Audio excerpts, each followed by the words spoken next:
go,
time you all eagerly waiting for has arrived. After a tough and exciting battle that we all have witnessed in previous three series, the qualified team are one step closer to the tempting stage 5 of Call of Duty Mobile World Championship 2022. Now this year we saw the introduction of new game mode control that replaced the domination, although team battle is pricey. Now there's a lot of excitement headed in this season playoff, and it is safe to say that Team Model, Vitality and Enigma are playing for it to take it. But let's just not forget the other team also. I am your host, Tumi Faru. I got an opportunity to talk about their journey, how they did and how they are gonna win this stage 4.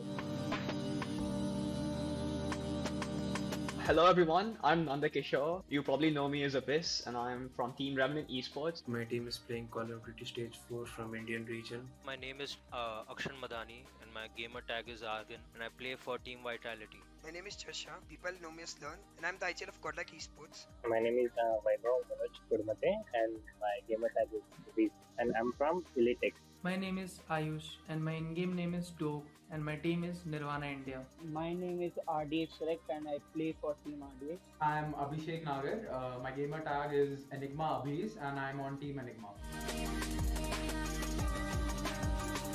The biggest difficulty for our team was getting all the players together and taking out time for practice. It's been a month for us and we've been focusing to win stage 4. We've been practicing a lot. Balancing college and the game has been pretty hard because college is for like most of our day and then we come back home, take a bit of a break and practice. Setting the team synergy has been challenging from stage 3 up until now. Our biggest challenge to get into stage 4 was competing with top teams. My team's biggest challenge to get into Stage 4 was Revenant Esports. Biggest challenge was definitely few teams like Vitality, Revenant Esports, Enigma Gaming.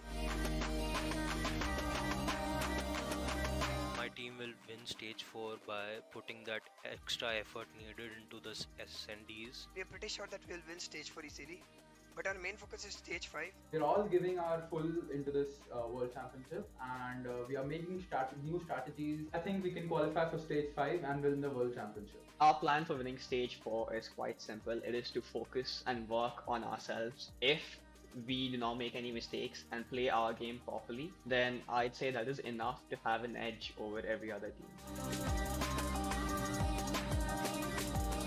In pressure, we try to stay calm and handle the situation accordingly. We just reset after every match and map which we play so that we can focus on the next one and give our best. The 5 of us are all very good friends, so we always keep motivating each other and there is no like pointing fingers when someone goes wrong at some point. We don't say we lost or we won because of you. It is always a team effort. My team deals with pressure by practicing daily, focusing on one goal and which is to win the stage 4. Many of our players are new, like it is my and 2 more players' first World Championship and we have gone this far for the first time. So there's a lot of pressure that is building up on the team. My team Godlike Esports is going to be playing stage 4 from India region. Make sure to support us. Root for us, we are Fenrir X Rebirth. We'll try our level best to qualify for stage 5. Thank you. Fans should support our team because we are one of the underdog teams. Fans should support us because we've been underdog from the start. We're a relatively new team and this is our first time that we have made it so far into a World Championship. I think your support will be beneficial for us because it will keep us going. Fans should support us as we are the underdogs in the stage 4 and we have made it till here by grinding the game. Fans should definitely support our team because we are trying our hardest to be the #1 team in our region. I feel like everyone should support our team because we are the dark horse of the in-game community, but that is mainly because we are a lot more than what we have showed you before. I promise you, keep supporting us and we will show you our best. That was all of our amazing talented team who were fighting out for the grand prize that will be converted into stage 5. I wish our viewers a great time ahead as we move forward to reach playoff, and this is your boy Tumi Faru signing off.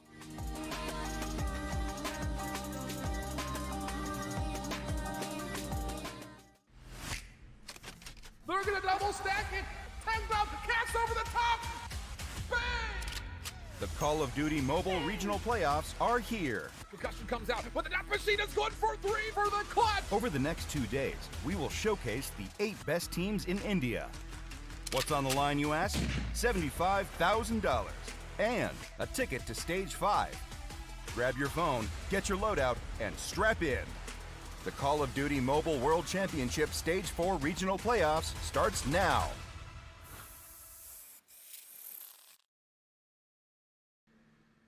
Good afternoon, India. My goodness, we are here in Stage 4 and ready to go. I guess I should probably say good morning if you're one of the crazy COD Mobile fans that are tuning in from North America or Europe.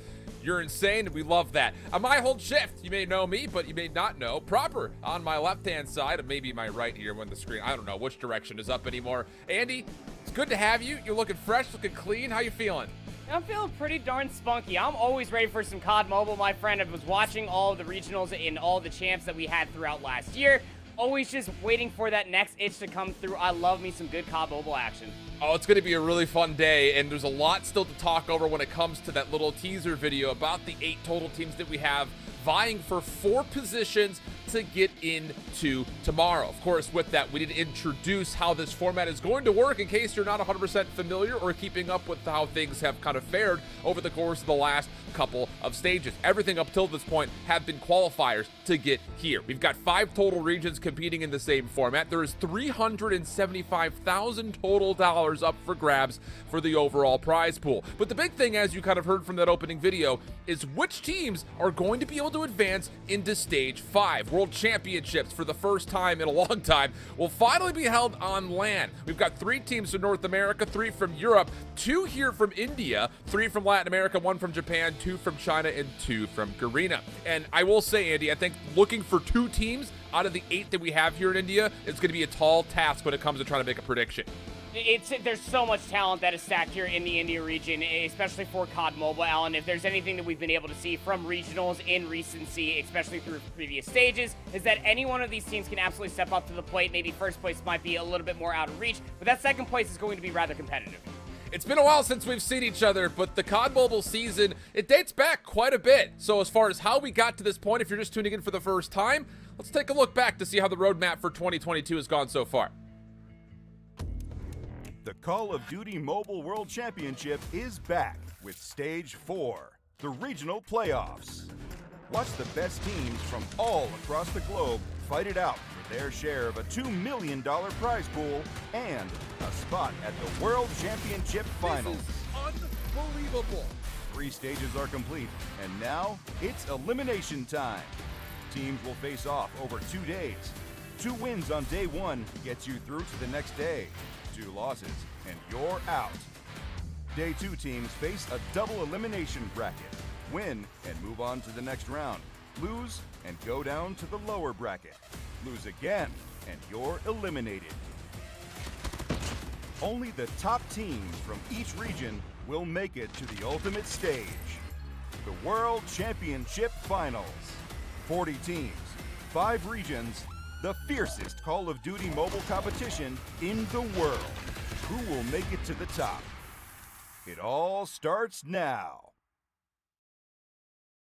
Ooh, gets the tinglies going through here in the early morning for us on the East Coast. I know that all of you guys in India have been very fervorous when it comes to trying to support your region, and obviously when the Eastern Finals came through last year, maybe a little bit short of where I think the Indian region thought that they would be. But with that in mind, I think setting up this year, looking a little bit more solid with a lot of contestants on the line. Of course, you heard about the format. Essentially today, it's a simple way of putting about it. Win 2 before you lose 2, you make it into the elimination bracket. But of course, with the total prize pool in mind, we also need to look at what the individual regional prize pool is. It's of course been teased over the course of the couple of videos and stuff that we've seen, but it's $30,000 when it comes to first place overall here, Proper. A lot of money on the line here for not just our top 2 teams in particular, but everybody's actually going to get a little bit of a payday here just from getting into Stage 4.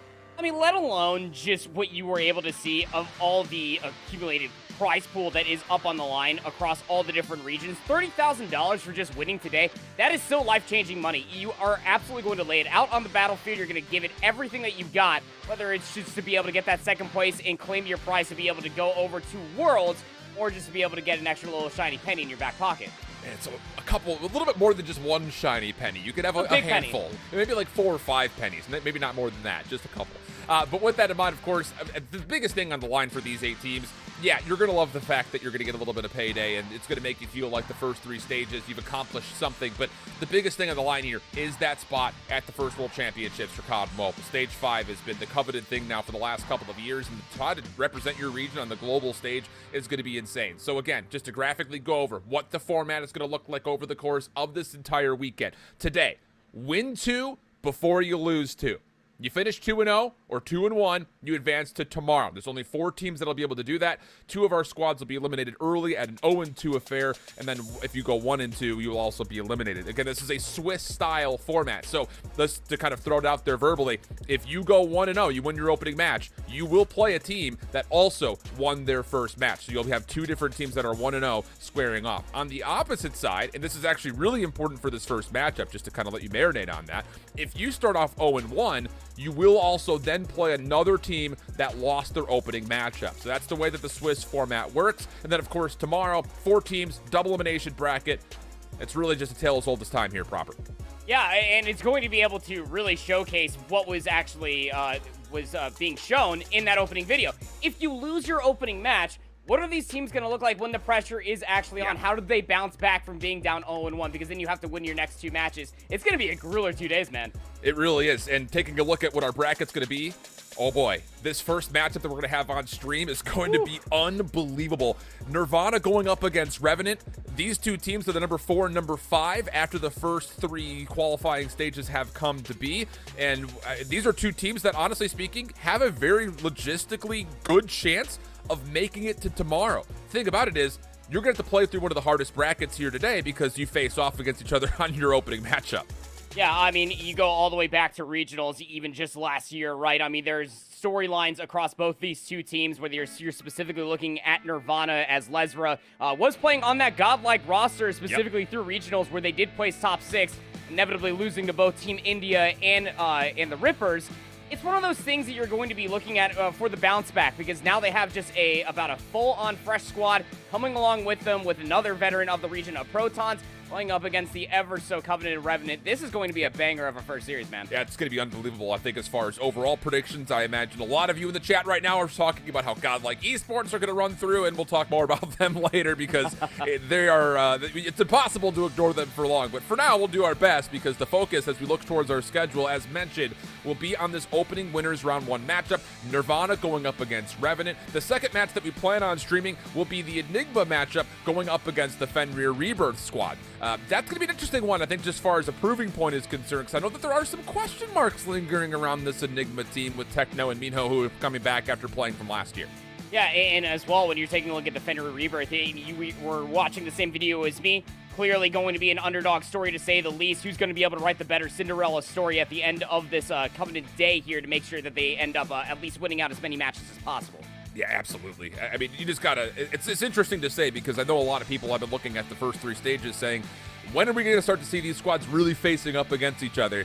Well, it's all led to this moment right here, right now. And especially for this opening match that we've been talking about, looking at Nirvana versus Revenant, we could not be really any happier to get 2 solid squads testing each other right off the rip in our opening best of 5.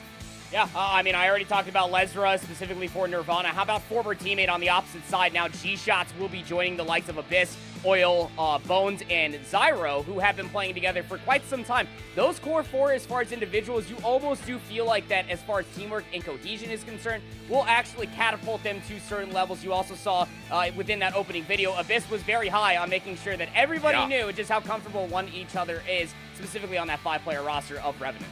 And the thing about it is you got 3 returning members that had finished top 3 during Stage 3 last year. That's right. And then when we eventually got in towards the Eastern Finals, obviously, as we mentioned, for India, just not quite able to get to that top 4 bracket. It was a very punishing bracket, to be fair, for all 3 of the squads that were there. So that's something to kind of keep in the back of the mind when it comes to kind of a little bit of a chip on your shoulder as we look more at these teams a little bit closely, especially for, as you mentioned, Abyss and Bones are the 2 players that I'm really looking at for their performances during the regionals last year. So I think that they've got really a chance now to come out and possibly prove everyone wrong that, yeah, last year was a good representative year for us regionally, but we weren't able to get it done in the Eastern Finals. Things could change, and as you'd mentioned, hey, they did pick up a couple of players to try to adjust to maybe improve the team a little bit more. And I don't know, I kind of like the idea of it. It's just, tough to say because the results so far have not necessarily given us a lot of confidence simply due to the fact that they weren't able to get into the top 3, top 4 from stage 3. Yeah, and that might honestly, as you were saying, put a chip on their shoulder, right? Considering that they have a lot to prove, not only just to the region, but to themselves as well, that they are going to be that top 2, maybe even the number 1 team coming out of the region this weekend. All right, well, there's the setup. Let's take a look to see where exactly these two teams are going to square off. I know everyone's itching to get on into the game. Trust me, we're right there with you. We got to take off Hardpoint to kick things off. Hacienda for the Search and Destroy, and then Firing Range for the Control that's in the mix. First time on broadcast, we'll see Control with COD Mobile. Any initial thoughts on the first 3 maps that were at least guaranteed here, proper? I mean, all my eyes is on that Hacienda Search and Destroy. There is a lot of interesting changes that could end up coming through on Hacienda specifically for this stage as it is now in COD Mobile. You and I have a lot of history when it comes down to Hacienda Search and Destroy, dating back to Black Ops 4 and all the different routes that could end up coming through. Back to 5v5 here in COD Mobile, of course. Yep. It's going to be opening up a lot of opportunities. I think the takeoff hardpoint might just be a little bit of a warm-up for these guys, seeing how they might just be able to string a couple of these hardpoints together, specifically both 3 and 4, towards the end of the set. Well, I'm pumped about this. Last year, I was kind of behind the scenes, a big adamant proponent of trying to get this thing to go to 250 points for the Search and Destroy, 3 points for a Control. And now that we've got that into play, here's the thing. Last year, you could snowball through a team just due to the fact that if you get the outslay, you win the first 2 hard points, you get your specialists up, it's hard to come back against that, especially when you have maps like Hackney Yard in the mix. But now that we're going to 250, I'm not going to lie to you, India. I got my eye on you. I need to see good control and good efficacy when it comes to when, how, and where we're using specialists throughout the course of this first rotation of hills. You can't just be running at everybody anymore. That's just not going to cut it. You can't just try to sit there and say, well, Abyss is just triple positive at this point, so now I just need to be able to step it up and maybe slay out at that same point in time. You got to date all the way back to Call of Duty's history, right? Takeoff is a perfect example of this for how old of a map it actually does represent. You got to date all the way back to just fundamentals within itself, because now going all the way up to 250 points, there is a real opportunity just from teamwork, cohesion, being able to get spawns, power positions on Takeoff, that you can really string together such money hills like 3 and 4 together ahead of the next set of hardpoints, especially on Takeoff, man. It's going to be quite telling to see how fundamentally strong some of these teams actually are. I'm excited about it because, as we started to get closer and closer towards the Western and the Eastern finals last year, we started to see teams kind of light up the ability to find new ways as a squad to play. And let's be candid, I think for a lot of the top teams that we're kind of excited to see, the majority of the year, they can get away with things like let's just go run and outgun our opponents. But for this opening matchup, I don't believe you're going to have the ability to really use that as win condition. You have to be proficient on rotation when you're using your advantages and specialists and score streaks and making sure that you're playing for the long game here and not just playing to 150 points. So we get our cinematic flight through. We're here. It's stage 4, India. Let's get ready to go. Takeoff, map number 1. Revenant in the blue, Nirvana in the red. Let's get it on, man. Opening slays are going to just about mean everything. If you can try to get the utmost best of this kill feed, they're in the early stages, kind of get yourself an early buffer of about 10-15 seconds or so. Get yourself in that early corridor for the rotation that's too early. Yeah, good lockdown here for Revenant off the opening exchange. Still good oversight over the top of this mid-fountain area as they look to try to stretch over towards the left side of the minimap. Nirvana in a really solid spot to at least contest this for now. 13 seconds have been earned. Everything else now going neutral for a time, but as Zyro is able to open up a little bit of space on the point, you thought maybe Revenant could use that to push across, but Proton's in the same mix, able to find a couple of kills, and that's actually going to be Nirvana. Now back out of the hard point, but hold on a second here, proper. Spawns have flipped on the bottom side of your minimap. Yeah, they're trying to pressure out on the northern lane. You can see them coming out from control, but are they going to be aware of the spawn? So far, it doesn't seem like it. It seems that G-Shots might be turning around, might be just a little bit too late. The trades might be coming through, but it's not influential enough. Luckily enough, if you are Revenant, you're able to walk away with about 20 seconds or so off of this hardpoint at the early stages. Nirvana, on the other hand of it, they are going to be spawning very far out. They have to combat all the way through a multitude of power positions on Revenant's current setup for 2. It just really looked like Nirvana could not quite read that the spawns had flipped until it was just a little bit too late. So the second hard point has opened up. Revenant currently positioning in towards the high ground, but there's a little bit of space here that Nirvana can work with. 3 members towards the low ground. A couple of kills coming through as Dope is trying to make a play over towards the side entry. Good for the first slide, cancels, gets the second. No problems there. All of a sudden, maybe a chance to break, but Once again, those powerful spawns come in. The proximity allows Revenant to reinforce, and they're still in the hard point while doing it. There's fantastic utility that's coming out from Revenant while they're just maintaining the high ground as well. They're reading where all these players are located at. Big 1v1 up top, just going to concede the space for now is G-Shots, not really wanting all that smoke. 20 seconds still left the battle here on P2, and take a look at Revenant on the minimap as well, Alan. They're also playing from the future. Mid-map coverage is all there. They're reading the spawns in the back. You could not ask for a better P1 to P2. Yeah, really solid stuff. You're really not giving away any time whatsoever, not just to their opponent, but even over towards the neutral game clock. So now you start to hit the rotation with only 4 seconds to play. And how about this little spawn trap? Nirvana will be forced to spawn left side of the minimap. Need to get a good swing of kills coming through. And this is where things could get dangerous because specialists are starting to be earned here on top of score streaks for Revenant to start to use, but the rotation is contested. Nirvana gets around the back, a chance to maybe envelop the hard point, but Revenant, using their streaks, are able to find a couple of kills, and they're getting a really good read in the lay of the land here. Nirvana's still stuck in the back. Yeah, this is exactly the snowball we were talking about when we were previously playing to 150. Revenant is letting Nirvana have it all, just utilizing the streaks, knowing damn well that Nirvana was already in the backside of Lounge, and they're just letting them have it. All the nades need to be on point, and it's just simply not good enough. 2 for 2 trades is not going to get Nirvana in cleanly enough for Lounge. But here we go, 3 straight kills with the proximal spawns, able to get right on in. Still have to fight off this next wave, though. That's the problem, and Revenant find the next following 3 eliminations. Stuns, flashes starting to come through. Revenant still finding kills. Protons do as he may to try to spam things out. It's not going to work out. The Purifier's in, and everything gets set ablaze. G-Shots clears the opening, and with 8 seconds still to fight for, it looks like Revenant will get over the 100-point mark comfortably, use streaks to try to rotate over towards the top left side of the map, and once again, it's just Nirvana not able to put anything together early. Yeah, it's just map coverage on top of map coverage, and by way of specialist, my name is Revenant. 105 V29. Look at the rotation from 3 all the way to 4 going into the control building. Yeah, you have lurking players if you are Nirvana, and they're playing in these isolated corners, and just need to be able to walk away with some of these kills. Last player that might be able to make an argument for it was Zyro, but they're going to be met with a swift demise. Nirvana have themselves these closer spawns down, and they're going to have the numbers for the hard point for the time being. I was going to say, and they've also got some specialists of their own, so maybe a chance to start to turn this game around. No more the snowball effect of being able to earn specialists and streaks first, so that means you just win. But Nirvana has a long way to go here, especially with Revenant starting to get Goliaths now in the mix as one will be called in. And this fight looking good for Revenant from the front side of the hill, even a little bit of a pinch off the spawn, but the Purifier getting some work done for Lazara. Able to find 2 before eventually falling, but how do you deal with the Goliath? The simple answer here proper is that you don't. G-Shots walks on in, clears out the hard point with 12 seconds to fight for. It's going to be Revenant getting the scrap. Yeah, right. I mean, you pull out a flamethrower. Well, I got a whole pseudo armor by name of Goliath, and it's just the returning of the answer of what Revenant been able to piece together, especially through the early stages of this first set of hardpoints, right? When Nirvana finally started tapping in towards their resources, Revenant answered back in kind. Just about 100-point buffer going in towards the second set, and again, Nirvana not exactly on the favorite side of the map yet. But they are in positions around the high ground, maybe to contest onto the hard point itself, try to keep this neutral. Chip away, try to find a way to fight back here. The Revenant looking comfortable. Zyro gets the double over the top. That's going to create some space and a little bit of a read here for Revenant as far as where exactly do Nirvana want to come from. And that information is transmitted absolutely perfectly. Smoke will elude some of the vision on the player to the hard point, but the problem here is there's not been a lot of kills over the top.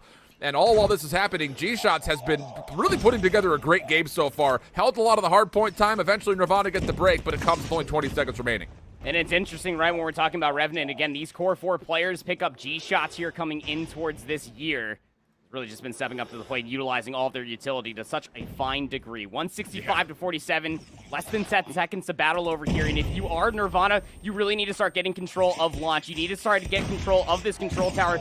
Throw some more numbers in here. One isolated gunfight is not going to be good enough. You're not winning these isolated ones, not single-handedly, to be able to win these out by numbers. We'll see how things unfold here. Nirvana need this quick break.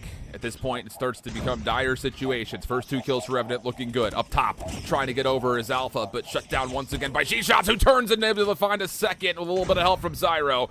Protons, maybe a chance though to try to flip these spawns around, but the problem is Zyro's got his Purifier out and he's completely rinsing Nirvana in the spawns. So a clean hold here for Revenant. Still a little bit of confusion as far as where exactly are Nirvana hitting from, but the confusion is only a mild inconvenience. Everything looking solid for Revenant as they pick up pretty much every single angle. Just Purifiers watching every doorway, every window. And, well, that will get Revenant comfortably over the 200-point club as all of a sudden Nirvana struggling to get 50 points. It is just the reprise of what we saw on P2 through the first set of hardpoints, just the zone control inside of launch, and that upper corridor is just so good for Revenant as they are just utilizing every single specialist, all of their streaks to such a fine degree. They don't even have to fully read where the spawns were at. To your point, now we take a look at the rotation from 2 all the way over towards 3. Revenant, yeah, they lost a few lives, at least for the scrap time. Nirvana are forced to fight for it, but hey, unbeknownst to you, Revenant are already in.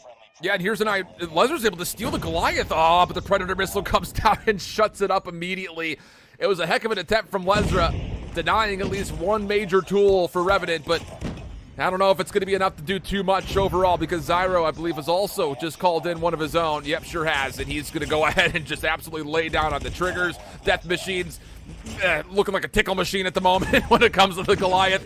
225 to 63. Nirvana do have numbers, and they are chipping away a little bit at Zyro, but the problem is it's just not fast enough. The Goliath able to shut everything down from the side, eventually deleted, but the numbers good for Revenant as they cruise towards 250. Just 10 seconds are all that required. If you're Nirvana, you have to flood, but you still have to deal with players just zoning you away from the front. Well, that'll do it. Man, comfortable game here for Revenant. 38 eliminations for Zyro. My Lord. Unbelievable stuff, and G-Shots, I believe, was just right behind him. So when you talk about some major performers that you're looking for, how about, quote-unquote, the new guys on this squad from Revenant last year? A good showing for our team as currently the number 5 seed. Again, surprisingly so, I would say, for a lot of people. Yeah, I mean, show up when it matters the most if you are this Revenant squad, right? Because you date all the way back to regionals. It was mostly led by Abyss. He was the guy going AWOL with a 1.50 KD. But you bring in G-Shots, you bring in Zyro, and this entire squad just looks like they are on full-on cruise control. Abyss is just able to kick his feet up inside the hardpoint, soak up as much time as possible, because when you got players like G-Shots and Zyro that are just answering back with streaks and specialists of their own continuously, as much as Nirvana were trying to throw anything that they possibly could, it's just the answer back was always that much better coming out from Revenant. It's tough, man, you know, especially with kind of the trends to score streaks and specialists that have kind of found its way towards the ban list or normally will get kind of vetoed out by either of our two teams. The thing is, you know, when you really sit and think about it, last year to 150 points, really whoever got specialists and score streaks first, 9 times out of 10, we're going to win the map. That is not necessarily a guarantee now that we go to 250, but the thing about it is, if you're able to get someone an early Goliath, Purifiers and Death Machines do not deal as much damage as you'd like to that Goliath. It's still going to cost a lot to take that out of the picture. And I think for Nirvana, that first Goliath that they had to fight up against was really kind of the big stone wall in front of their comeback potential because they were using Purifiers and Death Machines to try to chew it down, and it just wasn't falling whatsoever. G-Shots absolutely immaculately handled the mech. It's just absurd when you're thinking about it, right? Because it's not always just the Goliath that you have to deal with. You're also having a multitude of players just nading their way in forward to help out players like Zyro, as you saw, just putting up a damn near 40 bomb there in that opening hardpoint of takeoff. You also have players that are just working around the Goliath as well, just shooting you in the side while you're just trying to tunnel vision onto the Goliath, and you just never went down for free. Not easily, anyway. It's tough, man. It's tough to delete it. That much is for sure. But map number 1 comfortably goes the way of Revenant. And I know that there were a lot of people who were very excited about at least the top 2 teams coming into this. And this is where we can no longer forgive ourselves for alluding, talking about godlike esports, because let's be candid, they're looking like the clear-cut favorite in the region. I think their fan base is also pretty darn massive. But Team Vitality have made a couple of moves of their own from last year to this year, looking like a pretty good clear-cut number 2. But then everything kind of gets up into the air between the 3rd, 4th, and overall 5th seed here that we have, in particular, talking about Revenant. It's tough, man, because really, all 3 teams are pretty new when it comes down to the rosters that we knew from last year versus the ones that we have this year. But I still have to favor this Revenant squad based on the fact that 3 players are returning, and they all finished in the top 10 overall KDs during regionals last year. And by all clear-cut examples, the 2 new guys up are looking really good. Yeah, it actually does say something, right? I mean, off of just regional finals and what we got to see specifically from Revenant last year, it's all coming in fruition here. Hacienda search and destroy for this map number 2. Bomb's already planted here at A, so the retake is on. Yeah, this is looking really solid, actually, when it comes down to Revenant being able to get a clean setup. But look at the full flank coming around the backside here from the defenders of Nirvana, trying to set up a bit of a pinch. They've got numbers in this 5v4 retake. Lezer able to open things up in the second set of engagements, holding over towards you. G-Shot's only able to find 1. Back and forth we go, but largely speaking, the pinch is absolutely perfect that comes through. And with that in mind, easy defuse here as Nirvana will find the opening defense. Yeah, it's just like you said. I mean, the biggest point of interest right there for the post plant was all just focused inside of you. Man, this is bringing me all the way back to Black Ops 4, man. Same. I feel right at home here. That A-bomb plan, just take a keen focus there on the A-bomb. Not exactly much high ground. It was a virtue there. We'll have to see if any adaptations come through on the next A execute. Back over towards A once more. Oil up top through mid, looking to try to set up in some sort of a hold over through halls, but Lesrar's done well, able to get over through courtyard for free, just sneaks his way into a cheeky position, nades over the top, not going to be able to avoid getting this plant off. KSP in hand for Lesrar, doesn't like the look of it, backs away. Once again, how do you get this retake going, especially with Oil that's in a position to stop this full flank from coming through this time? It's being contested, and Nirvana's taking way too long here, Andy. Yeah, no, and it's all mostly coming from the front. Again, it's all just on the back of Lesrar, just trying to get themselves back inside of you. It's just way too slow. Slifer's able to zone away players from the front of the AS&D. You're probably not going to get here reliably, especially with Oil just holding outside of you. And yeah, that's just going to be the round. Nice answer back coming through from Revenant. Yep, small adjustment, right? Hey, then when I hit the flank, just put Oil over there. And not that Nirvana has anything to do with water, but you know how oil and water mix, not very well. Well done. I have no idea where I went with that. Why? Why did I go there? The answer is it's 4:30 in the morning. Like, yeah. I was feeling a nice Incubus reference there, but nice. Hey, I'm here for la vie. I'm going to go for the hard read here, especially for a defense. Maybe they were trying to execute over towards B, but unbeknownst here for Nirvana here on defense, it's still that A execute Revenant are trying to assault for. Looking good for it. Bomb planted. Once again, Nirvana trying to hit around the backside, looking to try to flip over. Oh, Alpha just walks right by somebody. Oh, they actually just passed like 2 ships in the night, and Alpha will give away the position. That was Oil that he was trying to contest with, and they've lost each other completely. Help has been called. They're trying to find a way, but no, Oil's completely slipped through, got over towards Office. Dope looking to follow up, isn't able to get there for the trade in time, and while that's all occurred, G-Shot's able to collect another kill of his own. Revenant looking good for the post-plant hold. Just need to find one. It's Dope up top. And down low, G-Shot's just kind of hanging, waiting for the call-throughs. Dope, do as you may, has absolutely nowhere to go. In 2 straight consecutive rounds, Revenant looking polished here on the attack. A wonderful answer back from their original offensive fumble that was over inside of A. This time around, they're making sure that they do have high ground secured inside the upper halls. You got to see exactly what it means. I mean, if Oil's going to be that guy that's solo contesting up inside top halls, he needs to be able to play his life efficiently. As you called, that help was wonderfully brought through. Now the offense is going to be taking their virtues over towards B execute for the first time in this S&D. Cheeky contest, but look at the stack. The conditioning to Nirvana was we got to keep our numbers over towards A, and the curveball will be effective. But no, wait, Dope actually able to get the kill. Maybe an opportunity here as Dope and Protons, they're actually going to be able to hold this. And now all of a sudden, Revenant's a little bit stuck. Backside garage, you have a contested out of Alpha. This is going to contest the exit, and Alpha's able to find the opener. Pistol in hand for Zyro, nicely found. But has to collect the bomb, and it's just him and his sniper rifle in a 1v3. Yeah, this is at that moment of time. I mean, you do have a minute to play with, sure, but are they really going to line up? We'd almost hope that Nirvana are the wise enough to the cause that they're not just going to give any information up to Zyro. Has to make the play happen. Does pick up a KSP, making this slightly more doable, but are you going to be able to fish out the information where these 3 players are lying on their belly at? It's all about timing here. I mean, there's plenty of clock to play with, and Zyro's gotten all the way around the back. And look at the 2 defenders that are on top of the site. They're holding cross angles as they display prone. The first one gets collected, but no! Protons shuts things down just in the nick of time, because boy, did it get a little bit too close for comfort. I love that defense coming off from Nirvana. Again, you know, you're splitting your odds there, maybe thinking that it's going to be another AXQ coming out from Revenant, because why wouldn't it be? They did that on their last 2 offenses, but it offered a wonderful flank that came through from Alpha inside of Lambo that kept them trapped on that BS&D. Yeah, really clean stuff. And just a good retake overall when it comes down to what we saw out of Nirvana in the place. So round number 5 coming through. Focus still over towards B. Abyss able to find the first onto Lesra. Defense starting to rotate backside halls, but Oil's there once again. Uses the adjustment, man, but it doesn't make a difference when you line up for Dope. He gets the double. Reads a third around the corner, but the nade over the top will keep things going for the offense as they have a chance to plant. Bomb's going to be scooped up. Going to be bringing themselves over towards B, and there it goes. 2v2. Again, if you are Cypher, you're mostly just waiting for somebody just to lurk their way inside the crosshairs, but you can see how Zyro and Bones are currently playing. They're just playing in these positions on the BS&D itself, waiting for the engagement to come to them. Good first shot. Cypher didn't pull the trigger. Over the top, not going to work out. but he will at least force Bones to have to rotate over towards A. And Protons, who's just kind of hanging with them. I like this call here. 50 seconds on the clock. Just kind of wait. Yeah, make him make the first move, and that's going to work out wonderfully. So good stuff here out of Nirvana to finish off the defense. 3-2 to their advantage. And now we get into Revenant's final attacking round. Yeah, it's just one of those things. Again, I asked for the core fundamentals to be on point. Nirvana is exemplifying all of that, specifically here in the Search and Destroy. Play for their unforced errors, specifically when it comes down to the defense. But now we are taking a look at this A execute once again. Boomstick in hand for Cypher. He's going to find more value with it this round. G-Shot's able to find another opener. And off screen, G-Shot's over towards the B site.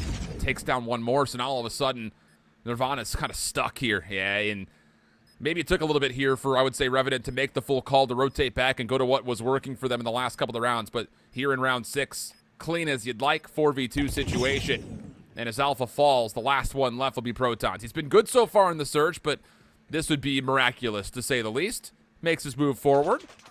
Different little 2-2 split here for the post plan, and that will keep Protons completely at bay backside fences. No chance for him to slide on in, and we get to a 3-3 count. And that right there is almost shades of what we got to see specifically from Revenant when they were just trying to snowball from 2 into 3 on that takeoff hardpoint. Just overwhelm them with numbers, just get in their face, just make sure that they are not comfortable with any sort of setup, make Cypher a non-benefactor, especially with that boomstick. As we end up switching sides here, will be quite interesting to see how we are attacking if we are Nirvana. Playing this rather passive, a lot of mid-map coverage, but their bomb is isolated over by A, and Revenant, I mean, they just have to post up here. They don't have all the information in the world. Well, so far, these little shoulders from Oil is actually finding a lot of information in the form of no information. Nobody's here. So he's going to start to make a position to move forward, but careful. As you go through Archway, there is an offensive contestant waiting. That's the bomb carrier of Lesra. But first blood by way of sniper rifle will give Nirvana the numbers. And I will say, Andy, this is patient, to say the least. You have so much clock to play with. I love this. Just try to play against what Revenant finds success with, and that's their aggression. Look, just slowly encroaching up in upper halls. But again, the bomb carrier being isolated here from Lesra could absolutely be collapsed on, depending with Oil's feeling the hot hand through arches. The thing about this is Lesra is going to need help to get down this entry. He should know that there's no way he can move over towards A freely. But the offensive Nirvana still 3-man stacked in the middle of Courtyard. They're not finding really anything through halls. Finally, Dope makes a move. That'll work out for another kill. And now you all of a sudden see Nirvana starting to stack. They want to go. Oil, can you respond to this? Gets the first, looking for the second. To the hip fire he goes, but Alpha shuts it down, and the door has opened towards A. 35 seconds remaining. This is where the execute needs to be coming through. Take a look at the defensive players on the bottom side of the map. I mean, they're still lurking over by the BS&D. Process of elimination alone, you should understand, the bomb will be going down over by A. Abyss, Bones stacked up together, looking to flip out the map, try to retake from the offensive side. And Nirvana's going to get a lot of space here, not just through the A site, but even more importantly, the ability to utilize U-Haul as a key position for this post plant. So here comes Abyss and Bones. First shot perfectly centered from Abyss. But still a lot of work to be done. Only 20 seconds to do it. Long range. He sees one. Back to the scope. Over the top. Bomb! Abyss peels Proton's head off. Now a chance to move. 2v2. Alpha gets the opener. Traded by Bones to the 1v1 we go. Not a lot of time on the clock. 10 seconds to play with. You have to find out where has Dope gone to, and Bones won't have the time to go searching. So he'll try to stick for the defuse, and just as he does, Dope able to clutch things up for Nirvana.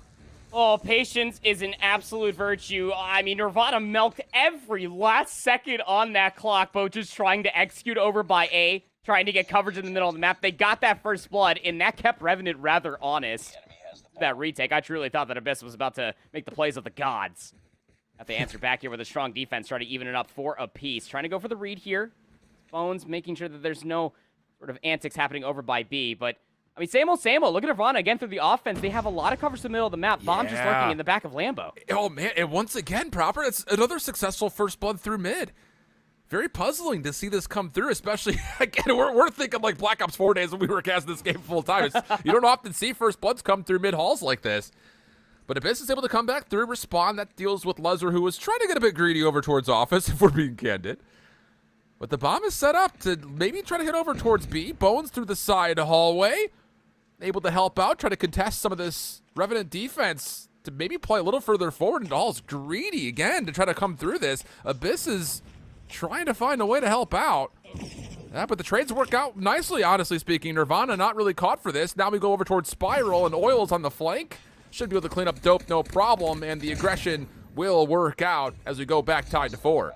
Tempered aggression this time around, specifically from Revenant. It is not specifically flying at everybody as what we've seen in previous rounds, whether it's post-plant or even in their offensive rounds, right, Alan? Because they did lose first blood again through the middle of the map, and then they just ended up sacking on that BS&D Hall side and just try to retake it with their numbers, just try to get in their face again once they knew where the information was located at, and then from there on out, try to get their kills in their favor. It worked out that time. Opening set nades. We'll try to clear out the front side of the A site. Stuns to follow.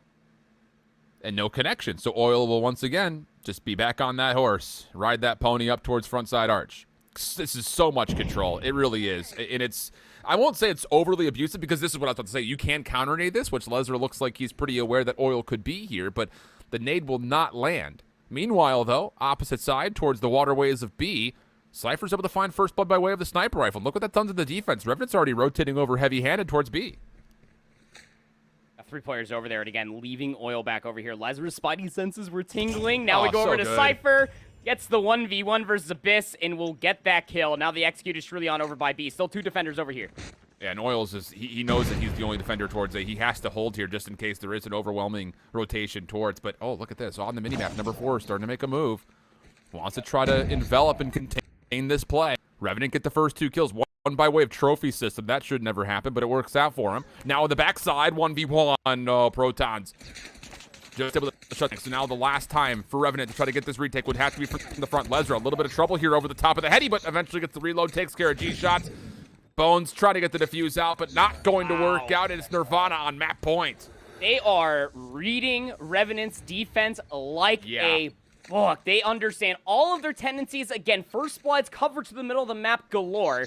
Even that time around, it's the smallest adaptation that Lesnar doesn't have the bomb, so if he does get information with nades over top arches, he could chow it, but I love the discipline that's coming out from Nirvana continuously through their offensive rounds. Agreed. Yeah, I really like it. It's patient, and it's using as much of the clock as you possibly need, but of course we say that, and look at this. Usually we say they're throwing a curveball, but this one is just a straight heater right over towards A. Fastball in play. Cypher for the double, really locking things up at the DL. Bomb planet. And for Revenant, you've got this mid-U to play with, but this is still a tough angle to find a full retake, especially as they lose Abyss in the backside of the site. And now you know it's mostly all be coming through you. Bones G-shots stacked up together. Nade didn't work out originally there. 4 G-shots, and this is a good luck, have fun moment. Smokes are out. It's about to be a raid party in you. It doesn't matter because the flank comes in. Lesnar just breaks it up. The bouncer is in as Nirvana put themselves up by 2. I love that, man. I really do. I love that play from Lesnar. Switcher? Yeah, just get around the back side of it. If you want to play with smokes and nades, fine. But we just got numbers, so why not? We'll get around the back, no problem. So we go to 6-4. Revenant need to find a response defensively here. Gotta get this back. And Cypher's been a major problem. Yeah, 9 kills, a lot of it coming by way of the scope. Once again, patience out of Alpha over the top of the couches. Nearly gets the double, but Protons will trade, and numbers will stay with the offense of Nirvana. Aggression just not working out in their favor. 2 players through that South Hall lane. Light a bullet. Cypher just hard triggered up here. Maybe trying to get a challenge. We'll give it up for now. Go back down bottom office. Try to help out their comrades as they're executing over by A. Revenant's still looking to get aggressive here through the B site. They've completely cleared it away. Help on this pinch as Oil's going to try to join as they make their way over towards front lobby. But Proton's on Wells in a really big power position. And you see exactly why. Right over the top of the heady. Good read for the first. Gets the clean kill. Oil shut down. And with that, Revenant really don't have the ability to recontest this through lobby. And as the bomb is planted, this is another tough retake going into a 2v4. And it looks like they're also dropping down. You can see Bones trying to at least contest back through you. They go. Dope seems to have the read. The nades are coming through. You know exactly where they're located at. Catch them in a nade. Why not? 3v1. Good luck. Have fun, Zyro. You need to clutch it up to go up 2-0. It doesn't look like Cypher's got a pretty solid read here. Yeah, they've definitely read that he's playing off the backside of Patio. But it gets over to the side. Able to shut down 1. No quick scope there for Cypher. Problem is time, most importantly. And with that, Nirvana get to 7-4. Clean stuff coming out from Nirvana. Really needing this map, honestly. Yeah, I mean, after getting 70 point club on the takeoff hard point, yeah, what a bounce back that truly was, right? Because, I mean, they were able to exemplify some of the fine tunes that is Search and Destroy, specifically on Hacienda, right? You got to see the over-exemplification of their patience on their offense, no less, just playing against how Revenant like to play. We saw it in the takeoff hardpoint. We saw it in their offensive rounds. And hell, they even continue on with that same ordeal going into their defense. Just try to get in the face of Nirvana, try to overwhelm them with their numbers. But, hey, Cypher was just undeniable with that boomstick in hand, and it was setting up their teammates continuously to either reflank or just to be able to get the easiest reads this side of the Mississippi, Allen, where some of those players, specifically Oil, were located at. I don't know geographically if this side of the Mississippi really works out, because they're all on one side of the Mississippi for us. But no, I think a lot of it is. I really do have to agree with you, though. I think Cypher, able to find connections with the scope, definitely allows you to kind of put an immediate halt to Revenant's forward aggression. Their tempo, their pace, the identity of them wanting to get into your face, it just completely got quelled. And I love that ability to kind of get a read, not only on what they wanted to do to their defensive setups, but also, more importantly, from when, they were trying to read the offensive Revenant. Yeah, there were some shaky rounds here or there, but honestly speaking, you did enough. And that's the biggest key when it comes to a 5v5 search, especially on a Hacienda that is built for 5v5 from the get-go, essentially. Being able to get solid reads on what your opponent's trying to do and then be able to adjust and put together good responses on the defensive side of the bomb is great news. And all you could say there is just GG's. Nirvana just played a better search. Firm handshakes, right? Because, I mean, as much as I got to tip it, specifically from Revenant getting blooded continuously through the middle of the map, they still tried to challenge and try to get numbers back in their favor. It just continuously wasn't working out. Just the curveball's not in their favor. Now we move over to map number 3, firing range control. Alan, this one's going to be a good one. Oh, it's going to be a good one indeed. We're going way too country, I think, for our large audience. And by the way, I think next time we want to try to make our reference of this side of the Mississippi, I think we got to go this side of the Ganges, just to be geographically correct.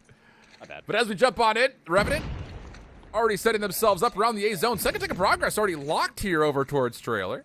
Looking solid for it. Cypher's trying to snipe to clear the middle of the map, trusting that his teammates can clear the outside. And I have to say, Protons has been great in these 1v multiples. Gets a double, but it's just a little bit too late as the A zone has come and gone.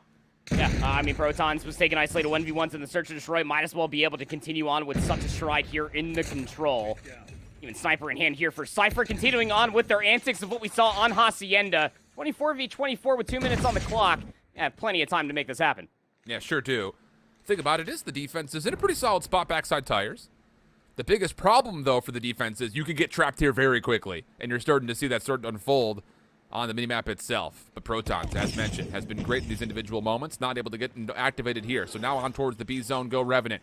One more player on the backside defensively, trying to work through. That's Lesra, able to get the opener. Protons working back through container. Everyone's getting stunned as the first take is locked in. Has to be on the retake, and Lesra finally get activated backside tires for a triple. That will give the defense some ground to work with. Yeah, wonderful. Be able to at least get back in control over by that zone. Splitting across the map, though. Here come at least the offensive retake. The possibility on the backside. Dope will find one, but the trade will be in there surely. Now you just got to turn around and deal with these flanking members. Oh, Alpha. Oh, nearly gets the collide, but only finds one. Revenant, a chance to stop the clock, get back on towards B, make progress with 2 members on to the second tick of progress, and they've got a really solid read as far as where the defense is coming from. Yeah, a little pinch play set up. Bones benefits off the double. Help from Zyro in the action, but once again, Lesra in the back, able to help out his teammates for a little bit of clearance, but not fully. Abyss, the last one to stand, gets the final 1v2. Now it's just down to can you hold off the final contestants through container? Sure, why not? They can't get there in time. Revenant take the opening attack. You just really got to tip it to Revenant again, just that aggression that is paying off so wonderfully for them. But it's also just the idea of, yes, we are getting control of the map, but be careful when you are stepping on that zone. We have to make sure where the defense is trying to retake from. Wonderful to start off here on the control with the respawn waves of what we saw on that takeoff hardpoint, aggression, and a victory. Oh, look how much space has been given up here backside. Their trailer. Dope has already gotten an angle here. So position advantage for Nirvana. Problem about it is Abyss has got a purifier and everything burns. 3 down as he just makes his play on the backside of the trailer entrance, and now in towards Wood goes G-shots, and everything's being fried up to a crispy medium well.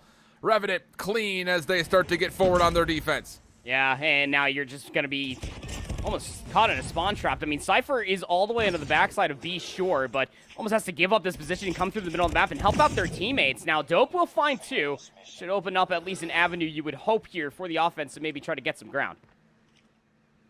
They're neutralizing okay.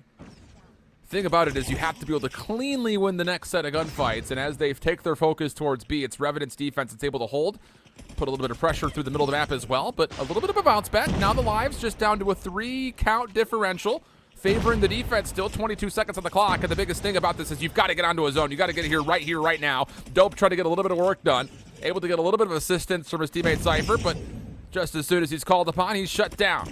Can't get onto the zone. Good shutdown here from Revenant defensively. Need to find one more. Little slide shell around the corner will work out. But still, Nirvana through the middle of the map. Able to get clearance, and it's Alpha who works his way forward. A beautiful double, and the clock will stop with 12 seconds remaining. Desperation play. My name is Alpha. Is able to find 2, but look how far away his teammates are from this play. Alpha needs to go continuously big yet again. Has isolated 1v. Multiple, won't be able to at least find another. Comes at least Lesnar for the help, but it's just not going to simply be good enough. Numbers just way too overwhelming. They finally are able to take their virtues at least over towards A, but the problem still amounts that clock needs to be stalled out, and it will be for the time being. And there's just not a lot of mid-map control here from Nirvana. You have to win every single gunfight in 50-50 form. Take your ones, win your ones. Lesnar, cut down in the middle of the map. First tick of progress, good on towards A. It's also an 8v6, by the way. The lives all of a sudden have turned in favor of Nirvana. There's an opportunity to steal this offense away by way of elimination. Second tick of progress, good. 5 seconds on the clock. Revenant giving away a little bit of space here. A 6v6 now comes through. Now potentially a chance to contest. Revenant working in towards trailer, and they're able to get the clear. 6v5, the final numbers. Cypher holding on to the final attempts to stay on towards B, but the clock will expire as he drops. Nirvana nearly able to extend a desperate offense, but it's Revenant who find themselves up 2-0. I really thought that Alpha's play going over towards that zone was the rally that they needed to be able to get themselves coverage to work their way back over towards the zone. But when desperation sets in, your fundamentals kind of go out the window. And as you were saying, middle of the map coverage just wasn't there. You got to try to work a reverse sweep here in the control as you see the aggression just already amounting inside of 10. Trades are going to be a bountiful, but Revenant got to be able to come out at least on top for the time being. What a lifeline that would have been in the face of a great purifier from Revenant. Nirvana nearly able to get to a 1-1 tie. Bones now operating his specialist through mid. Looking to cut anyone down over through front side America, and oh boy. I mean, you see that, it's just like, all right, dude, what do you do? Combo of 3, now the 4th. Purifier just getting the work done, trying to call up the Pred missile. He sees everything, and oh no, it's all gone wrong. The Purifier still with some charge. Get out of his way. Goliath earned, but may not need it as it's a 23v10. The focus over towards B is good. Nobody can stop Bones. The only thing he's doing is shredding everyone in his way. G-Shot's feeling some inspiration off the Purifier play. And as the Goliath gets called in, it's only a matter of time. Oh, that was gross. That was disgusting. Predator missiles, yeah, final nail in the coffin by way of a Predator missile. Why not? I mean, Revenant, they just knew exactly what they needed to do coming into that final round on firing range control. And that was just, hey, guys, what do you have in your back pockets? Oh, you got a Purifier? Why don't you just go ahead on a little bit of a spree right there, get yourself a Predator missile, get yet another combo extension. And my heavens, I haven't seen dominance on a control round like that in quite some time. And although it may be 5 o'clock in the morning, I'm going to fall asleep at some point. I will have nightmares. I will have just disgusting nightmares of what I just saw. Man, dude, this Revenant team in Respawn is for real. I'll say that much. And the thing about it, too, is just like, here's the thing. Like, if we're doing our job correctly, which we do try to do that every now and again, we honestly, like, Nirvana was this close to stealing away an attack in the face of another great Purifier to open up that defense for Revenant. If you get those last couple of kills, you stay on the zone a little bit longer, all of a sudden, you see at least a 4th round, and maybe the specialists start to stack and trend towards your direction, but not quite the case there. You see the final stats, and yeah, the 2 players at the top, G-Shots, Bones, double positive, plus some. Abyss just behind him at 18-8, not bad to say the least. I mean, it's just so good for Revenant, dude. They're so good. Dude, G-Shots coming into this roster. I mean, we had at least some sort of hints at what they might bring to the table, but then going to that takeoff hardpoint, we're like, all right, G-Shots, we see you. Yeah. And they were also winning a lot of big isolated engagements on the Hacienda Search and Destroy. Obviously, easier said than done when it comes down to Search and Destroy, where respawns are out of the question. But again, when the streaks, the specialists, the resources are in order, this Revenant squad is just undeniable. Yep, and now we get to the standoff hard point for map number 4. Revenant with the first 2 kills already in towards Front Brown. And that's just not good news. And you could already see, I mean, Nirvana is just all over the map, which would require them to win their 1v1s. And, well, did they? The kill feed answers a very convincing no in the first 10 seconds, plus some going the way of Revenant. And the zoning control also coming through as well. Bones will be traded, but it's a consolation trade at that. You don't exactly have all of the map coverage as you're still spawning essentially all the way into the backside of the building. You're not going to necessarily have the coverage to speak of. You're going to be trying to play for the rotation all the way into the bottom side. Past Bakery we go is dope. Has a lot of players in front of their eyes, and with Alpha's help, we'll be able to clean up a handful of kills. But again, Spawn's still very much so there for Revenant. Yeah, Dope is already hitting a bit of a route here to control the high ground over towards White. Good stuff. Yeah, that will work. Still going to be tested on the way in. Abyss. Oh, shut down. So all of a sudden, hold on a second. Opportunity as we get some numbers starting to stack up for Nirvana. They're clearing out the front. Can't quite set up a buffer zone around this second hill, but for the moment, the numbers are decent. Plus, they've got a little bit of gas station control. Revenant trying to change that, but the only player left is Bones. And as he drops, the status of spawns will favor that of Nirvana, and now it's just down to can Revenant break from the front? Yeah, the zone is actually very, very good as you see what's going on inside of the hotel. Even outside, Cypher just has his angle unlocked, has the help from player number 3 in blue as well. Nirvana's setup here in P2 is a good one, but still Revenant relentlessly assaulting. Still ample time to battle here on 2. Yeah, it seems like a little bit of a slow read here from Nirvana on where that hit for Revenant was coming from, and that allows an opportunity for a break. Still 30 seconds to fight for, though, and a couple of kills off rotation from the backside of White will allow an opportunity to break through Warehouse. 2 players sliding through the L turn. Okay, now an opportunity to use these numbers. Yeah, good point of ingress here. Loving the look from Nirvana. Sure, they're down at the moment, but this is going to be guaranteed scrap time with some streaks to help you out on rotation as we go over to Granny's. Not exactly the strongest setup that you would think for in the middle of the map, and it seems that Nirvana are trying to exploit that, already moving their way past Statue through the middle of the map, trying to get this zone control in their favor. We'll find at least one, but trades will still favor that of Revenant. Yeah, absolutely will. But look at number 1 in blue. Around the back, looking to hit a bit of a route is Lesra. That could influence these spawns pretty convincingly, but Zyro gets a read. Able to deal with the majority of the threat now from the top side of the window. This is where things get really dicey because Zyro's going to have so much early information. And yeah, Revenant looking good on this hold. Bones able to collect a double from the front side of the hard point, make it a third before finally being shut down, and Revenant cruising through the first half of this hill. Spawns coming through from Nirvana on the backside of the gas station. You need some zone control coming through. And hey, 2 kills to start things off. That's a great opening. You're actually going to force some Revenant players to spawn out here for the hard point. But now comes the flood. You got to work your way in. Alpha's going to dip their toes into the resource department to at least give themselves a little bit more of an opening. And yeah, that break is quite crucial indeed. You do not want Revenant to start snowballing in yet another hard point. But it does cost 2 purifiers to do this. And as G-Sots continues to go on a rampage on the exits, which, by the way, this isn't just exits. He could actually contest this a little while longer. G-Shots! Oh, my goodness! Takes down 1 more. That makes life extremely difficult for Nirvana now on rotation. And you look over towards the top right of your UI. 5 specialists are ready for Revenant if they choose to need them, which, honestly speaking, they may, because the kills from Nirvana are looking good as they start to rotate across. Hold on a second. There's still a chance to break this off the initial time. Zyro's the only one inside the hard point for now. He gets taken down from behind, and Revenant don't have the numbers. They may need to call in a specialist here. And it's all coming through just an isolated engagement through that very small chokehold that is the doorway. Good luck, have fun. Oil is currently just locking things down, just triggered on up, just making sure that those shots are ringing on true. Gonna have to pause the game slightly so that way they can reload their RPD, yeah, but also reading players on towards the flank. And as you were saying, I mean, you might have to utilize some sort of specialist. You have to be able to use some sort of resource to break back into this hard point. Yeah, Bones able to pull out another purifier. It was G-Shots on the initial just to kind of make sure things were trending back towards Revenant's direction. And yeah, now that Bones has his purifier away, he gets shut down. So maybe there's a chance to really dominate here. But all of a sudden, the break looking good for Nirvana. It goes neutral the last 10 seconds. And that will lead to an opportunity for Nirvana to rotate back over to P1. Use Lesra's position maybe to try to lock in some early hotel control. But Oil has the call of his specialist out. He's going to control those bottom levels. and an opportunity for Revenant to open up this first hard point to their name, pending they can win the gunfights, and honestly speaking, they don't. Oil also gets shut down. Hold on a second. That's a lot of specialists off the table, and Nirvana's actually the team in first. Yeah, Alpha actually made just a fantastic play. Yeah, they got the spawn inside of Delhi. They were kind of gifted with that little bit of a flanker opportunity, and they did come through, and they capitalized on top of it, but Revenant with numbers off their own respawn overwhelm what little of a setup Nirvana were once hoping for here on 1. Still 38 seconds off the battle over, and Revenant slowly getting closer to the 150-point mark. Yeah, some Hunter drones used here for Nirvana, trying to get back over to contest the back 30 seconds. Dope able to find one player, the second on the backside, dealt with by Nade, but Dope gets credited the assist.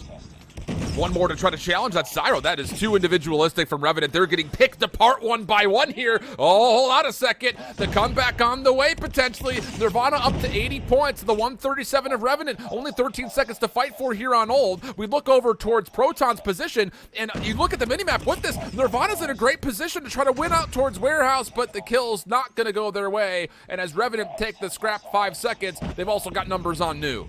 Yeah, all of Revenant just completely rectified the issue that did plague them in that first set of hard points, right? But it doesn't matter, does it? Because Nirvana, off their respawns, they find themselves the engagements. They're utilizing more resources. Zyro here with the Purifier inside of the hill, just waiting for the call where these Revenant players are located at. This is what you needed.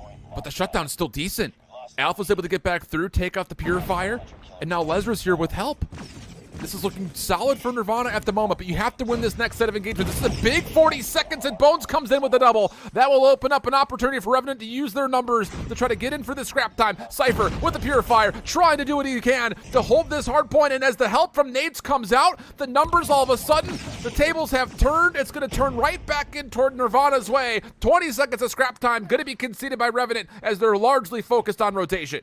Yeah, and also look at the rotation as well from Nirvana. That's actually going to be the call from Alpha again to utilize the Purifier here on Old to secure this scrap time, making sure that Revenant are feeling the pressure, make sure that they are solely focused on the rotation going over towards Grandma's. And, well, yeah, you got G-Shots up here with the Purifier themselves, but it gets answers back by Dope. A quick 3-piece of a trade comes through by way of teams. Revenant are going to be able to at least secure their numbers going into New.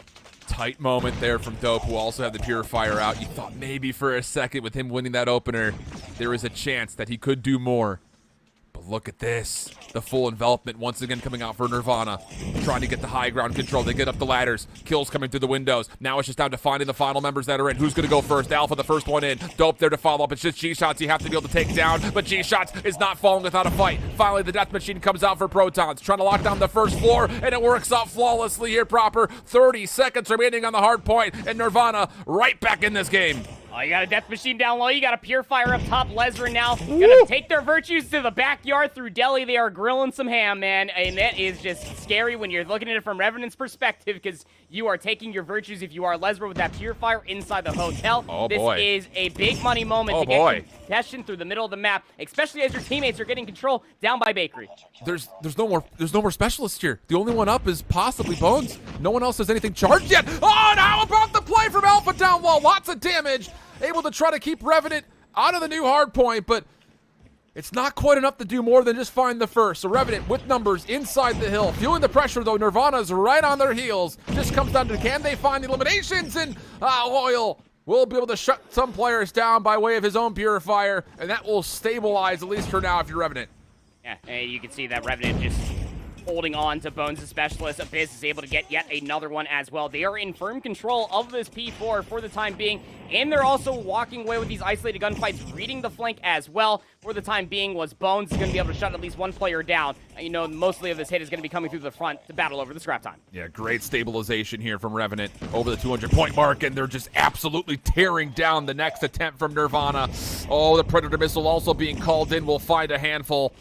That's not great news here. 15 seconds of scrap time, likely going to have to be conceded, as Nirvana also needs to start to work across the map a little bit. See if they can find a way to get some exits off of this Bakery push through.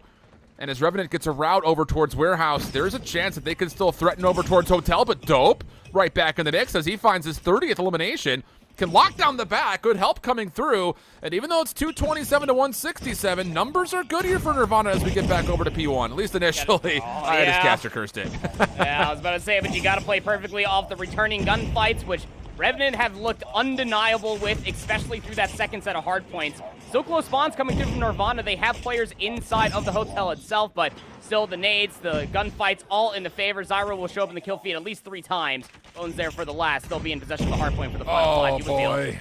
And there is no vacancy here from Hotel with Bones playing receptionist with the Purifier. Not a greeting that anyone would like to see.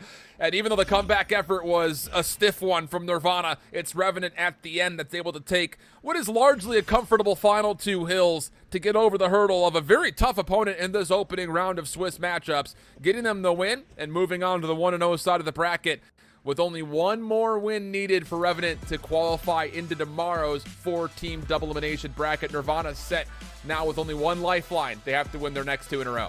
Gonna have to have that immediate turnaround. They know they're gonna be going up against another team that is 0-1, but immediate turnaround, specifically in the hard point, I would say, from Nirvana. Again, that comeback was about to be a big one as they were able to piece together at least a lot of good time there on 3, going in towards 4 for at least that second set of hard points. But again, this is what we have come to know and expect from this Revenant roster, just off the rip from that takeoff hardpoint map number 1, Alan. When this roster ends up having just the smallest lick of streaks, smallest lick of specialists, they know exactly how to utilize them. My name is Bones, 37 in 24. Yeah. My heavens, it always felt like they were one of the last players alive. And that's exactly who I want last alive on the hardpoint specifically, as he just pulls out the Purifier and seemingly was always walking with about 5+. Yeah, man, it really was a heck of an effort. But, yeah, I think you hit the nail on the head when it comes down to who was the difference maker in this one. But, I mean, Zyro pulls 2 minutes and 17 seconds worth of hardpoint time, still goes positive. And do not over-neglect on G-Shots, who gets nearly 2.5 minutes inside the hardpoint and also goes 27 and 25. Great stuff from him. All in all, a solid team effort. But I think for this Revenant squad, maybe some confidence was rattled for the fan base that's out there, considering that they didn't really have a great Stage 3 performance when it comes down to teams that you expect them to beat, especially after kind of boasting 4 returning members. But I will say, for Zyro and G-Shots, really solid stuff from them pretty much all the way throughout this entirety of the series. Maybe save some moments in the Search and Destroy where Cypher was the big difference maker for Nirvana, but in Respawn, I'm really liking what I'm seeing out of G-Shots as the new 5th. Hey, you can absolutely make a name for yourself here in regionals when it comes down to just being a very aggressive yet very successful Respawn team, as we saw there in that 100-point club off the rip for takeoff. It just felt like they came like a bat out of hell, just off their initial spawn for takeoff, and that aggression did not slow up at all as it actually came back to bite them in the rear end during that Search and Destroy, sure, but you get these guys back into a respawn, you give them the ability to constantly get themselves specialists, and Lord knows how many Purifiers we saw between them all. This Revenant squad is surely going to make a shaking of this bracket, or the Swiss bracket, I should say. You know, it's funny, though, if you joined us from the top of the broadcast, we were able to kind of hear into some of the players and some of the teams and what they were thinking about for the tournament, and some of the squads had some things about, hey, we need our Search and Destroy to be a bit better, and who knows, even though it's a 3-1 overall for Revenant, some shaky things in that Hacienda Search and Destroy that need to be talked about before they get to their second round matchup. But with that said, we've staggered the first round of this Swiss bracket. Coming up next, we've got Enigma taking on Fenrir. I'm really pumped to see what Fenrir has to offer here against a pretty solid attempt for what looks to be a pretty team that you would think would be good for qualification out of the Indian region. We'll find out when we come back after the break. Do not go anywhere.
Welcome back, India. How are you feeling? It's early, but we've got the coffee zooming through the bloodstream right now. I'm not gonna lie, I'm feeling a little amped up as we get to our second heat here of the opening round of Swiss action. I'm Ihol Chip.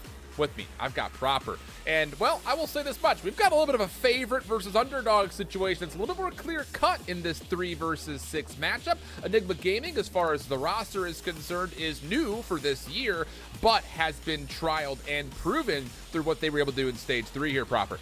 Yeah, that's right. I mean, Enigma is coming in towards this as the number 3 seed. You definitely got to take a look at some of these players that have been able to make headway throughout the entirety of this region, not just in the previous stages, Alan, but across the entirety of COD Mobile's history. Yeah, that's very true. And I think the thing about it is you're looking at a couple of the key players on really both sides of the field here. First and foremost, I'm looking at Techno and Minho, 2 players that are back from last year representing True Rippers and Godlike. But there's still a lot to be said about the new players that they have that did not play last year. Where on the other side, hey, for this Fenrir Rebirth team, I think we're both looking at one particular player, and that's Fakes. He's back from last year. He put together a pretty solid performance playing on True Rippers, but he's met now with 4 new players to 2022. And through their run in Stage 3, some question marks came up, and now we have to just consider, have they been able to find the answers in time? I know it feels like almost eons ago for us, Alan, after that barn burner of a first series that we had for ourselves, but you remember just Fenrir Rebirth, in that opening video that we did have, they understood coming into this entire endeavor that they were the underdogs, yet they want to make sure that everybody knows who these players are at the end of the day. We'll see exactly how this Best of 5 series layout now starts to look, as I think the biggest thing about it is composure in the respawn. It's going to be big for these underdog teams, quote unquote. Again, I don't want to sit there and say that that's 100% the case, but it definitely feels that way so far. Firing range, the opening map for our opening hardpoint. Then we have standoff for the Search and Destroy, a classic here in COD Mobile, and then takeoff for the Control. Thought process over these first 3 maps from either side's perspectives here, Proper. I mean, you took the words right out of my mouth, man. I think that composure being able to be exemplified in Hardpoint is going to mean everything across this weekend, not only just in this region, but just COD Mobile as a whole. That when you're a team, I mean, I hate to use this as an example, but take Nirvana of what we had in that first series. You're down by a solid 110 points. How do you bounce back from that when you know that Specialists and Streaks are all being just stacked up on the enemy side? Yep, absolutely the case. And just for what it's worth, you know, kind of looking a little bit deeper into this map pool, if we get to a 4th map, look, here's the thing. Both Firing Range and Slums as our hardpoint maps, scrappy. I mean, these are 2 maps that are built initially when they were introduced to Call of Duty for 4v4. So the fact that we're getting 5v5 with Purifiers, Death Machines, Goliaths, Chaos needs to be controlled, I think, if you're Fenrir looking at this series layout overall. So, man, I'm interested, I think, just to see what this Fenrir team's going to put together, because the thing that we've always really seen and we always talk about in any form of Call of Duty when it comes to an underdog story or a matchup that you don't look favorably on paper against your opponents, you have to be good in the 2-3-5, right? You have to be good in the objective-based game modes where you can kind of control the life count a bit better, set up some good set plays, get yourself really kind of functioning to your playbook, set the tone, set the identity, because things can get out of hand quickly in the hard point, but you have some time to kind of put a bit of a pause and control the flow when you're playing in the 2 and the 3.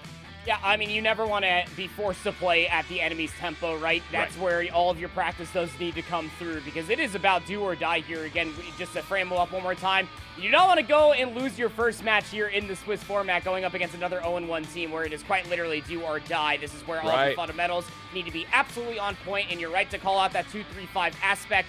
It's just a testament to Call of Duty's history, specifically when we moved over to Hardpoint, Search and Destroy, and even Control as the 3 game modes. You want to make sure that at least 2, if not all 3, can be on point throughout a best of 5 series.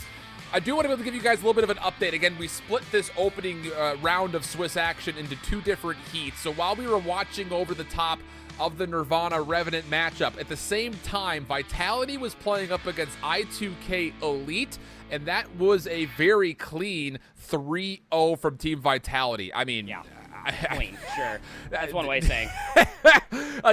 Look, here, 250-18, the opening map, 6-1 the Search, and then 3-0 in the Control. I mean, it just was as perfect as you would expect from Team Vitality, looking strong in their opening matchup. They will have to then now play up against Revenant Esports. That's a tough second round for both those 2 teams in my mind. I mean, that's just going to be a fantastic watch, isn't it, Alan? Because we're going to have just two teams absolutely duking it out. Just the pace is going to be on. The pressure absolutely will be mounted to see which team is going to go down 2-1-1 for that last chance to put themselves into the advancement period.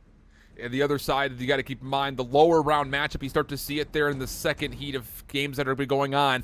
Not eliminated yet, or I2K or Nirvana, but you have to win 2 before you lose 2. So for both of those two teams, the now task is to win out. You have to be able to take this next matchup that you're set up with coming up here in a moment, and then also take the one to follow. Not easy by any stretch of the imagination, but you kind of see exactly how the layout comes through. You win 2 games, you make it, you advance. You get to tomorrow's 4-team double elimination bracket, where then all of a sudden the pressure's really on, because only 2 squads are going to make it out of this region to stage 5 to represent India at the international stage.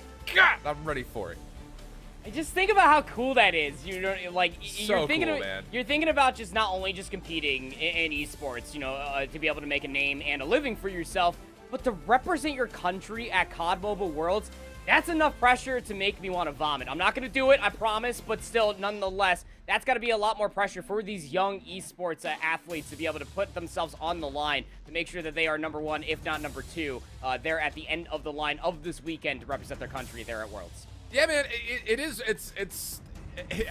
the first thing that comes to mind, it's like the COD Olympics, essentially, in a way. Kind of, to represent your flag, your banner, and your country is pretty solid and pretty sweet, especially considering that, you know, last year we got our first kind of taste at quote-unquote global action, seeing the Western and Eastern regions be able to square up against each other. But there were still questions at the end of both those finals.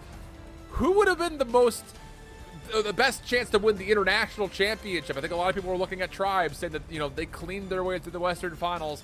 They looked like the favorite globally, but that's all question in circumstance. We don't know. But this year we will have a clear-cut answer to see which region is the best in COD Mobile. And India, I know you guys you're passionate out there. You guys always come through. I see you in chat when I'm watching. See you in chat later. We're doing VOD review. You guys are unreal. So keep that passion, that pressure up, because we have to qualify 2 out of what are going to be 5, I think, great teams here from the region.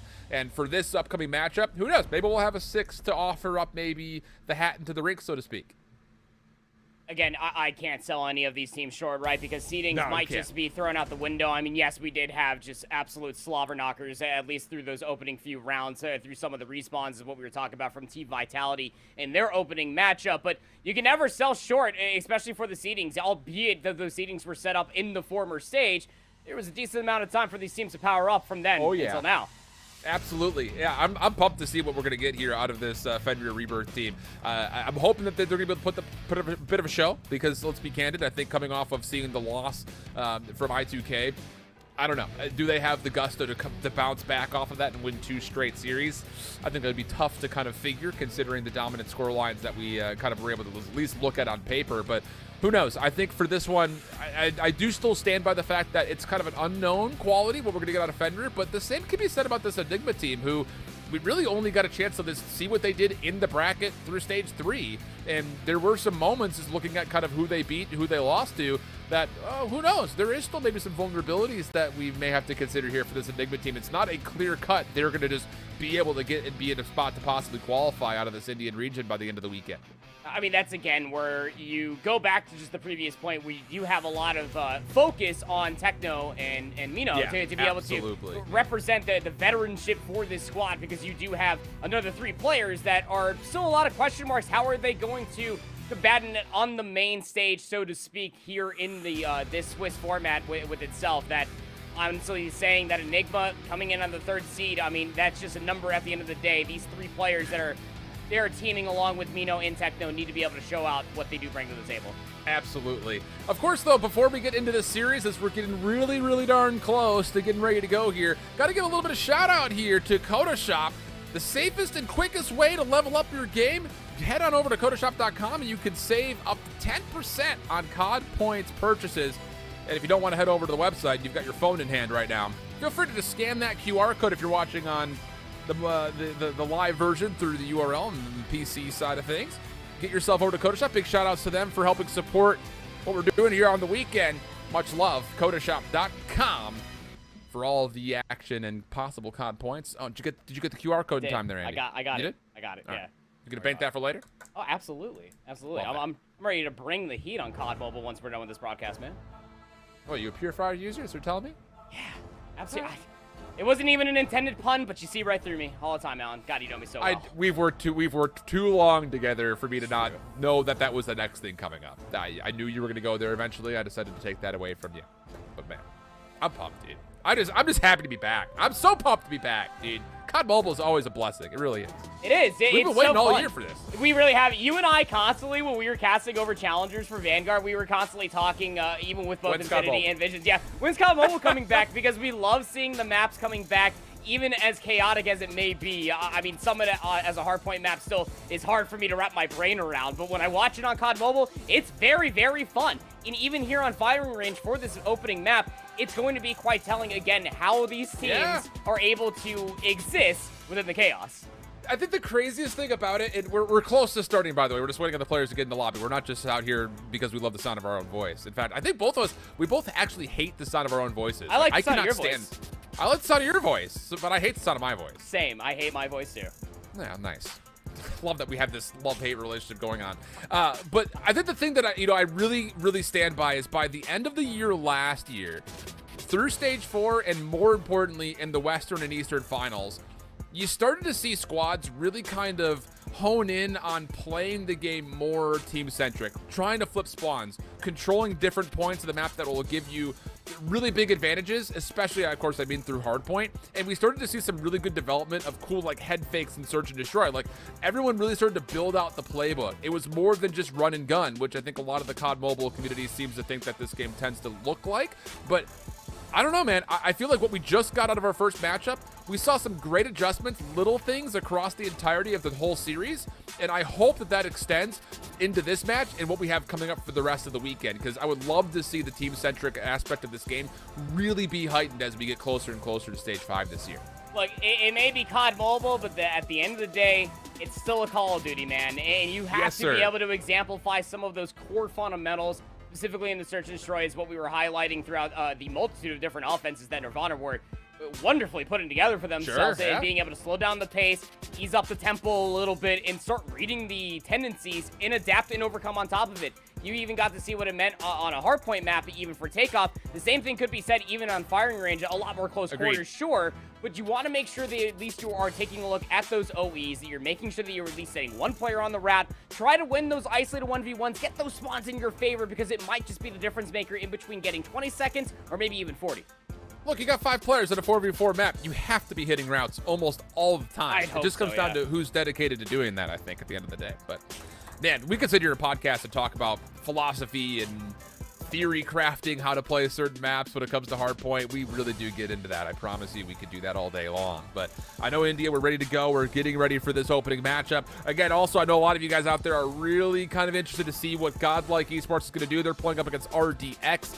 I think both you and I and everyone else watching are expecting a pretty clean 3-0 from Godlike in that matchup, but we will keep you guys updated as best as we possibly can, as their series will be going on simultaneously as this one. And then, fret not, as we jump into the Swiss round 2, we'll be covering both matches of the 1-0 teams that are facing up against each other, and then as we go to the one after that, we will be watching both of the teams that are, or both the matches rather, that'll be trying to qualify our final 2 teams. So every qualification match to get to tomorrow will be on broadcast. But enough jibber jabber, let's get on into it. Firing Range, Hardpoint, India, turn up. It's Fenrir Rebirth going up against Enigma Gaming. Let's go. This one's gonna be interesting, right? Because, I mean, for all of my tried and true Call of Duty fans out there that have mostly played Firing Range, Search and Destroy, thinking about this map as a hardpoint outside of a pub is going to be weird. You do have the high ground, at least exemplified there inside of wood, but the money hills like 3 and 2 are going to be the absolute virtue. That's where we need to see the fundamentals come out. Need to see these routes find a value. All right, here we go. Stuns, flashes right off the rip. Able to at least impair some of the Enigma members. Oh, actually, look about this. Through the build map, mostly shut down. Fakes, of course, the first one up, but There's the rest of the help. Enigma clean kill feed as they get some comfortable space to work over through this mid-courtyard area. Yeah, look at the zone control also coming through. You got Vex trying to run that route, at least on the southwest side of the map, and they're actually going to be able to find themselves at 1v1 engagement versus Fakes, come out on top of it, but will lose their life inside a tin for the time being. Great zone control being exemplified here from Enigma early.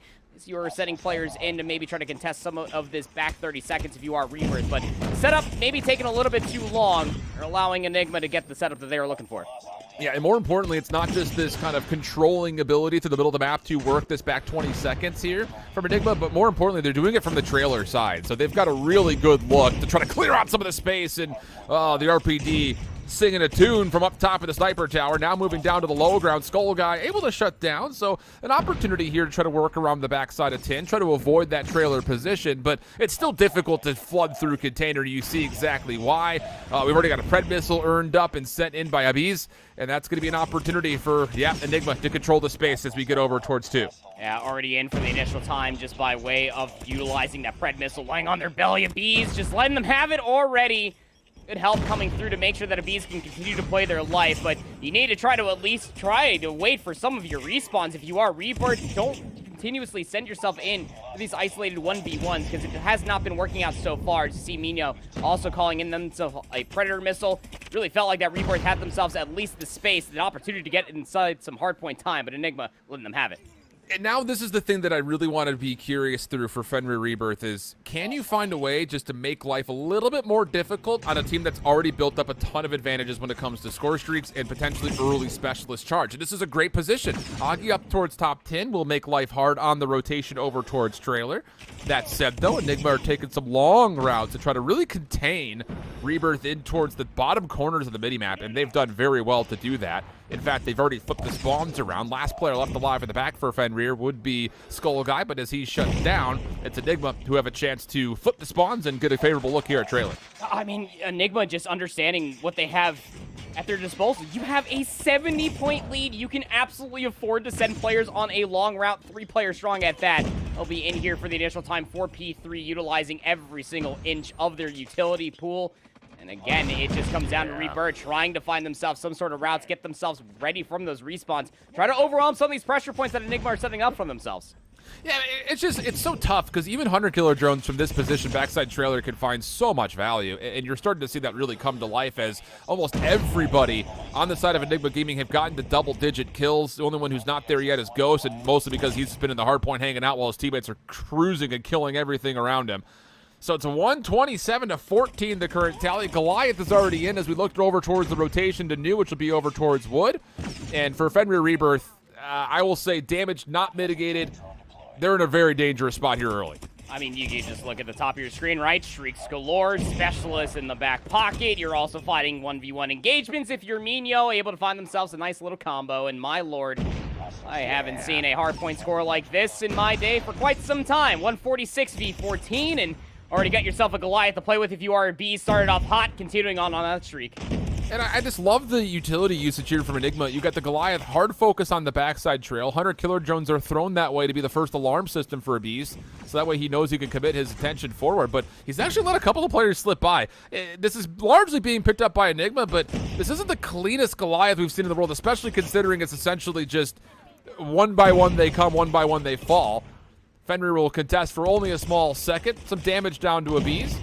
And he's largely by himself here for the back 20 seconds, but the Predator missile will assist Ghost there to follow up. And it looks good for Enigma to clean up this scrap time and get really darn close to 200 points. Just how do you just try to deal with this Goliath when you're just solo chowing it? 1v1 they go in, one by one they will fall. Yeah. A flawless E4 here for Enigma will put themselves just at about 200 points, 199 v 14. You really feel like this might just be out of reach, but never want to count your chickens before they hatch. Rebirth really need to start piecing something together. I mean, not exactly the sexiest KDs to speak of in the world, but these isolated 1v1s you certainly do hope will start going in their favor sometime soon. Annihilator comes out for Shantan. You have to get something done here as you start to get your specialists up. You have to. You just absolutely need to win the middle of the map right here, right now. Ghost gets the first, catches another middle of the map, no problem there. Fenrir a chance to get in early, but the numbers are not all that favorable. Shantan still holding on as Annihilator, and he gets completely slid on. Oh, boy. Not good news. Over the double century mark goes Enigma Gaming, and, yeah, go ahead and throw this vehicle into cruise control. 250's in your future. Not even double-digit deaths. He's just vibing. Yeah, he's hanging out, man. I mean, why wouldn't you? 29-6, just finding yourself isolated engagements. I would be ego channeling almost everything if I was feeling the hot hand like that. Going back through the middle of the map, just a very good hard point yet again coming through for Enigma. And there's just no answer. 1v2 even. Why not give it to Mino? There's just no answer at all here, Alan. Yeah, and I hate to point it out, but look, we were looking forward to seeing if Fakes was going to be able to kind of put some pressure on here for Fenrir. He only has 5 kills at the moment. Not good enough. Not great news. Not great news at all. So this is what it looks like to play up against Enigma Gaming. And, well, I don't think necessarily we were looking at this saying that, okay, Enigma is going to have some trouble here with Fenrir, but I think both of us were hoping that Fenrir were going to make this a little bit tighter than we're currently seeing here in this opening map. Looking like it's going to be 250-19, unless anyone can touch, which no one will be able to, and Enigma Gaming starting to eliminate some doubt here right off the rip in this opening round. Yeah, I mean, I almost felt like that they just heard us just through the other channels. Just, I mean, look, I mean, again, we weren't saying that this was going to be a hard-fought battle, but I definitely was thinking that Fenrir Rebirth were going to put up somewhat more of a battle, to say the least, going throughout that hard point. I mean, you even called it out going through the second set of hard points. Finally, we started to see some specialists come through. Some annihilators were being pulled there for Fenrir Rebirth. You just had to be able to get yourself some semblance of a power position. Get yourself top wood, get yourself in the middle of the map, isolate some of these engagements with those annihilators, but they just weren't finding the kills. They were constantly getting slid on by players like a beast. 35-6 with a minute and 31 worth of hard point time. I mean, keep in mind, most of that was on P4 when they were just vibing out with the Goliath, sure, but outside of that, they were just almost everywhere, just finding themselves isolated engagement after isolated engagement. Yeah, really for the top 3, you're dealing with triple positive KDs across the board and nearly a minute plus worth of hardpoint time. I mean, there really wasn't much for Shaksham or Ghost to do, flat out. They got a lot of assists in, which is always nice to see, but on the other side, 5 and 28 on Fakes, just not stepping up when I think a lot of the spotlight was really towards him, especially considering that he is the one returning member from last year that was playing and was part of that True Rippers team that, hey, they qualified as a 4th place position in the Indian region. Weren't able to get it done in the Eastern Finals, not making it out of groups, but like, hey, you represented one of the top 4 teams from last year. We expect to see some of that greatness to come through, and it just really wasn't there whatsoever. Yeah, even going up against former teammate of Techno, just it's just one of those things, again, for this Enigma squad, you just really do feel like that the composure is all there. They understood the homework, and they absolutely aced it in kind, just winning every single rotation, getting those power positions, and we really do feel like that there's going to be an answer for Fenrir Rebirth to maybe try to mitigate some of that aggression. It's going to have to come through here on the standoff search. Yeah, it just feels like, and this is something that I think we can come to expect across the entirety of today at least, is the quote-unquote favorite teams in these matchups are really going to show those advantages in Respawn in particular, just due to the fact that they can string together multiple kills per life. But in Search and Destroy, you have to have good set plays put together here if you're Fenrir. You need to get this tight. You have to keep this within 2 rounds, maybe even find early advantages to really put the pressure on the opposite team here and try to force Enigma Gaming to make the first adjustments, because otherwise, I don't know. I just don't feel great about, even if you extend this series to a map 4, being able to do any better in the Respawn on slums. Like you have to be able to go multi-kill per life if you want to be able to win rotations on that map, and we didn't really see it in firing range, and I think expectations would lead towards not necessarily seeing it all of a sudden appear on slums. Your best bet is in the 2 and 3 and 5 if you are Fenrir, right? Because at least you do have some sort of an idea that you can slow down the pace slightly. But I mean, we even got to see, even on the control and firing range in our first series, that it may not even matter. The team that is just feeling hot is just going to start running at you, is going to be finding those multi-kills that you continuously talk about there, Alan, and the standoff search and destroy. Again, this is a map I don't remember when Black Ops 2 came out and how long standoff has honestly been around. It's a long time ago. It's a long time ago. It's one of those things that you have to know where these power positions are going to be and lie. You have to be able to know where you can find value with your nades earlier on, and you have to be able to work your hot hand for those first bloods to be able to keep the more aggressive team honest. We saw that come through in our first series of the day. There's absolutely no reason why Fenrir Rebirth can't do it here. And I think the thing about it, too, with a map like Standoff, like, hey, sniper rifle gameplay, long-range LMGs can still come out to play here and control spaces of the map that are going to be key, depending on which side of the bomb you're looking at. Doesn't make a difference. Offense, defense, you control mid-map, you able to control things like Hotel and the cross, more importantly, from Granny's to Top Bakery. hey man, hey, you can really make life difficult for your opponents, and I think those are going to be the keys here. And who knows, maybe it is just one good sniper. That's all you might need to really get yourself going and maybe try to control flow of the map. Because, I mean, hey, it's a giant intersection literally right through the middle of the map here. So if you could kind of separate the map into two halves, your ability to isolate should be high. But, of course, again, we're back onto our theory crafting, which we always are prone to do. I think the biggest thing here is you have to eliminate all doubt, I think, if you're Enigma. I mean, we have a clear-cut 2 favorites, I think, for everyone in the region. You're looking at Godlike, you're looking at Team Vitality. Sure. The next 2 teams to qualify, there's more of a question mark around it. Like, this Enigma team, especially with what we saw from Revenant, can Nirvana bounce back? You have to feel like at a certain moment in time, those 3 teams will still find a way to meet each other again to try to get to tomorrow in the first place, because we can't take 5, we can only take 4. You're not wrong there. That's some great usage of numbers, my friend. And yeah, this is, again, where we go back to that conversation that the composure on the grandest stage of it all here in regionals needs to be exemplified here, specifically for Fenrir, right? Because you have to be able to come to grips with it. You just got smoked in that opening hard point. But again, coming into the Search and Destroy, just wipe the slate clean, come in, play your game. Do not allow Enigma to fully take over with that tempo that they were able to exemplify there in the opening map. Have to have it. You just have to. So that's the frame up. That's everything we can talk about when it comes down to the standoff. Search was waiting on the players, and we will be in lobby hopefully very, very soon. Again, just as a reminder, if you joined us here late, Godlike and RDX are currently playing. Let's see if I can find if there's an update yet. The answer is yes. Oh gosh. Oh. You sure you want to share that? I think we have to, because I just framed it all up. Yeah. Godlike Esports, I just got to adjust myself here and make sure there's something in my eye. 250-7 on a takeoff hard point. That favored Godlike Esports, in case you're wondering. Oh, okay. I was worried there for a second. But yeah, I mean, it's got to be a tough matchup, right? I mean, you come in, you're RDX, so you're good, the 8th man. seed, Godlike comes in. I mean, you're talking about a team that has just been run-of-the-mill, just the best players here in the Indian region so far. It's just almost what we're going to come to expect. Obviously, we don't have any VOD specifically about what they look like in this specific point in time, but showing up there on the takeoff hard point to look like they're getting off quite well. Their series will continue through a firing range search and destroy and then a standoff control, and I do not think many people expect to see anything beyond that, including us. So that's kind of what's going on there. For what it's worth, the winner of this matchup will play up against that Godlike team coming up in the second set of matches in our Swiss bracket. So if everything stays as I think expectations have led us to, we would see this Enigma team likely play up against that Godlike squad, pending, of course, Fenrir doesn't do anything too crazy here for maybe a 2-3-5 series victory. Players are in lobby. We're real close here, friends, I promise. And we're going on in. There it is. That's the call that I'm looking for. Standoff right through into our search and destroy. Must-win map here for Fenrir Rebirth. Gotta have that cross. Again, that giant intersection with Statue, that is a cross that has gotten a lot of teams championships on this specific map mode combination. Snipers need to be out and play top grandmas, sure. But you also need to be able to exemplify those executions. Once you get those first bloods, you really need those SMGs to work their way inside those bomb sites, get that pressure inside a square.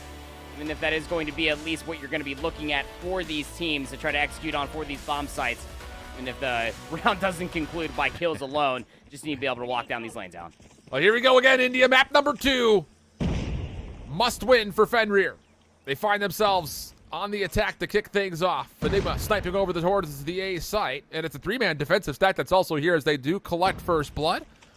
Puts Fenrir in a bit of a tricky position here, needing to try to find a way to maybe even rotate over towards Hotel, but Enigma are there as well. So everything being contested, everything being controlled, but 1v1 off map, we'll actually see Shanson take 1 kill and Skullguy follows up. So all of a sudden 5v4 turns into a 4v3. Beautiful response though from Abiz. Looking for the second, will be turned aside just a touch, and we go into a very level 3v3 at the minute 15 on the clock. Love that discipline just to be able to play their life, but it leaves Ghosts out on their lonesome there on the backside of the A site. Going to be potentially able to get some information. It's Ignite that's over by that statue that's trying to encroach their way further forward. Still have a minute left to play, and you don't have to get too antsy if you are Rebirth here. Not You're at all. in a 3v3. You just have to lock down these lanes and maybe try to catch Enigma out in one of these unforced errors. And Shanton's actually getting a little bit of a look over towards Delhi. He's shut down immediately upon trying to place an order. Ghost backside tracker. Slid on. Ignite finds the kill. We stay even. 2v2. Defense starting to rotate. Ignite controlling a little bit of space, but wants a little bit of help before the plant comes out, and that will be enough clearance. And they're going to set up for a post plant. Looks like on site with this plant position. Ignite able to get the push through. Do they expect the mid-map hit, though? Because Enigma are double hitting this from the side. And they do lose Skull Guy. So now it's just down to Ignite. Bomb is planted for him over the top of the barrel. Sees the first. Cleans it up very nicely. And now a 1v1. Repositions. Backside tank. Here's the contest. Sees the information with the shoulder. Now over the top. Rotating back, though. Looking for maybe trying to hop onto the defuse here. Trying to bait it through. Here comes the shots. Ignite sees that no defuse here at the moment. Tapping it again as Abiz. 13 seconds. Has to hold now. Ignite needs to check this over the top of the barrel. Abiz gets scared off the defuse. Now he has to hold it. And Ignite, there's really no reason he loses this. And yeah, good cleanup from Ignite in the 1v2. So well played there from Ignite. I mean, even in the 1v2, yes, but throughout the entirety of that round, Alan, he was playing in one of those key positions that I was highlighting in our pre-podcast conversations about standoff, search, and destroy, just over by that statue. Such a nice power position to hold for yourself, as soon as the AXQ came through, was zoning away players on the backside of Q. And how about the early sniper pressure? We talked about the setup. Going to have to come through. Maybe following an advantage here for Rebirth. Keep an eye on Skull Guy to see what he can do. The B's on the opposite side, going to be countering the snipe. Similar setup here, though, from the side of Enigma. 3-2 split. With Abiz largely watching the middle of the map. And for now, Rebirth happy to kind of feel things out. So 5v5.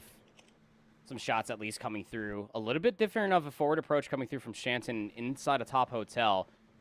One player that was able to work their way inside of this specific position defensively, and that was Vex. Just going to be playing on the backside of that alley, just outside of Delhi, along with two of their teammates. Enigma's giving away nothing here. Love to see that after what we saw in the first opening round. Second nades coming through, and it's a sniper battle that happens over the middle of the map. It's Abiz who falls. Goes to be able to get one back. We go 4v4, but Ignite is able to still try to get a trade position, and they've got numbers over towards A. Defensively, Enigma have to get a rotation on the backside of B. But Mino! Off screen, he gets a double, and the third! How has he done that? Fakes him with at least get one back, but a punishing play by the sole defender at Enigma. Unfortunately, not caught at all on screen, but Mino, he's done it all.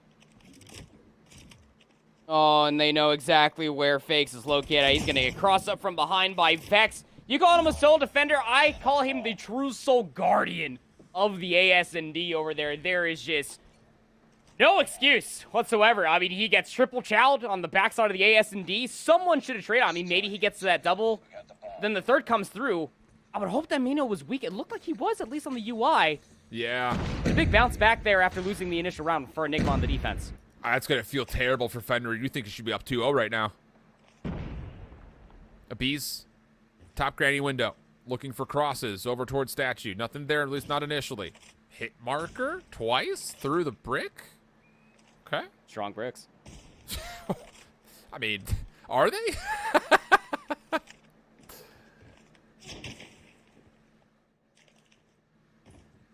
So again, this is a very similar setup coming out from Fenrir Rebirth. What we've seen in their previous two offenses. Again, just the slight adaptation coming through. You put Shanton in top hotel.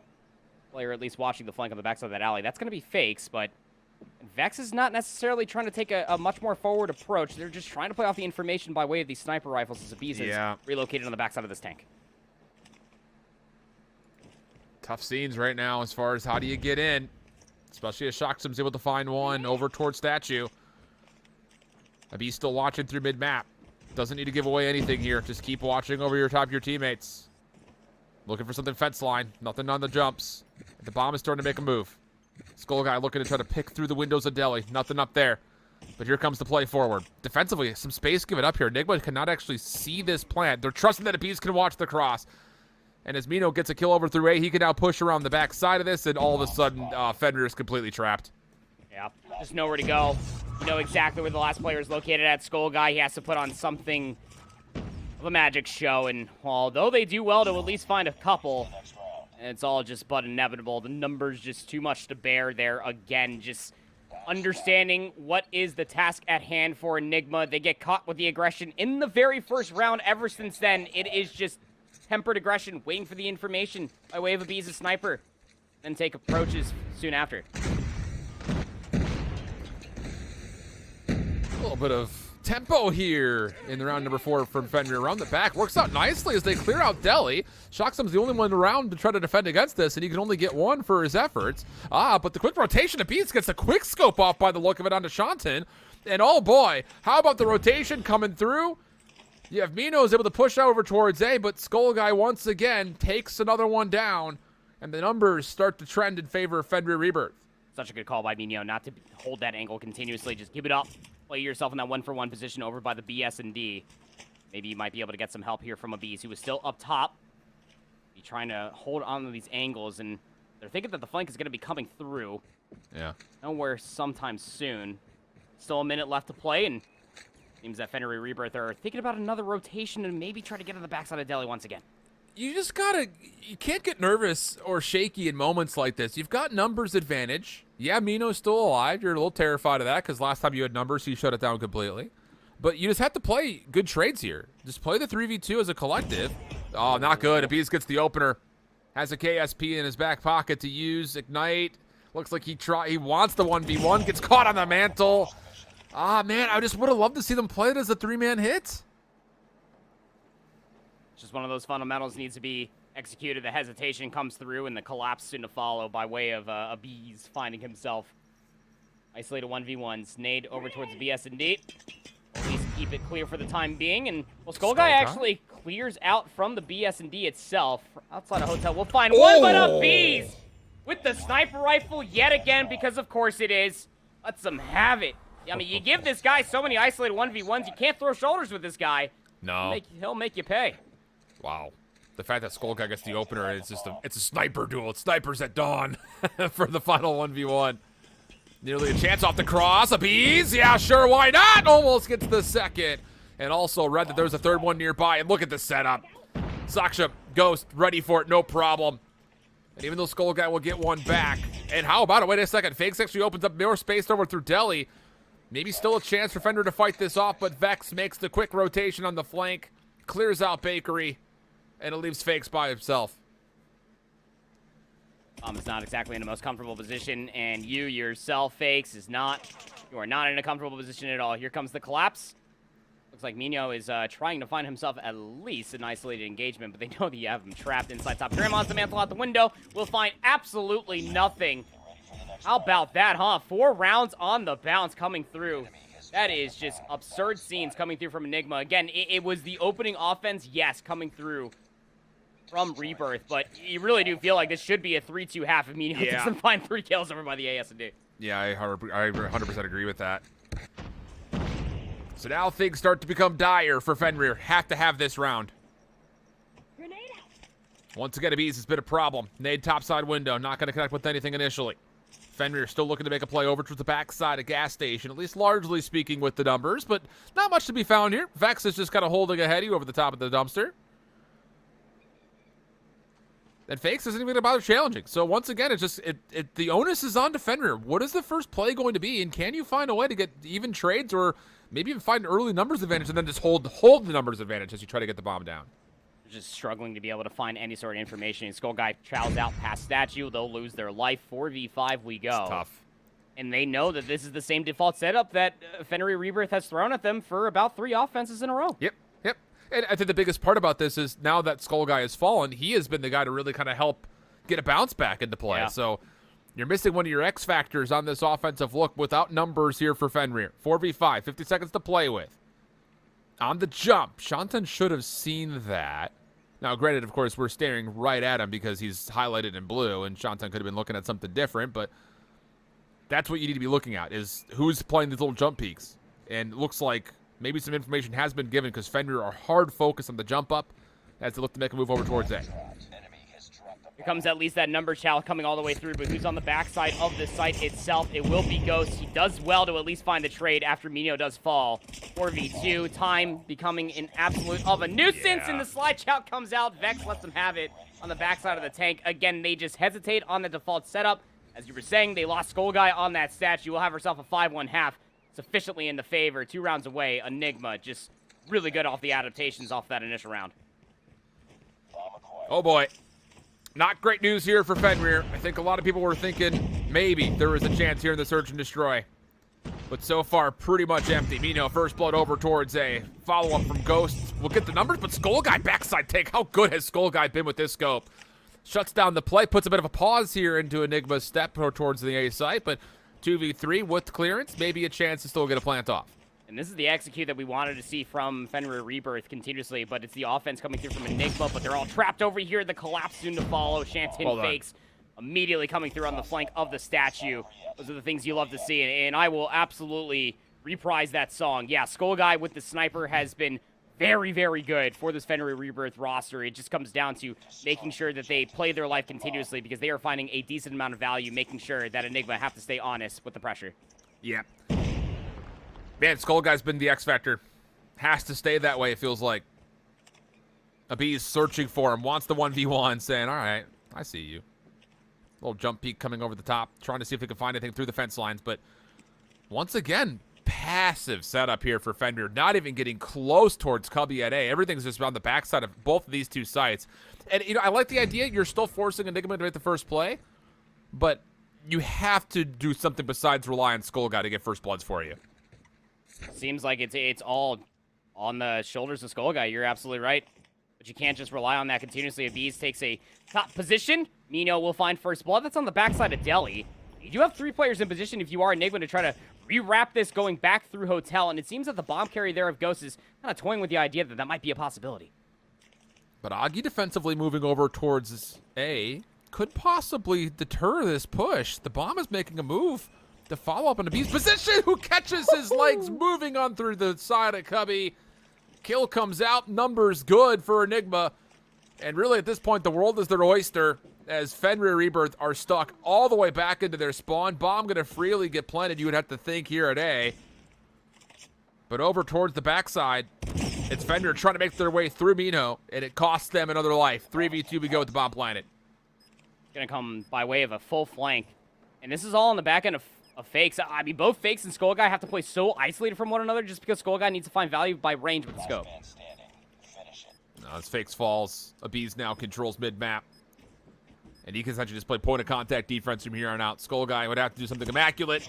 First shot, not quite going to get the full kill. Tag comes out, and the pistol's in hand. Abiz wants to finish off his prey and will be able to do so, no problem. 6-2, one more for Enigma to find.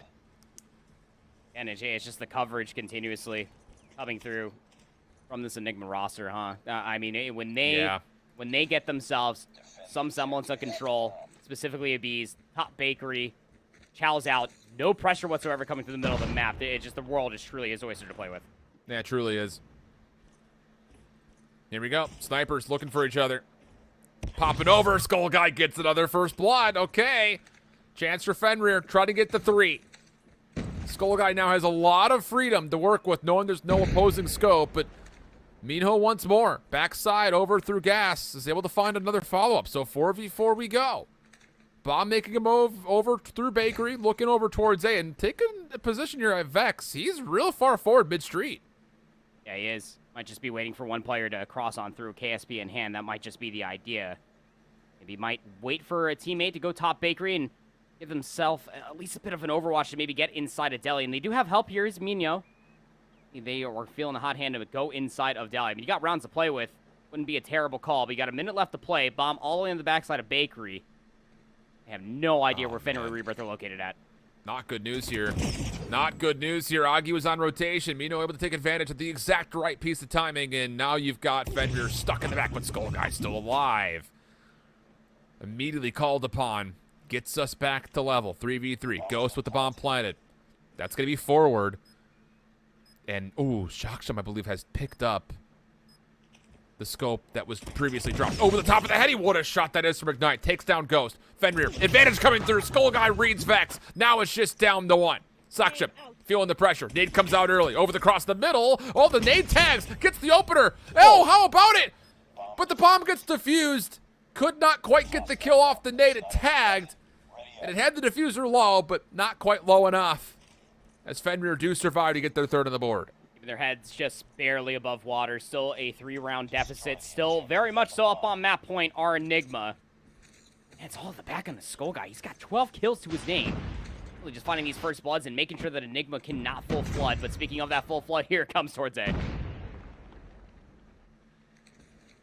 They're already on. This is the thing about it. Like, Fenrir have not been contesting the early regions of this A site, but quick route coming out over through number 3. That's Johnson. He's already through and actually can hold off the Bees in the back. He has to watch this flank. So now a pinch could start to unfold. Oh, the shot, though, misses. Doesn't make a difference. Vex able to pick things up, and Mino from the front. Goodness gracious. Doubles up another 2. Fakes on the backside. Finishes off 1, but really needed to get the second. So now it's just down to 1. Skull Guy. Of course it is. First shot connects. Over the top of the bomb site. Oh, just misses the shot, and that will cost them the search. Man. A heck of an attempt at a Skull Guy, but Fenrir missed out on a chance to utilize his early first bloods to find too much success. 7-3, the final score. It's that same hesitation that we saw plaguing this Fenrir Rebirth roster on their offensive rounds. Did end up coming through again on their defense. Just way too much focus, way too much reliability on the back of Skull Guy, again, who's just constantly being that sniper presence, whether that's top grandmas on the balcony, on top of that ladder, watching the middle of the map, trying to keep a Bees at bay. And again, as we were calling out continuously, offense and defense alike, Skull Guy was finding a lot of first bloods. He was finding a lot of kills, period. But when you give up that much space over by the ASCD, any one of these top teams, I don't care what region you are on, are going to be able to read by way of nades, if not by pressure out from just hard scoping in on that angle over by Cube. And hey, there's nobody on the backside of track. There's nobody over by A. Why don't we just 5-player rush over there, leave a Beast top bakery, just watch the cross, and it works out kindly for them. I think the biggest thing is, outside of Skull Guy's ability to find good first bloods, there were 3 rounds that I can think of immediately that Minho found 1v2s or 1v3s, whether it be defensively or right there at the end on the offensive side, shutting down retake potential from the front. He gets 14. Total kills coming through. On the other side, I mean, Skull Guy gets 13, and Fakes gets 9. So, like, the numbers, the kills, they're there. It's just 3 rounds worth of throwing away numbers advantages. To Minho at the top of the scoreboard was the difference maker, I think, on the opposite side here, giving this Enigma team a chance to close this out in relatively comfortable form at the end. Yeah, and you got to see some shades of that firing range HP, right? Is that, you know, when Minho is getting themselves in isolated 1v1s, 1v2s, hell, even that round where they got an isolated 1v3, coming out on top of it more often than not. You know, it's something to be said that when your number 1 player on your roster was Skull Guy with a sniper rifle, and albeit I'm here for it, I do love me some good old-fashioned boomstick gameplay. It's just when the follow-up is not there, when you do not have a player with an SMG in hand that is ready, willing, and able to then take that space soon after, you give up way too much map positioning, and a team like Enigma that are playing that much of a faster tempo are just going to gobble that up. And so they did. So with that in mind, next up, Control, Takeoff. And look, man, I'm really curious to see what Fenrir is going to want to do here as far as kind of the compositional setup that they want to run. Wide open map, opportunity to pull out things like LMGs, not just rely on the KSP in every single gunfight. In your mind, is there the ability to kind of do in a way like what Nirvana was doing to Revenant, trying to keep them at arm's reach to give yourself a chance to kind of read the play and adjust? Or I don't know. I think that for me, if I'm wearing the coaching cap, that's what I'm thinking is, hey, let's get them, let's get some LMGs out. Let's lock down long range, keep them as far out as possible, or at least get good early information, and then rotate around that intel. That would be, I think, the best idea when it comes to not necessarily being able to match up against this Enigma team in the 1-for-1s that we're starting to see that have occurred in the last 2 maps. I'll agree with you, at least pen and paper, but the hesitation that we have seen from Fenrir Rebirth of what we have at least been exemplified is that when they do have the opportunity to be able to get those first few kills, they have to be able to execute soon after to be able to then push forward. Take more map positioning away from Enigma. That has not been showcased so far by this Fenrir roster from what we've seen. If it does not start here, obviously they will go down 0-1 here in the Swiss, but I'm more or less looking for the inevitable spawn trap that Enigma might put them in, especially off of that grueling 20-point club we got on the opening hardpoint. Gosh, there's no hesitation here either, Proper. They're just flying across the map. Skull Guy's actually trying to snipe, so you want to talk about pulling some long-range ability. He's looking to get things going by way of the scope. I don't necessarily love the call, but, such is life. And onto both zones simultaneously. Go Enigma. Oh, golly, Miss Molly. Hold me closely. not good stuff at the moment here as, oh boy, this is just, yep, Spawn Trap City here proper. Statue control, stairs control, just outside of the control. Hey, it's just all there, isn't it? They're giving themselves just so much pressure going forward. Again, Vex is fishing out just another opportunity to get a timing on the backside. They will, of course, find it. 19v22. You're looking at this from Fenrir Rebirth. Again, you got to somehow get yourself out from the spawn trap. One of these angles needs to be double, triple chowed. Get some of these players from Enigma out from these positions. And, you know, I'll eat my words here a little bit. Skull Guy's finding some value with this scope. He's cleared out some space. They've brought back the life count. The thing about it is, you're essentially telling me that as you're going to be scoping over the top of these zones, you're willing to fight 4v5 on the zones themselves, and I just don't love the ability to lock down time with that. So, decent clearance initially, but Mino's back on route hitting, and with only a couple of seconds between Enigma and an opening defense, it looks inevitable, and so it will be a 6-life lead at the end of it for Enigma to dominate the defense. Not gonna lie, it took me a solid few moments to fully realize that that was, in fact, Enigma on the defense because, as you called out in the beginning of the 10 seconds, they were just fully sprinting at Fenrir Rebirth. And again, you got to tip it to some sort of degree. Yeah, Skull Guy trying to find value with the sniper rifle. But again, the problem still arises that if he's finding picks from range, these SMGs need to be able to find pressure from the front. Absolutely. It's, you know, a little pick and move situation. Find the kill, open up space, take that space. Skull Guy still rocking the scope. Defense starting to make a way through, but look at Enigma. They're already got positions on the backside of B. This is going to open up the middle of the map to possibly use to get some pressure on towards the B zone for tick progress with Bs. Not quite able to double up, and with that, the proximal spawns for Fenrir will give him a chance to recover B, but now the pressure, as the first tick is locked in, starts to go over towards Fountain at A. Still cycling players in and out from the zone. Keeping that clock stalled out over by a minute. Here comes that aggression. I love to see it. Thank you, Shanton. Able to find himself a double kill. Yeah, Mino will be able to trade it out, but you're able to get Enigma off the zone for now.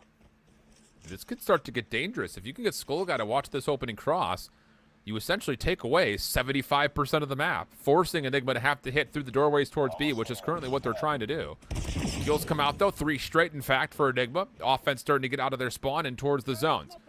First tick still locked at A. Nothing further as we go to 18v18. Chanted in the corner, shut down. And this will allow an opportunity for Enigma to possibly get some progress on both sides at once, but instead they're going to cut through the middle of the map, try to focus over towards B. Kills defensively for Rebirth, solid. Minho inside, yeah, wins that one as well. So all of a sudden he's starting to build up a bit of a streak, 4 in a row. And now Enigma, a chance with maybe some specialists to try to work over and get one of these full zones captured. Slowly tacking on progression over by the A zone, and you can see Fenrir Rebirth. There's a lot of focus coming over towards that very narrow choke point that does lead over by B from that doorway. They're completely conceding this A zone, which is the right call. You're down at least by a single life, but you want to at least get yourself the setup going over by B. But you have to deal with these lurking and roaming SMGs like Mino every single spawn. This dude's running routes. Unreal, bud. It just is. Mino 19 kills, a B's on 15. Everyone else just happy to be here. I mean, Skull Guy's got 12 with the scope. It's just... Oh, man. I love the idea of it. I'm really flip-flopping here. I see the idea of it for Skull Guy. It's just... There's not enough participation across the other members. Flat out. That's just it.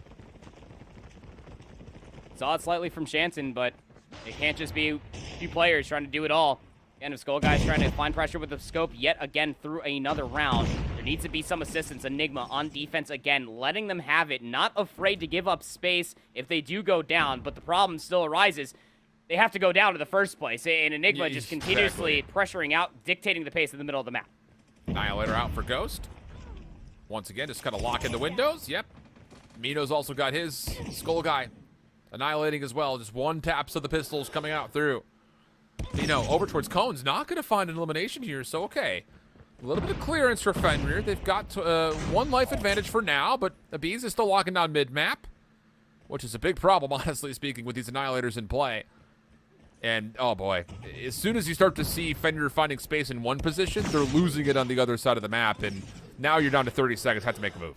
It just feels like Enigma are playing chess while Fenrir Rebirth are playing checkers every single time that there's a route on the backside. It is being exploited continuously. Enigma are down in lives for the time being, but you are down to about 24 seconds. You need to make a play happen. These isolated engagements need to be collapsed on, and Someone needs to trade going on in the backside of the B zone, and Ignite is at least trying to task themselves to do so, pulls out the Annihilator to do so, but it's another 3 dead that comes through. That clock stalled out still, man. nonetheless, here at 21 seconds. Just look at the left side of the minimap. I mean, you've got Enigma members literally watching Fenrir spawn up. And yeah, Skull Guy on the B zone gets 1 tick of progress and a little extra, but eventually you're just going to get overwhelmed. No one can get out and in towards the missile silo to help out anywhere. And Enigma's offensive pressure just over and surpassed by what they're doing on the defensive side of this control. 12v6, looking like a 3-0 in the control and a 3-0 in the series, unless this can come down to kills somehow, some way in the last 6 seconds. But as you can tell, as my voice starts to trail off, not very hopeful that that's going to be the case. And the last 10v3 will be the remaining members that will see a 3-0 tick up on the scoreboard. Yep, team claps all around. Clean stuff from Enigma as they 3-0 Fenrir Rebirth. It was just all aggression continuously coming through. And to be completely candid with you, Alan, I'm sure that you're thinking the same thing, that if you're just throwing aggression after aggression, you would almost assume, again, well, if they're just running at us with KSPs, let's try to keep them at an arm's length. The issue is that when those trades continuously came through, you always had one lurking player with the KSP in hand that is then taking a further forward position. By that point, if you're looking at it from Fenrir Rebirth's positioning, they were setting about 2-3 players at a time to deal with one player that was inside their spawn just to get out from that spawn trap. By the time that they were going 2 for 1 even in that stature, here come the respawns continuously from the other side of launch. It just always felt like that it was always just a one-dimensional hit, a one-dimensional retake coming through from Fenrir Rebirth, and Enigma, again, exploiting flank after flank after flank. Yeah, tough scenes all around, honestly speaking. And Noah Bees, once again, just dominate from start to finish. Flat out. Straight domination from those two. So that will take it into the conclusion of our Swiss bracket round number 1 update, because I know you guys are curious about it. I'm sure you are, because, I mean, come on. A lot of you guys are wanting to see what Godlike Esports could do. We revealed the hardpoint scores when that map had finished. 250 to 70 was the takeoff hardpoint. 7-0 the Search and Destroy in firing range. 3-0 the control on standoff. So with that in mind, that now means that Enigma will have a date, very aggressive date, you'd think, against Godlike Esports in the Swiss round 2. And on the opposite side, of course, with Revenant taking down Nirvana, they will be playing up against Team Vitality. That and more still to come on the day. Again, we've got 8 teams. Only 4 can make it to tomorrow, and out of those 4, only 2 of those can make it to stage 5. A lot of prize pool money on the line, but of course, representing India at the global stage is what all these teams came here for in the first place. And we'll see who will be one step closer to possibly doing that when we come back after the break and we enter into our second round of Swiss action right here with COD Mobile India.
Welcome back. What's up, India? How we doing? We're through our first round of Swiss action, which means we're going to be dealing with 2 matches here in the second set of matches, both of which will contain 2 squads that will be qualified depending on if they can find a W or not. My whole shift. With me, I've got Proper. And this first matchup that we have here in our first heat of this Swiss round 2 is going to be a fun one. Our first look at Team Vitality, now going up against a team that looked really solid. Honestly speaking, you know, we take a look back to what we kind of just came off the bracket with watching Revenant Esports. Hey, man, they looked solid, they looked good, and maybe there's a chance here.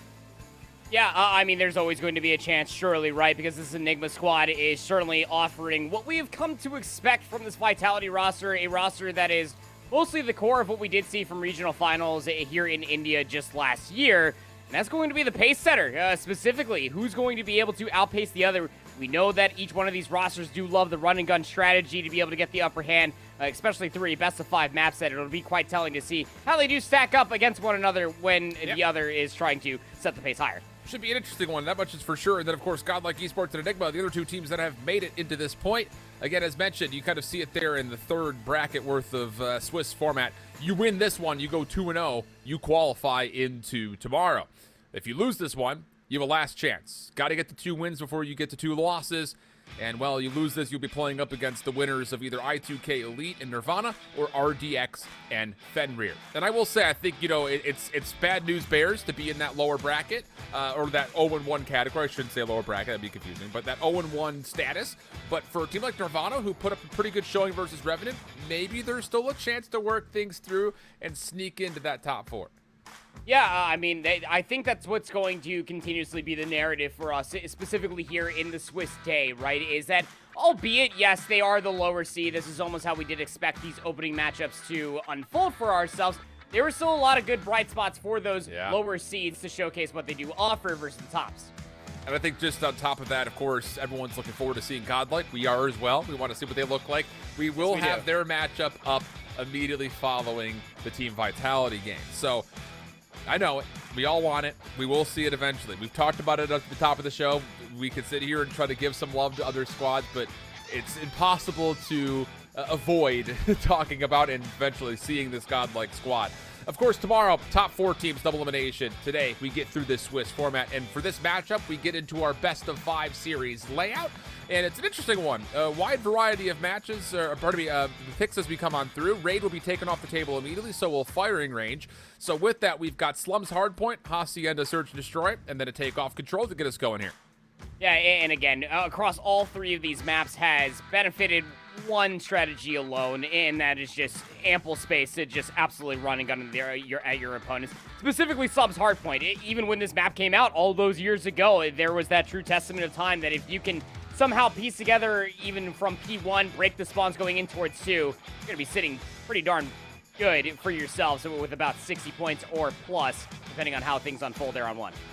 And if we do see a back and forth affair here between these 2 squads, we would then have a Summit Hardpoint and then a standoff Search and Destroy. And I may need to correct ourselves here. We were kind of initially told it was going to be Team Vitality versus Revenant. It's Team Vitality versus Enigma here for this one, which would make more sense. That's the 2 versus the 3 seed matchup. So that's what we will have here. I know I said Revenant, but this will be Team Enigma. So that means that, of course, Godlike Esports will be playing up against Revenant in the following matchup. So we'll get that all corrected on our side and consider what we have here. And look, here's the thing about it.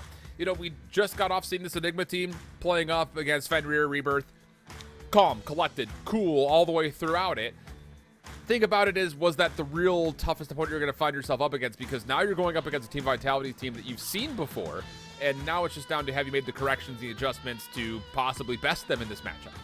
Yeah, consider it. I hate that the way this is going to come across. I don't mean this in any condescending way, but it's a little bit more of a warm-up, right? Now, you 20-point club there on the firing range, Hardpoint versus Fenrir, Rebirth.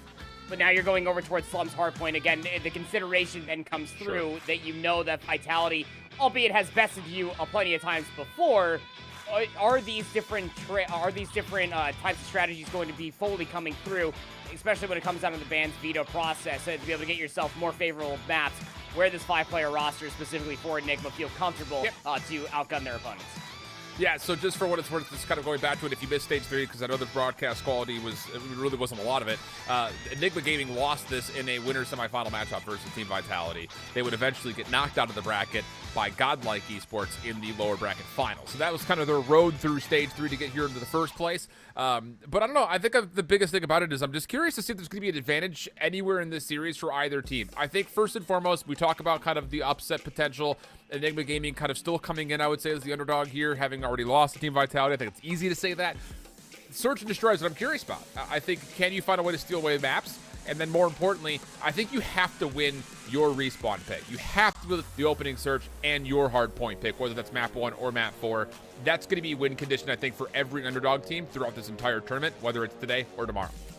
Yeah, I mean, that's a fair argument, right? Because considering that is going to be your comfort pick, you picked and vetoed to have that specific hard point. So if you're not able to exemplify some semblance of understanding how that game mode is going to be played out, then honestly speaking, you might have to go back to the drawing board. But again, you also have to take a look at just the raw mechanical skill that is going to be in this lobby alone. All 10 players can absolutely pop off at any given moment, and then all of these strategies can just be thrown out the window. Yeah, so again, we consider in Theorycraft. Don't want to bore you guys with all of that. Again, you got to keep in mind that this is just the Indian region. Of course, you already know that. You've been watching it. But we've got Latin America also going on this weekend, as well as, of course, the Greta Masters are also going on this weekend. Europe, North America, still to come and weekends to follow. Europe next weekend, North America the weekend after that. And I don't know, man. It'll be curious because the Western finals between those two regions, North America, I think, held the majority of the matches in the head-to-heads when it came to EU versus NA, but I'm expecting to see some new life from Europe coming into this next year. I think the question in everyone's mind is who's going to be able to take down that Tribe Gaming squad as they look to possibly go back-to-back in at least the Western region, if not possibly in the world. So that's still kind of the things to consider. They will now, of course, be playing each other until we get to Stage 5. But that said, we will have each of those individual regions coming up. So make sure you sub along right on here. I know everyone's a big Bobby Plays fan. I'm sure he'll be doing watch parties and hanging out, giving you all the lowdowns. Make sure you give Bobby some love. And I don't know, from there on out, just continue to support. We're happy to be here. We love to see you guys. It's been a long time, and hopefully you guys will be treated to a solid couple of matches here as we try to finish off day number 1. The competition's going to be stiff, and it's not just here, just in the Indian region. It's also, you're mostly going to be looking at from that global stage at the end of the road. I mean, once you start just kind of whittling down some of these other teams, and you start taking a look at the best of the best coming through from those regions, honestly, it's going to be battle tested to say the least when we finally get over towards World Town. Indeed. And hey, while we're on a little bit of a hiatus here, before we start things off, again, big shout outs to our main sponsor, as Coda Shop is talking about, the safest way to purchase your COD points. So go on over, codashop.com. You can get a 10% discount right here, right now, or scan the QR code that's right there. Favorite skins, more CPs, whatever you want. Takes credit cards, different types of payment processing if you want it. You get 10% off, which is great news. We always love little discounts like that. So if you all just try to save things up saying, I need a sign from the heavens as far as I need to pull the trigger, get this skin I've been looking at, you just got it. There it is. Go get your 10% off. I've never seen a better nudge of encouragement. try to encourage individuals to be able to get those skins. Because honestly speaking, every single skin, whether it's weapons or operators alike inside of COD Mobile, is just so cool. It's just the dynamic of it all. Just, you can really have no bounds as far as the customization that is offered here in COD Mobile. It's just really funny because, I don't know about you, but, there are days, when you're ready for a broadcast, or, yesterday I was going to the golf course, and I was like, what outfit do I want to put together? It's sometimes, things just, speak to you. It's like, oh, it's going to be that one. You just got, you gave your eyes set at it. It's like, oh, I could go with this, but I don't know, something about that one. That same idea right here. You're looking for the sign to say, well, have something talk to me. I need to pull the trigger on something. 10% off. Not gonna find something that represents you for 10% off. That's there it is. That's also nice. Yeah, just kidding yourself out. Love to see it. So yeah, to still wait on map number 1 here. Slums again is gonna be our opening setup. And look, here's the thing. We haven't talked a lot about it, but we're gonna see some really interesting individual player stats come through as we get into this second set of matches. Because for Team Vitality, for Enigma, and also for Godlike, their stats are going to be super inflated because they just put teams in the 10-point club in their opening hard points. But now that we start to have some people who can shoot back, I'll be curious to see individually who's going to pop off, and is there a certain map mode combination that could lead to more success for individuals over others. We've already seen sniper rifles kind of get spotlighted in both the Search and Destroy, maybe a little bit in the Control there in our last series, but let's see how things unfold.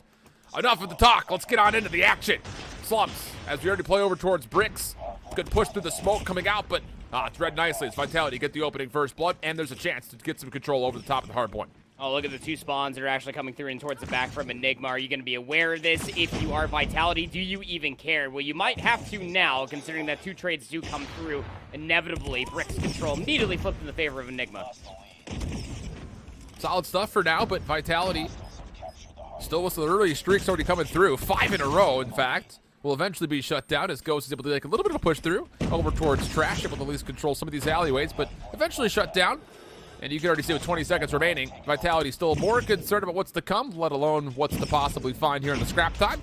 They're able to get in, contest a little while longer, and largely speaking, you expect this opening hard point to be a 50-50, and so it will be, not just overall, but also on the scoreboard, as we will start to see rotation down towards soccer field. Yeah, I mean, again, Vitality's job well done right there. You keep P1 scrappy, but you battle all the way through. You get P2 spawns in your favor, and as you say, now we are going down.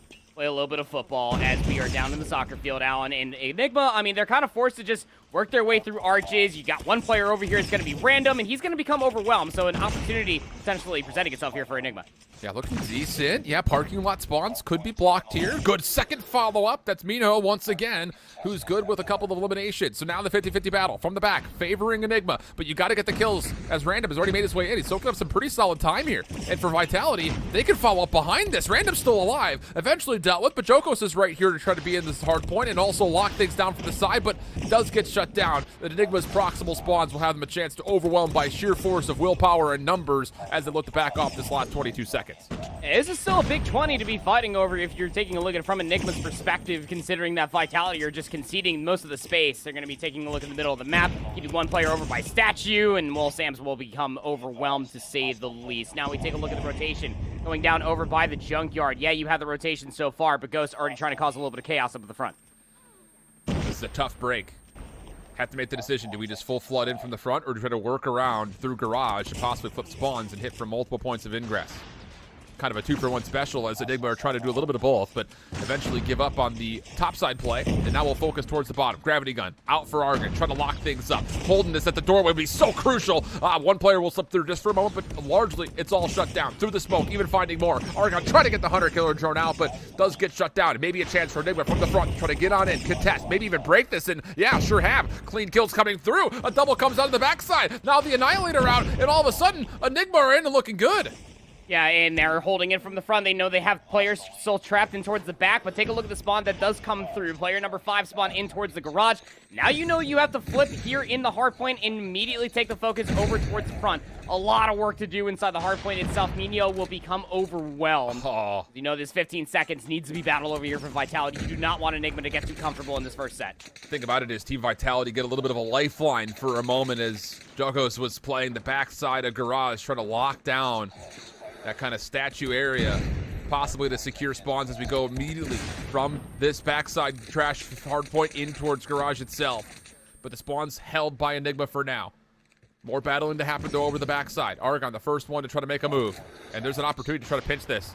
Players from the front already finding success, trying to get their way in. Kilo in hand for Jokos. Haven't seen a lot of that yet, but he's making it work nicely. He's able to get a double. There's the third in a row of this life. And an opportunity maybe for streaks to start to build as Vitality break in from the front. Bringing me back, the white fan all the way through the window. Such a nice little angle. It just does not pay dividends as the Annihilator comes out from Leviz. Is immediately able to find a 3-piece with that. Argon answering back with a little 2 of their own. There's a little bit more of a solo play going inside a garage, trying to finesse for some scrap time. They will be traded on out. Still contested for the time being, and random Jokos are going to be able to answer back in kind. This is exactly what you wanted to see, losing the rotation initially here on 4 to keep it scrappy going into the second set. All done from a Razor. Gonna secure the scrap time. Dead even game though as we get through the first set of hard points. And you look down towards the map, take a tally of what's to come. Not only is it going to be first hard point control here for Enigma, but they've got the favored spawns as they would like to back up immediately into the second hill. So an opportunity for Enigma to try to get some control here. How do Vitality break through this? Enigma trying to force the outsides of the map. Looking good through electronics. Maybe Shockjum could find an angle here, and he may need to. Random gets a double with the Annihilator off screen. That'll allow Vitality play through bricks. And the kills are still coming, honestly. Random's able to still piece together players, and all of a sudden, Enigma, who had a great setup, have been completely foiled by Random, who continues to get kills. Can we get this guy on screen?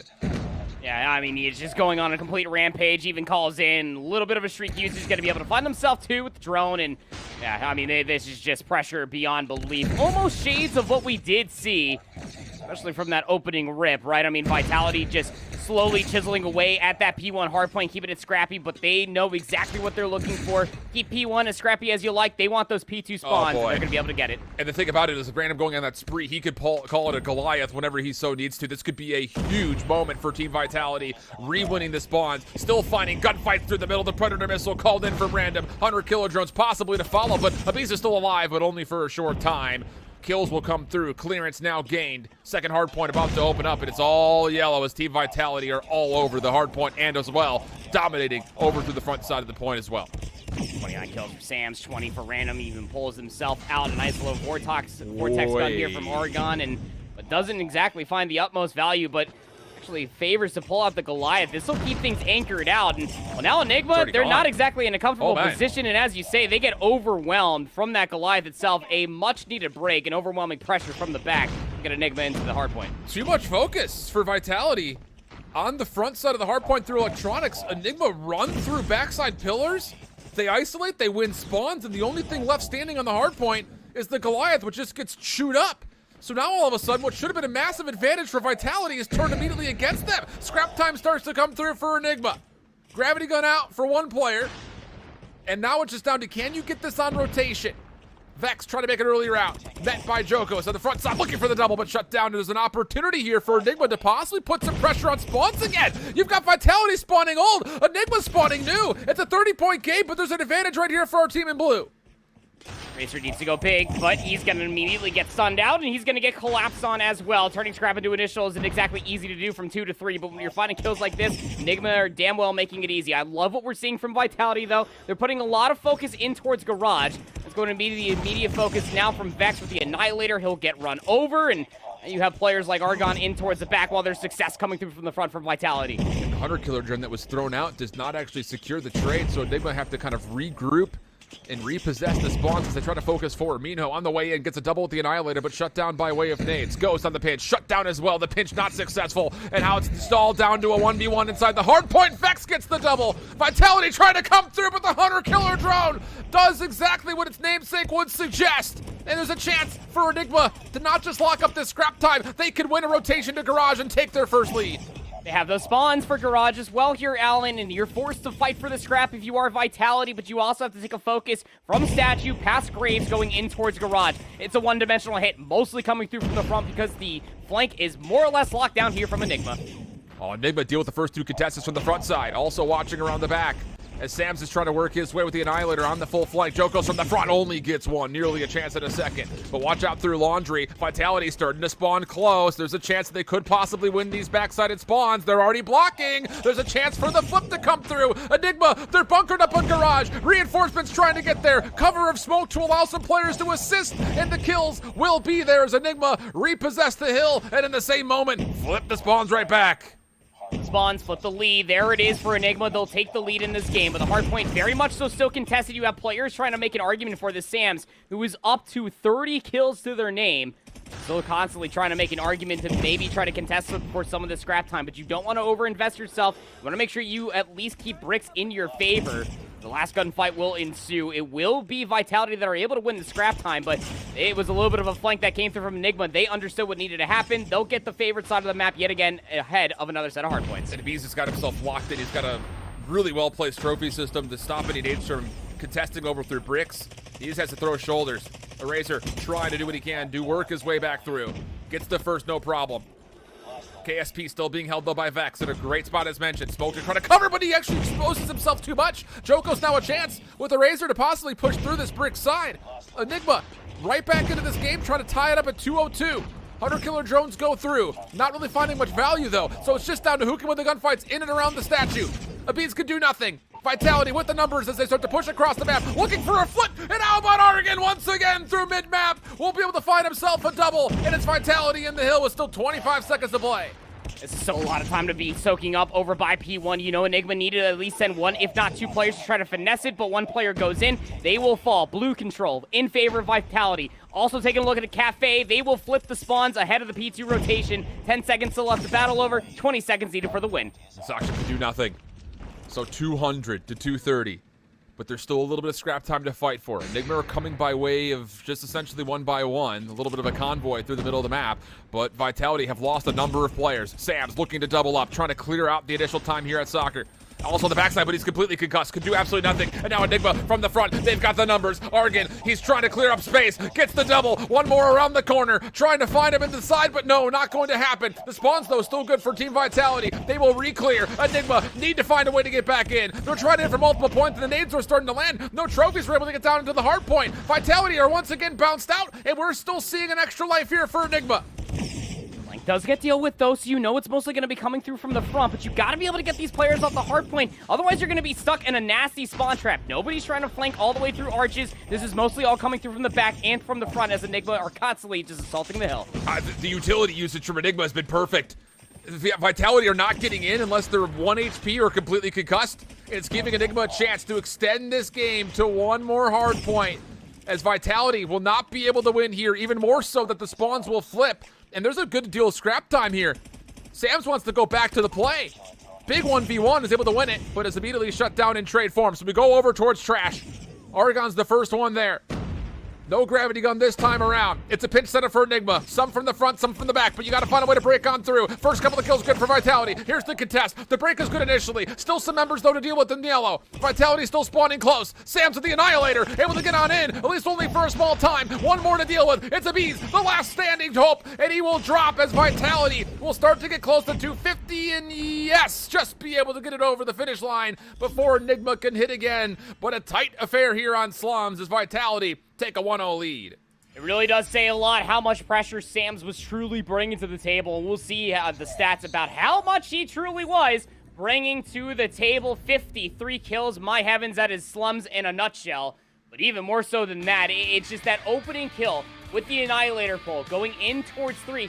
That hard point from 3 to 4, historically through all the hard point sets that we did have, was so good for Enigma, but breaking it from the front by way of an Annihilator forced all of Enigma to take a keen focus inside of the Junkyard from there on out. The flood soon to follow. It's just, you didn't even have to worry about nades at that point. It was just the guns with the overwhelming pressure from the front of the hard point was just so good from Vitality there at the end.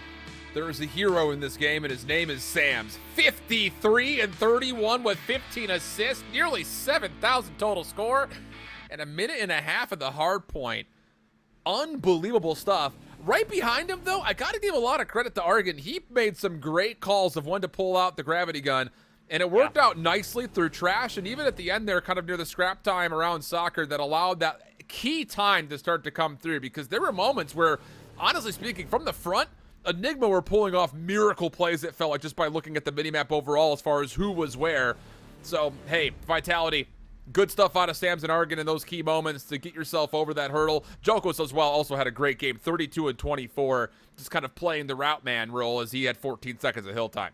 It really does say a lot when you're looking from top to bottom just how much Vitality heavily outslayed their opponents of Enigma. But this is what we were talking about quite some time ago here on this very broadcast about the fundamentals that need to be exemplified for a lot of teams, even in a chaotic map like Slum's Hardpoint.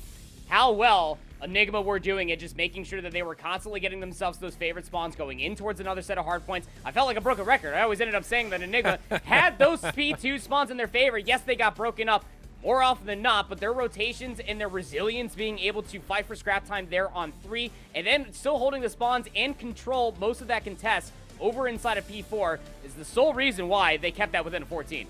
Oh, man, we got ourselves a series here proper. This is awesome. I'm telling you, here's the thing about it. You got to keep in mind, like, I don't want to bite off more than we could chew right here because we're still in day 1, but this is the number 2 versus the number 3 seed at the moment, and we can only take 2 teams from India to stage 5, so woo, we're in for some bangers this weekend. That much is for sure. But we don't want to bite off more than we could chew. Otherwise, we'll be sitting here just completely stuffed as far as our appetite is concerned. But we're into map number 2. Hacienda, Search and Destroy.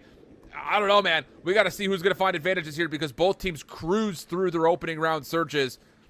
What's going to be the difference maker in this one? A little bit of speed and tempo out of Vitality in the yellow. Once again, getting aggressive. They're able to find kills through not just the hallway, but also some significant zone of control around B. Oh man, Vitality just continuing on with their devious ways. They know that they outslayed their opponents and they're bringing it here, finding the opening two. All 5 players still alive. Argon's going to drop the rock. Got players inside of Lambo. Now it's just about making sure that nobody works their way through the middle. Yeah, this is going to have to just be individual pressure from Enigma from really every single side, trying to catch someone off guard. As Jokos gets the first onto Ghost. The read through Garage is good for Random, and the last player left alive will try to run back towards Bar. Well, get away, but it's a Bees with a sniper rifle and a 1v5. I've seen crazier things in my day, but not to happen here. Just hoping for at least maybe a 3-player lineup. Get that collapse. Yeah, I mean, it's just the sheer gusto to immediately hit over towards B. And you see how fast they set up that tried and true post-plant setup? It was just picture perfect from Vitality as an offensive round. Now we'll see. Will Enigma try to respond to that opening tempo that we saw from Team Vitality? Play down low this time. Vitality looking to get some U control. Argon by himself, though, with the bomb, will be forced out. And Ghost on the backside of this play gets another. So all of a sudden, Enigma's defense holds control, not just over the site, but more importantly over the bomb as we go to a 4v2. Joko's here with the 50 cal. It's very tough. Immediate information, you should know where they're coming from. Lurking in the corner is Minho. Almost is able to get the snap towards the second, but that should be the communication. Last player alive. Essentially on the backside of Office. You don't have to do anything for about a minute plus here of your Enigma. You got the bomb down. You just need to continue on with your A control. Yep, 100%.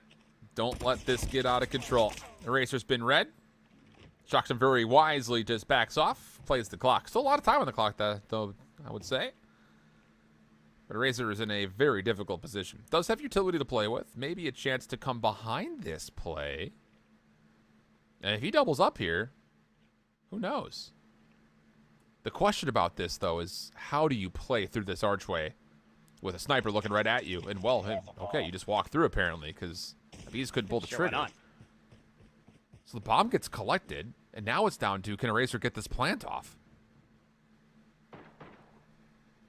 It's time if you wanted to maybe go through the middle of the map. But you have no idea where these players are located at. They collapse back on top of it. Yeah, just great usage of numbers right there. Even specifically, once that isolated 1v1 was coming through, I was sitting here just about to bite my lip off. I was like, please do not give Eraser just constant isolated 1v1s because that is a tried and true strategy of throwing away a search and destroy round when you have numbers. But a nice answer back will come through. Offensive attempt coming through yet again. Vitality going to take a 5-player stack going over towards A. Not bashful about this whatsoever. Ghost was looking to contest, and he's punished for transgressions that he really should never have taken in the first place. Once you see that information, just get out of there. So good first blood leads to an immediate plant. Post-plant setup is largely bunkered up, but once again, it's Vitality controlling every lane available, leaving Enigma with just the middle of the map, which is not easy to try to break through, as you can see why. It's just players in corners, players off headies, and, well, Sam's cleans things up with the final double. Yeah, I just... That's one thing that, I think you could immediately learn from in that position. All right, okay, I saw 5 players. I just need to back off and keep my life there and try to contest because Enigma never had a chance to break that post plant. And there should have been help from top patio as well to maybe try to get Ghost out of such a sticky situation, but getting the post plant set up immediately once the bomb goes down, we are seeing just how good Vitality are. Here comes yet another B execute. Going to be one player here trying to make an argument for it, but I mean, although Vex is doing well to find one, that'll at least keep numbers even for now. Yep. And there's still a position for Minho to try to challenge this bomb plant. Teammates are wrapping long over towards the offensive side of Halls. Oh, and the peak is so good. Minho able to get the kill and a second. This guy is too good in 1v multiple situations. Another double for Minho on 5 kills total. And all of a sudden, Vitality find themselves with their backs against the wall at a 2v4. And without that post plant setup with the bomb going down, Vitality... Well, desperation starting to ensue with Random. Joko's going to double up together, move their stuff through Lambo, bring themselves up through Spiral, but it's going to be looked at immediately. Player number 2 in blue is going to be laying on their belly waiting for this play. Should be good for at least one, which is all you need. Or not. Trade there from Ghost. Bounced back. Random. Forced to take more than he wants, though, and Finally, the kill comes out. Not required to do anything special this time around. We're tied at 2. And honestly speaking, the rounds for Vitality have been convincing, but more so, Enigma have been really good at responding and putting together a good defensive look. Yeah, I mean, Nino, like you said, in these 1v odd situations, just plays the corner, gets the timing, stops the bomb from being planted, and then finds a second, gets away with their life. There's things that need to be traded out a whole lot cleaner. Mid-map control, especially through these upper hallways, is quite good this time around from Vitality, and we'll be overwhelmed 1-for-1 we go. I'm still trying to execute over towards B. Mino's still here, though, trying to dominate the halls. We'll see one more player across. The piece is already on rotation, looking to get set up over towards the planters. Bomb being planted. You can see the shoe, dude. Any toesies? I guess not. No toe tags. Bomb planted successfully. Ghost mid-map over through the cut. Not quite able to find Jokos as he backs over towards Garage, and now it's on to Enigma once again. Needed a post-plant breakdown, and Abiz obliterates a Razor up close and personal. The pistol down for the second. Abiz makes mincemeat out of Vitality's post-plant. Now the KSP back over to the heavy-hitting sniper rifle, and Abiz pops off for the triple. Pops off, smiles, a little bit of chuckle in the air. My word. This guy is absurd with the sniper rifles. Getting quick scopes off, has the read, snap to the pistol, gets yet another kill. He's just comboing everything. It's absolutely crazy. Vitality. Last chance to win here on the offense. Going to take this back over towards A. They're leaving one player lurking in the middle of the map here, Alan. Abiz has found a great first blood. Does get traded off, though, as Vitality find the following two. Abiz may just have to do it all himself. Long flank coming out of Mino. That's going to be through Secret. Oh, he could really get a timing here. But as Abiz drops, you may have to force this play all of a sudden, as Ghost is kind of stuck backside fences. Jokos with an idea that there could be a player nearby, still focused on the stone wall as well as the back fence. There's the shot, connects, no problem. Leaving it down to 1, and Ghost gets caught in Fountain. Back and forth we go in this game of tug of war. Yeah, how about that? 3-3. Gonna be switching sides here as we take a look for what Enigma has to offer for their offenses. And honestly speaking, I thought that round 1 was going to be kind of how the rest of the search and control was going to go. Just Vitality aggressively hitting over towards B and A continuously through their offensive rounds. Met in kind by Enigma. Their offense looks like a roll over towards B. There's only one player over here. So Vitality, we're trying to go for the heavy and hard lead over towards A. Thing about this is Argon is giving away some space. He knows that he is not able to really do too much to defend this potential B plant, but as Abiz gets a kill onto Jokos deep over towards the patio doors, now all of a sudden this long flank play is the only play available for Vitality. This is a tough 4v5 retake. Oh man, it's also being read at least one player on towards the flank. You saw one player that is trying to move their way through the upper halls. It's going to be player number 3 in a Razor. The post plan is just a strong one. It's going to be a lot of isolated fights, and they have no idea where Enigma are located at. First couple of the kills are good, though. Mino's going to have a look, try to keep this pitch safe. Takes down Argon, but gives away his position topside office. Ghost trying to possibly see over the top of the seawall. A Razor over the top of the bomb. Good help from Random. One more nearby, and Vitality, they've cleared off maybe enough. One more player to find. It's Ghost lurking in the waters. The kill comes through. The defuse is in, and there's more than enough time to secure it. Vitality takes the opening defense with a great post-plant retake. Yeah, that is just crazy. Again, they had little to no information where Enigma were located at in their post plant, but just by moving their way through the upper halls and then being able to isolate these players, they take it back what almost looked like with relative ease. Flank play didn't actually pay off. Here come Enigma for a second offensive attempt. This time, a lot more resistance over by the BS&D. Oh, yeah, and they're going to find first blood from a Razor, plus a follow-up out of Sam's, and oh no, for Enigma. It's all gone wrong again. Jokos, Sam's, Argon, all getting involved. And oh boy, that one's going to hit the mental, I think, if you're Enigma. Not even able to get the play off the ground in the first place. And you do feel like it's going to be a move over towards A for this offensive attempt. A little bit more of a focus through the middle of the map. And yeah, if you're Vitality, I mean, this is the easiest read in the world. Send players in the middle of the map. No need to go over towards B. Enigma have not found value over here. Pre-fire shot from Jokos actually nearly catches timing onto Abiz, who was trying to contest him over through the fire hall. Vitality moving pretty aggressively here through A. Ghost with the bomb has gone prone behind the well, just trying to stay alive through the incoming nade spam. And Vitality are taking this as a cold read. They're saying we didn't hit anything off nades. We haven't seen anything through A. So we're going to take the majority of our defense and focus it on a retake towards B early, but there's nobody here. It's just the B's watching in the mid-cross, and that's a great first blood for Enigma. A little slow-tempered tempo here, and it's working out for him early. Yeah, really. It is. I mean, Vitality are trying to get the information the hard way by just trying to get control of these power positions. They only get information maybe onto 2. And where Bees might be at with the sniper rifle nade over the top. Be able to find much of anything at all. But still, this slow roll over towards A needs to be happening eventually. You still have a lot of time to play with, and you still have the numbers. I love the fact that Enigma are essentially doing what Fenrir was trying to do to them. Just play slow, force mistakes, punish.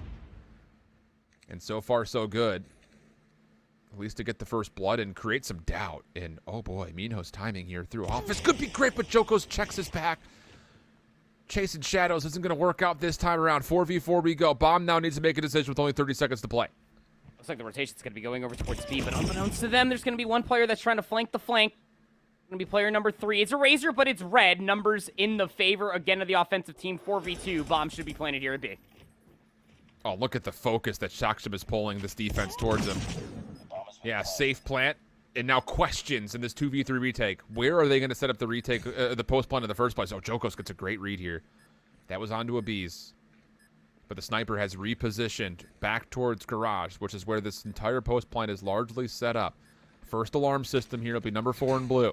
Snipe not going to hit for Jokos. Now to the KSP. These are tough gunfights. Have to find a way to break through this, though, and Abiz is going to deny. Nades on the way through. Good shot from Jokos. But this will be a 1v3, and there's really not enough time to do this. Hoping he could find something on a corner. Comes to check, and just absolutely crossed up. Nowhere to go. Brilliant response, though, by Enigma. Yeah, fantastic stuff. Again, where the read was coming through from the retake, it's just as mutual for the post-plant situation that you do see one player coming across on the backside of arches, and then you immediately just try to take a more keen focus to the middle of the map, especially through that narrow choke point. They were right, both players there at the end. And it seems that Enigma are quite enjoying themselves with the slow roll of an offensive attempt. Vitality not trying to have much of anything at all. They thought it was going to be an aggressive pivot over towards B, and they were wrong.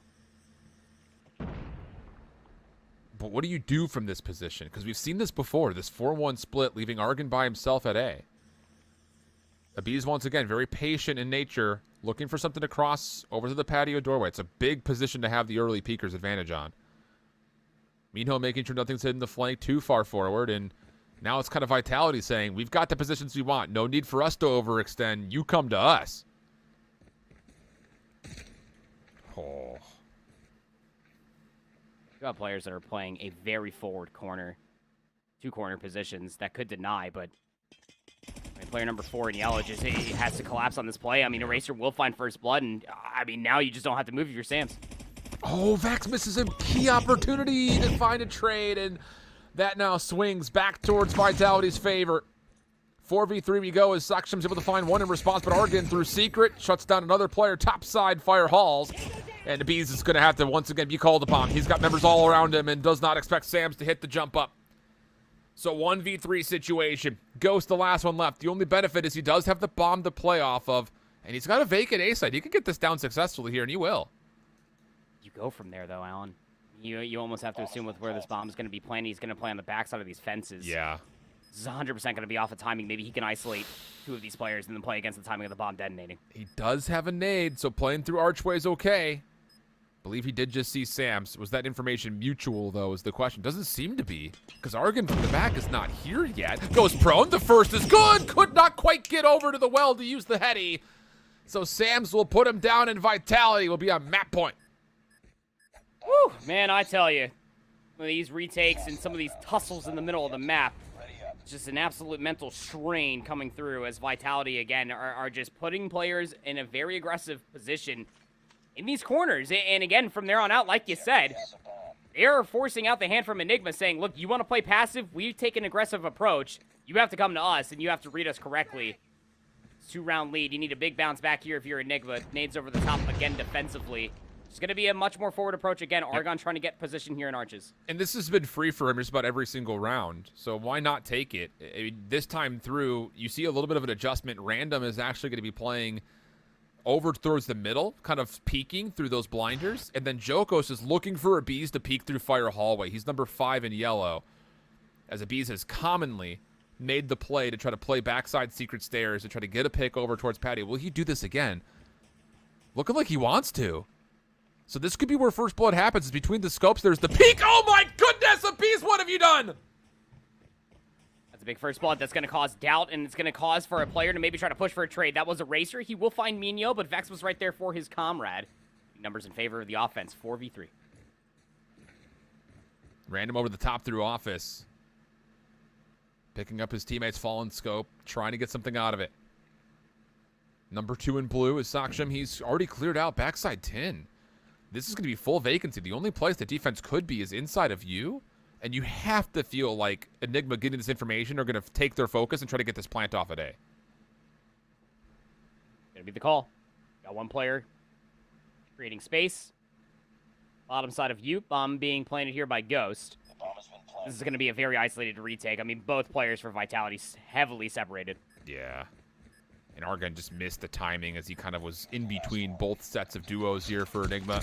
Over the top of the well. Tough gunfight. Does win it. No immediate trade here, so Argon is able to turn this into now a 1v3. Time going to be a big opponent, though, as it gets down to 23 seconds. Stuns and nades not going to land. Argon now through you. Player to his left, but he checks right. Should be finished here. What? Saksham, what just happened? Absolutely gets burned on, but Vex will be there to finally secure the trade. And we'll go to a 5-6 tally into round number 12. I have no idea. I have no reasoning. Shoxham didn't, a little bit of caught time and going against him as he thought maybe it was going to be coming through arches, but it's turned on ever so slightly. Another offensive round coming through to force out the final round. Again, it's a very forward approach coming through from Vitality, but Abyss switches his positioning, plays top Lambo to a fine T. Find Jokos for first. Yeah, Jokos has got to be really kicking himself here. The last handful of first bloods have been Jokos by way of Abyss in these sniper duels. Nade over the top. Does that land? It was close. It's Sams who was the intended victim. But through the middle of the map, Vex takes care of Eraser, who was looking to get maybe a little bit too big for his britches. So now it's an opportunity for Enigma to get this to a round 13. And they've got great numbers to just full flood onto a site if they want to. They're taking all their virtues to the upper hallways. Again, Bees has commanding presence through no matter what lane that they're looking at. Clearing away this upper area. Won't find much of anything at all. And this is causing a little bit of distress from Enigma. They're not fully convinced on what site they could execute towards. But still bomb carrier of Ghost fiddling with the idea to maybe commit over towards arches for this A execute. I mean, this delay from Enigma is actually giving Vitality a chance to set up and deal with this. Because this hit's not going to be a 5-man push from Enigma. It's going to be in pieces. Minho around the back. Oh, he gets caught. Sams finds one from the front. We go from a 3v5 to a 3v3. Oh, it's all gone wrong for Enigma. Abyss able to respond with the pistol. But in a 2v2, 25 seconds on the clock, bomb down. Not actually planted yet. Abyss could just be the hero that Enigma needs, though, as he's able to find a KSP, turn that into another elimination. And it's Sams. 1v2. Through mid-U, maybe a chance to catch Abyss on exit. Sure is. Gets the first kill, no problem. Does he get the response, though? Does he know where Vex is positioned? Sams hunting. Gets the reload off to his right. Not quite able to turn in time. And Enigma will send us to a 13th round. There it is, round 13. How about a few rounds on the bounce coming through from Enigma? What a response indeed. Vitality was really having their way with these aggressive approaches. It's really on the back end from the presence from one of Bees, who has 16 kills to their name, Alan. Yeah. Gonna be an offensive attempt coming through from Vitality, and they are feeling it. 5 players headed over towards ASD. Trophy systems are down to try to help defend against the incoming utility. Ghost gets the first, but is immediately traded back by Sams. Still, more to deal with. And Enigma are not just hitting this from the front. They've got some really far pressure through the backside, looking to hit a bit of a pinch, and Vitality stuck this time around. Not able to clear through the fence line as of yet. Abyss, one of the parts of the problem so far, and interestingly enough, Enigma are going to allow Vitality to stay alive behind the site and just play containment, not allow them to rotate back, and I don't know, I think you had a chance here to pinch this, and it may punish as we go to a 3v3. Still trying to commit over towards the pinch. Take a look at Vex on the mini-map. Currently working his way on the flank. Vitality are more than aware of this. 1 minute left to play, and Vex just needs to play a corner. He's going to get great timing on the Sams. He will find one, and he's even holding down the trigger, expecting the second challenge trade to come through. Yes, it does. But he can't get out. So 2v2. Tons of time on the clock. But the problem with this is Vitality doesn't know how many members were still in front of them at A because of the Enigma defense just kind of staying back. So you still have to clear everything. Not sure if there's a flanker or a lurker here at the B site. They have to check every single corner. The backside of water as well.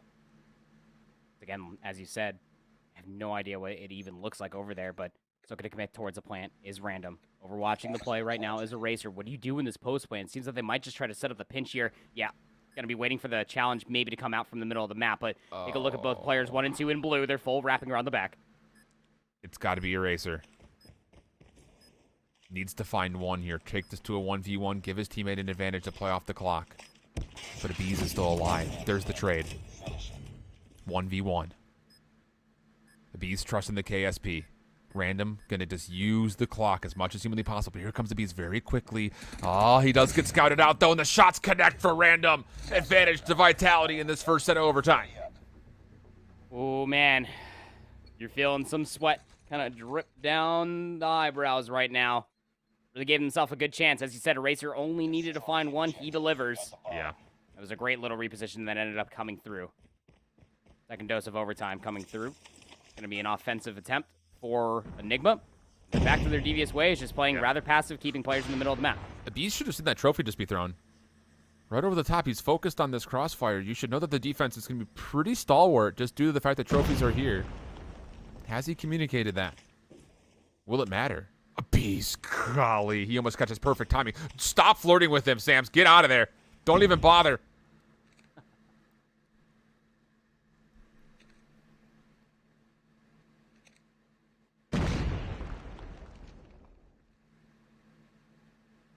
Very forward approach being taken here from Argon. Yeah. Just has to sit here and wait. There's no reason to get overzealous in this position.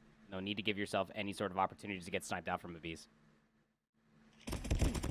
Random gets caught trying to play a sneaky spot, prone by the side stone staircase. Oh boy, that should put a lot of pressure here in the Vitality defense, who, as you mentioned, still have some members that are playing really far forward. Argon being one of them, Jokos another, and Saksham. Does he catch timing here into Argon through the staircase? Sure does. Gets the kill. Gets away with his life. Advantage now to Enigma with the numbers. Can they take this over the finish line? Clearing out patio completely.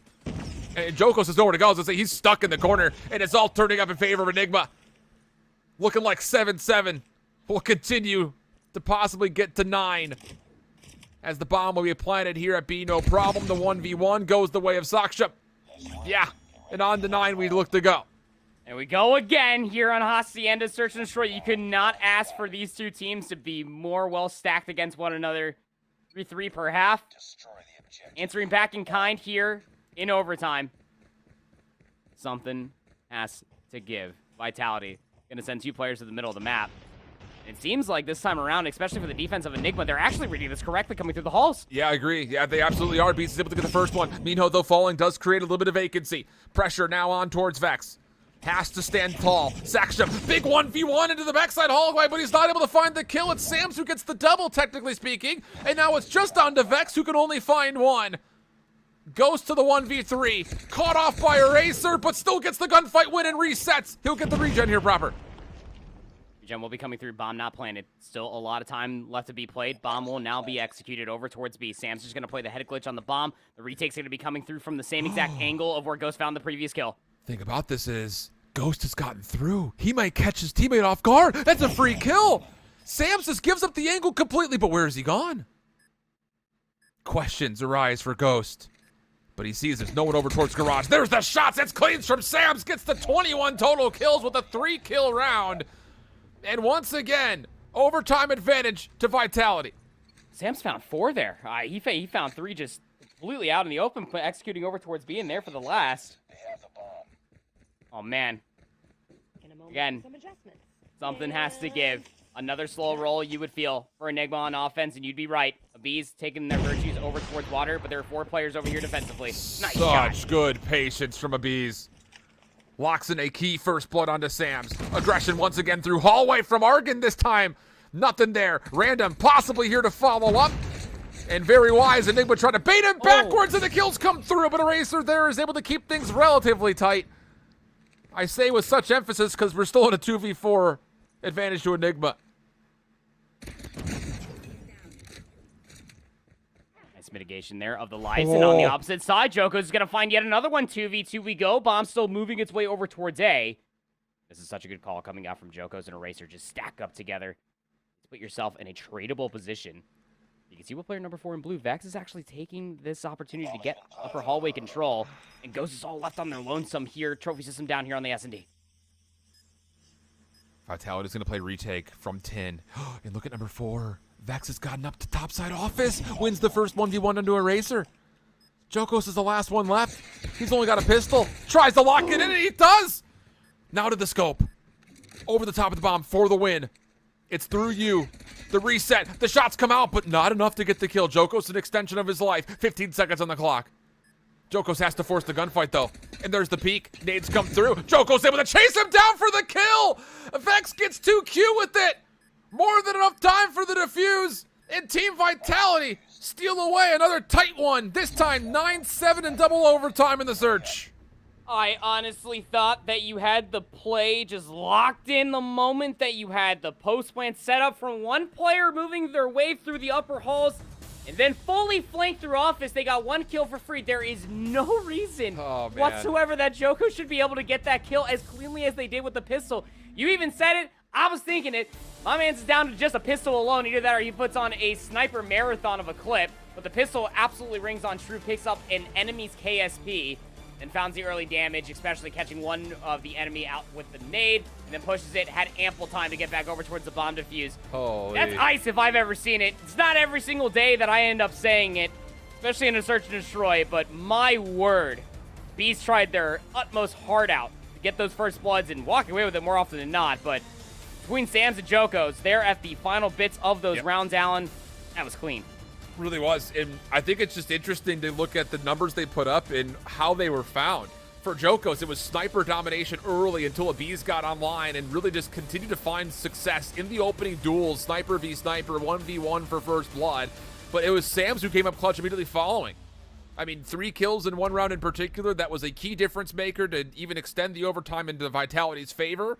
Ah, man, this was a really tight map here once again for Enigma and Vitality.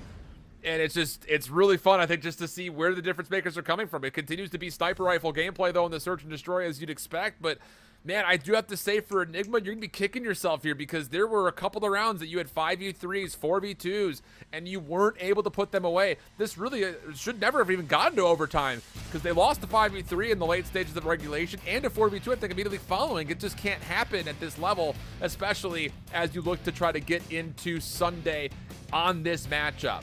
Ooh, what a map. I mean, there was just so many different times, right? I mean, you saw the immediate turnaround, especially for an offensive round there for Enigma.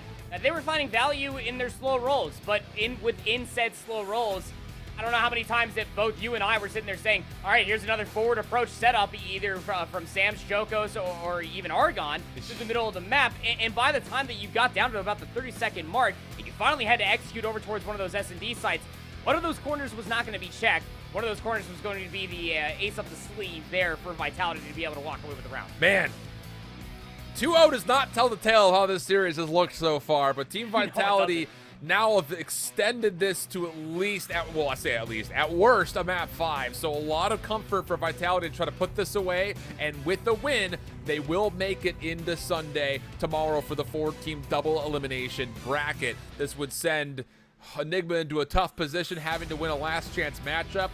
Just for what it's worth, Godlike Esport have not yet started their match. We will catch that in its entirety right here on stream against Revenant immediately following this matchup. Other matches that are going on, Fenrir Rebirth have taken the opening hardpoint versus I2K. Not 100% confident on the map count. And then, of course, RDX and Nirvana will play in the second heat, so to speak. But into the control, we will actually, apparently this is the search and destroy that we're actually going to see here between I2K and Rebirth. They find themselves locked in, as mentioned, in that 0-1 Swiss match. Quick hit coming out as Fenrir looking to get aggressive on the backside. Largely dealt with, but Ignite gets the final double, and we will have numbers here for the Fenrir defense.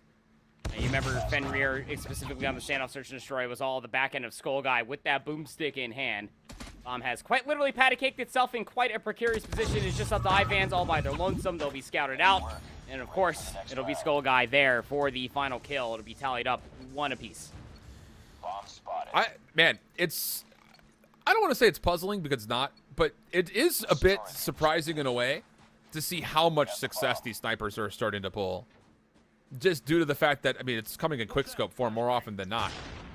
I2K, lots of nade pressure over to the front doors into the lobby. Ignite, looking for a little slide shell, sees a lot of information. And Shantan's able to still take first blood onto Ivan.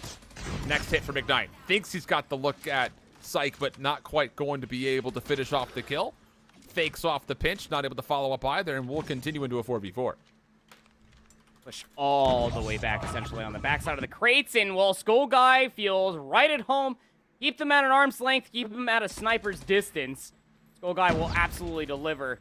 2v odd situation coming all the way through, and Rebirth are more than aware that a leader's trapped in the back. Nah, it exists. Shut down. Tough scenes here. And man, Fenrir, for a team that when they were playing up against Enigma on standoff, rather, they were playing really reserved. Not the case here. Getting aggressive, taking top halls control, allowing some extra space for Skull Guy to get forward and lock down the catwalk areas. And these opening nades from I2K that keep going over towards the front side of PC is not really working out all that well for them. Different look this time. Rebirth, long flank through A, taking the snow, the road less traveled, so to speak. And look at I2K, dude. They have no idea. I mean, how would you? It's a full flank all the way through the snow, and yeah, I mean, one player's gonna finally turn around. They're gonna throw a couple of shots, but you are quite literally trapped back here. You gotta battle out. He's gonna find themselves 3 in a row. That'll be the round yet over. It's a 2-round lead for Fenrir. Fenrir looking comfortable in this search all of a sudden as we head back over into our focus matchup, which is Team Vitality and Enigma. Onto the control on takeoff. We'll give you updates on that Fenrir I2K game as they come. Again, loser is eliminated from that matchup in this stage 4. Opening first bloods favoring that of Vitality. Good start for them as once more you start to see the effects of the spawn trap that can happen here on takeoff control. Enigma get a little taste of their medicine. Speaking of Fenrir, is exactly what they had a dose of when they face off Enigma on this very map mode combination. They gotta somehow be able to find these kills. It does not exactly help when Eraser does find 2, making the spawn trap that much more emphatic. Trying to fight their way through, though. Enigma starting to bounce back just a touch, evening out the life count. Ghost trying to get the double off, not quite able to finish the kill. Minho trying to get aggressive, trying to take away some space through medbay, not going to find anything there. So alleys are covered. Team Vitality still largely comfortable, but there's space here towards B and numbers for Enigma to start to use. Good kills on the way. Minho able to follow up. That's a double for him. And that's going to now all of a sudden kind of make the defense choose. Do we head over to retake B, or do we try to retake the middle of the map and see if we can get the spawn trap back into play again? Yeah, you got to be careful here if you are Vitality. You are down considerably when it comes down to lives. A whole set of respawns in between you and the offensive team here for Enigma. So probably the better call, maybe send a player to try to contest some of this zone control. But sending a few players in isolated engagements, you're giving up way more lives. And plus, you just lost a minute on the clock. This is good news here for Enigma. And all of this is really off of Minho, who continues just to play rogue. And he's forcing 3-4 defenders to have to come deal with him. So now it's an 8v16 all of a sudden.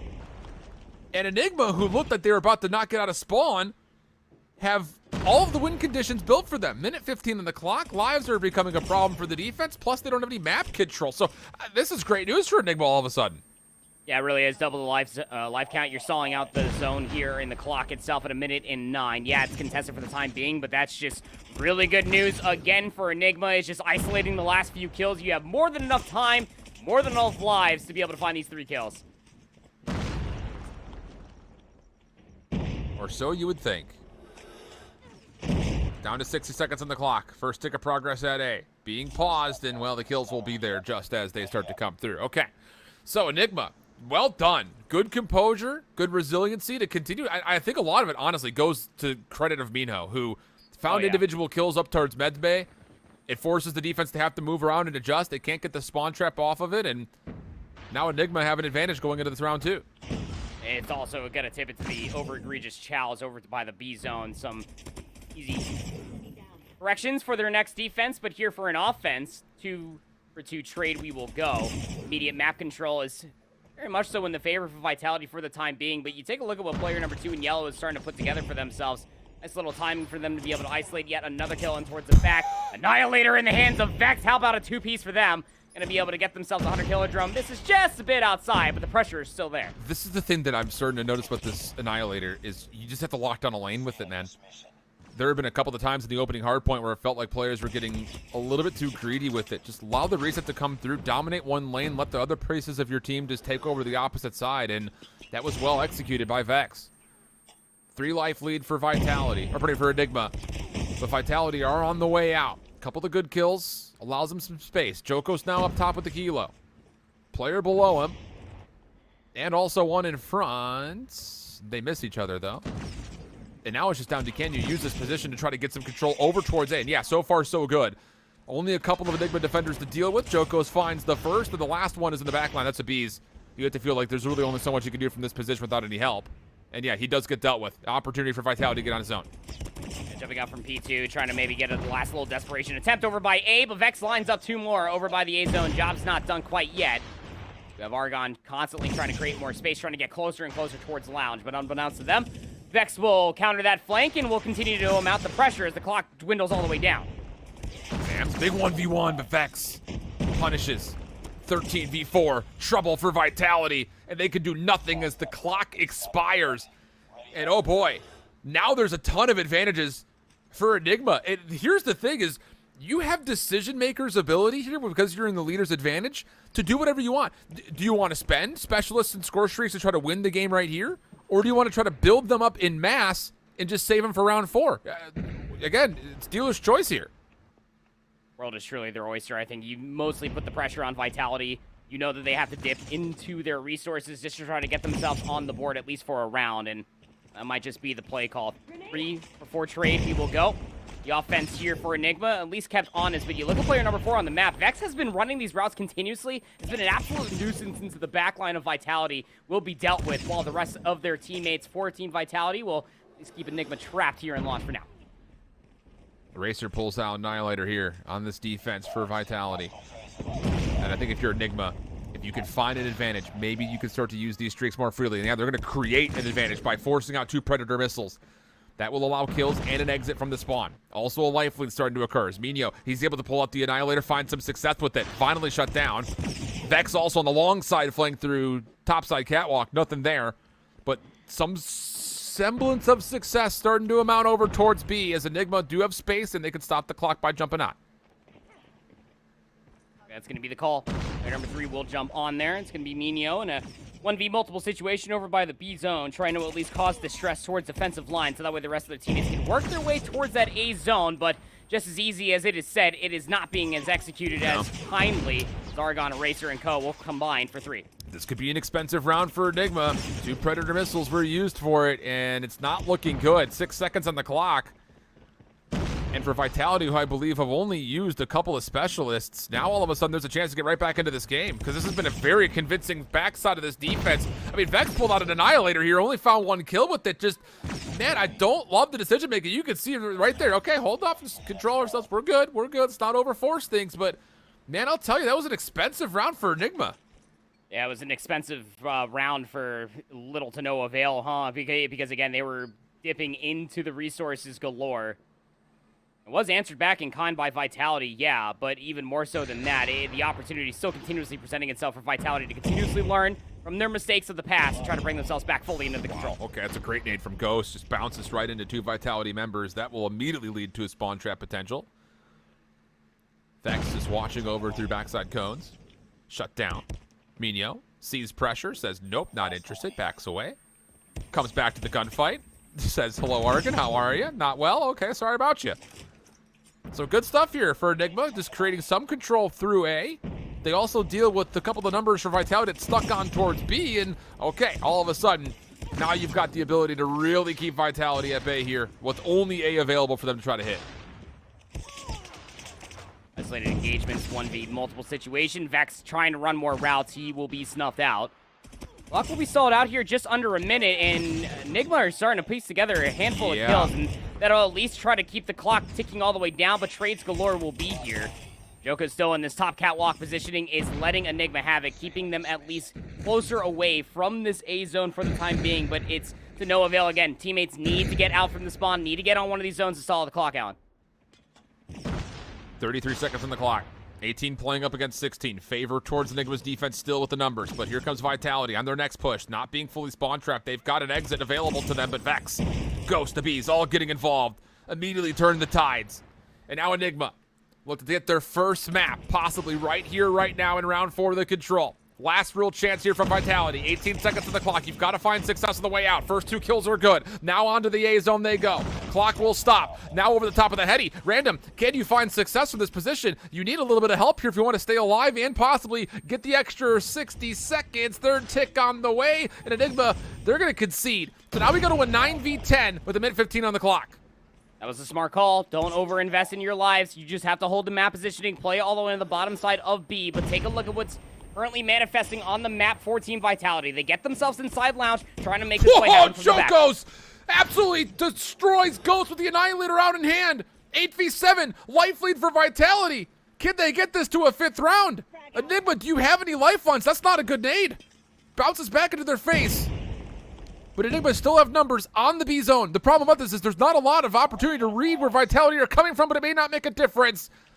As Saksham can get involved with a double. Joko still keeping the play alive, finds 3 in a row. Hunter Killer Drone now earned. Immediately sent out, finds the 4th. Oh boy! An opportunity for Vitality as they clean up the kills. And they're able to secure the round 4. Not like this, Enigma. Now we go back to what was happening when Enigma thought that they could put it away on an offense. It was expensive to say the least. To imagine if they held on to a handful of those resources for the ever so inevitable round 5 after the overinvestment round 3. For offense, looking like Enigma needs to piece it together. Middle of the map control will immediately be there. Top alleyway was looked at from Eraser, but Abiz will find first blood in the round. Look at Enigma. They're sitting here like, wait a second, where is everybody? They think they're about to be spawn trapped, and Vitality have backed off. And it's worked out pretty nicely, at least initially. You got Argon still playing very forward. He's number 2 in blue. Enigma's starting to create a little bit of space in front of their spawn. A chance to start breaking out. Vitality are over the top. And they've got really great high ground positions here. B's kind of stuck just outside the A zone. Can't quite set foot onto it. Ghost able to get the first next set of specialists involved. It's an Annihilator in hand for him. Sam's 1v1, able to take that down. No more pressure on towards A. One more up top. Sam still keeps his life. But Vex has snuck around the flank. Reveals his position, though. Not great news. He's going to be found out. No problem. Sam's gets the kill. And even though Enigma have the lives, they need to control this A zone and get the extra 60 seconds. Yeah, time's going to be an immediate problem, which is why you're seeing player number 5 in yellow try to get themselves on the B zone, try to split up some of those defensive members, but it doesn't seem like Vitality are having any of it. Minho not having any of it as well. We'll piece together 2 more eliminations over by the A zone. Predator missile has to be called out by Jokos. We'll keep Minho off the A zone, but reinforcement's still there for Enigma. Yeah, they should get the extra 60 seconds here. The 3rd tick of progress is on the way, unless Random could do something, and he nearly does. But only found 1 of what needed to be 2 kills. Wait a second, no, another kill comes through from Argon. That clears off the point. Hunter Killer Drones are now in. Creates a little bit more space, possibly, for Vitality to try to bounce back, but the kills come up straight for Enigma. 15 playing up against 5. Looking good for Enigma to get on the board here in map number 3. But you don't want to rule it out. 3v14. Minho there to help on out, and the last ones are left. No respawns now really remaining. Argon trying to get forward. The zone of control is decent, but Enigma with the numbers pushing. Just need a trade. That's all you have to do. Just trade it out from here. But Vitality still finding kills and still controlling the B zone. Well, playing it perfectly, but there it comes. Saksham around the corner is going to be able to find the last kill. And, I tell you there, Alan, I honestly thought that Vitality was about to do it. About to get the reverse sweep there in the takeoff control, but Enigma hold true. They're able to continuously get players on the zone when it mattered the most. But what really did it for me in that final offense was constantly cycling players out over by the B zone, splitting the defensive numbers up. And it always kind of forced 1, if not 2 Vitality players to go huge over by that A zone. And to be completely candid, sometimes they did at least be able to keep that A zone contested. But you can only do so much when you're up against like a Truly. 2v4 situation while the rest of your members are trying to at least battle out from their spawn and keep that B zone in their favor. Wonderfully done from Enigma to at least extend it to a map 4. Yeah, these two teams, man, there is a paper-thin margin between the two of them, it feels like, at the moment. But with that, we look back over the statistics to see who popped off, and it's the same guy we've been talking about pretty much every single map for Enigma. It's Mino, 33-26. Vex at 34-18. Big bounce back from him after a pretty poor first map. And on the opposite side, Razor, Random, getting involved as much as they possibly could, but Oregon only goes 19-35. Granted, he was the one kind of playing for the objective more often than not. He did get 3 captures, but in the end, the comeback effort cut just a touch short as Enigma send us to what's going to be a summit hardpoint for map number 4. Yeah, and you take a look at just the overall pressure that both Vex and Nino were able to piece together as you were highlighting there, Alan. What was the one player that they shut down that was the beneficiary of the success for that map number 1 on Slums? It was Sam's. Remember, he dropped a 50 bomb in that first map, which honestly on Slums, yes, a little bit easier to do, some would say, but Sam's was almost a non-benefactor coming through this time around, was trying to run routes, much like how Vex was doing for themselves, just did not find the same value here on the takeoff control as they did in that map 1 on Slums. Stuff's tough scenes coming up. It's hard to pick a prediction, I would say, at this point. With how things have fared, but it will be Summit for map number 4. Again, we did a small look into the lower round matchup, we want to call it that, the 0-1 matchup in the Swiss round 2 between Fenrir and I2K. We can report it was a 250-88 hardpoint for Fenrir on Raid hardpoint, and then a 7-3 search and destroy in favor of Fenrir on Summit for that search and destroy that we had a brief look into. So I2K are 1 map away from being eliminated here in the Indian Stage 4 regional playoffs. Whereas for Fenrir, it would give them an extra lifeline where they would get into the last chance matchup. Again, the whole format here for this Swiss is you play the team that has the same record as you go through the bracket. And the whole key to get into tomorrow is you have to win 2 before you lose 2. So for one of these 2 squads, this is a qualification match. Vitality still up 2-1 overall, but a Summit hardpoint with how Enigma played around Slums, if they can keep controlling not only tempo on rotation, but possibly even doing better than Vitality from the front of some hills, which we did see at Slums, that's possible win condition here proper. Yeah, it is. Again, the way that Slums kind of unfolded for us, I'll give everybody kind of like the cliff notes, if you will, is that where Vitality were heavily outslaying, Enigma were out-rotating. And I think that does speak a certain volume, specifically in the stark differences in between a Slums hardpoint comparatively to a Summit hardpoint. That, yes, if you are the team that is rotating, constantly putting yourself in favorable positions, that's where you can really turn hills like 4 and 3 into key money hills. Be able to sequence a handful of hills together, getting yourself those closer spawns. We're talking about the difference maker in between walking with about 15 seconds worth of initial time for about the 40 seconds if they can get the lockdown power positions. Okay. That's what to keep your eye on. I think if you're an Enigma fan, you're hoping for another Mino performance that we just saw on the control. Whereas for Vitality, who knows who's going to pop off here. It's been Sam's a lot of the time through the respawn. Could it be once again? Vitality, good first couple of kills. 3 in a row, in fact. 1 more on the backside corner through fences. Oh my goodness, it's nearly a full flawless team wipe. It's a 5-for-1 exchange. It's all Vitality. Hold your horses. As Enigma are able to bounce back quickly off the respawn. Still put a pretty sizable contest here. P1, in fact, it's not just a contest. They're still able to get onto hardpoint first somehow. Yeah, it's still very much so the early stages there on P1. You're able to win the initials, but where's the follow-up kill soon after? Trades galore, as 50-50 as you may like it. Still trades unfolding across P1. What you're mostly looking for is trying to get yourself in a position for those P2 spawns going forward. That is on the north side of the map. Very difficult to try to keep that in consideration while trying to keep P1 contested. Good stuff, though, from Vitality. Continuing to use the high ground positions around windows. Does force Enigma pretty far back off this last spawn. 27-12. Vitality still flooding and stacking in the middle of the map. And then all of a sudden, Enigma, they'd be able to rotate behind this if they want to. Vex doing a really nice job trying to fight through the last couple of the contestants, eventually traded away. But for a moment there, Enigma, good high ground control. You thought they were going to run away with this rotation, but Vitality bounced back. Now it's Jokos up top. Good help from Sam's down low. And the kill feed once again turns blue as Vitality win the rotation into P2, at least early. Influential kills, but you also take a look at player number 2 on the minimap as well for Enigma. I mean, he's just sitting there anchoring the spawns, trying to get themselves and their teammates into favorable positions. Their drones will be out for the time being, but for Enigma, they're just scrambling. They're keeping things mixy across the P2 hill, and they are striding at least a success through the opening 30 to build this lead a little bit more. This is starting to get a little dangerous because the Beast has got an R9 inside of the hallways down low, and that's caused problems here for Vitality, forcing them to have to hit from the outside, and ARs and SMGs are watching them the whole way through. So now the fight for P3 starts to unfold as the scrap time of 10 seconds looks to be pretty solid for Vitality. Only a small advantage on the scoreboard for Enigma, but the now big ask is, can you hold over towards the ski lift? So far, so good. Big 1v1 in the back, and that will all but guarantee spawns for Enigma as the third hill opens up.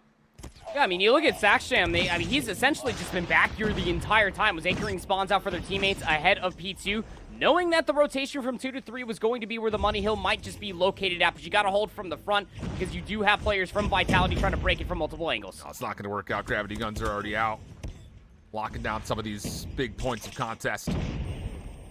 Vitality looking to get around the back through ski lift, but the problem about this is they're just not finding enough value. Sams has pulled out the Annihilator. He's getting something done here all of a sudden around the back. All 3 in a row for Sams. That should block out the spawns. One more close by. Headshot out of the Annihilator. Sams doing it all himself. Now needs to take his focus towards the hill, and as his teammates spawn all around him, the break for scrap time is good off of Sam's play with a specialist.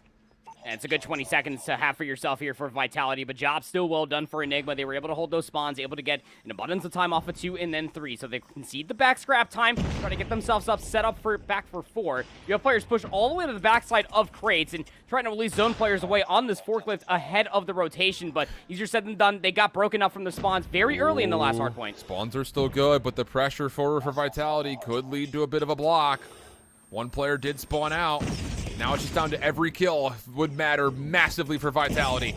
Eraser gets a double. That's in the hard point, so Enigma clearing out the spawns in the back will still spawn close. Vex on the retake attempt.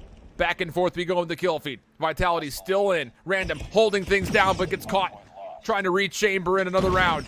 So Enigma, an advantage from the front side now all of a sudden. And it's the Beast trying to get the shotgun back into play. Vitality now trying to overwhelm with the Predator missile. That's going to flip things around in the last 30 seconds. Kill's still coming through. Joko's lighting it up. And Minho does what he can from the backside as we have a split spawn situation. And honestly speaking, he may just be able to do it all himself because Vitality was focused on rotation for a moment. Yeah, they were mostly trying to take a keen focus, going back in towards the B-Dom area here in the middle of the map for P1. Still battling over the scrap time, back by old. 8 seconds is what's going to be looked at, but still split spawns coming on in. Player number 5 there is Ghost for Enigma. Will at least be able to find the final kill. They will be traded out. 103 to 81. This is the end of the first set of hard points here with Enigma in the slight lead. Yeah. We look going in towards P1, just scrapping galore, trying to make sure that those specialists and all those streaks are utilized with fine T, knowing that the rotation going in towards 2 is going to be what the battle is truly for. Double specialist being pulled out here for Enigma. Bold call. Saksham, the only one left standing with the Annihilator out. Minho trying to lock down the front doors. Good clearance for Enigma at the moment. And I would say just the trends of this map right now, as far as how the first set of rotation has gone, and now again into the P1 towards computers. It just, Vitality is controlling very little of the key points around the map to get hard point time. Enigma's doing a great job finding kills and turning that immediately into the scoreboard. What you need if you are Enigma. Start building a little bit of a comfort lead going in towards P2. This is where they were able to get themselves about 25 to about 30 seconds from P1 going in towards P2. Why is that? Because they're always having players try to anchor out spawns over by Tomahawk, and that's exactly what is starting to manifest once again. Kills coming through continuously for Enigma, keeping all Vitality at bay. 2 specialists at the ready for Vitality, pending they want to use them as they start to look over towards Catwalk. May not need to. Abyss is on the outside. Shotgun still getting the job done with the R9. How has he kept his life here? How has he kept his life? Nearly even found more than just the 2 in front of him. But Random doubles up in Vitality.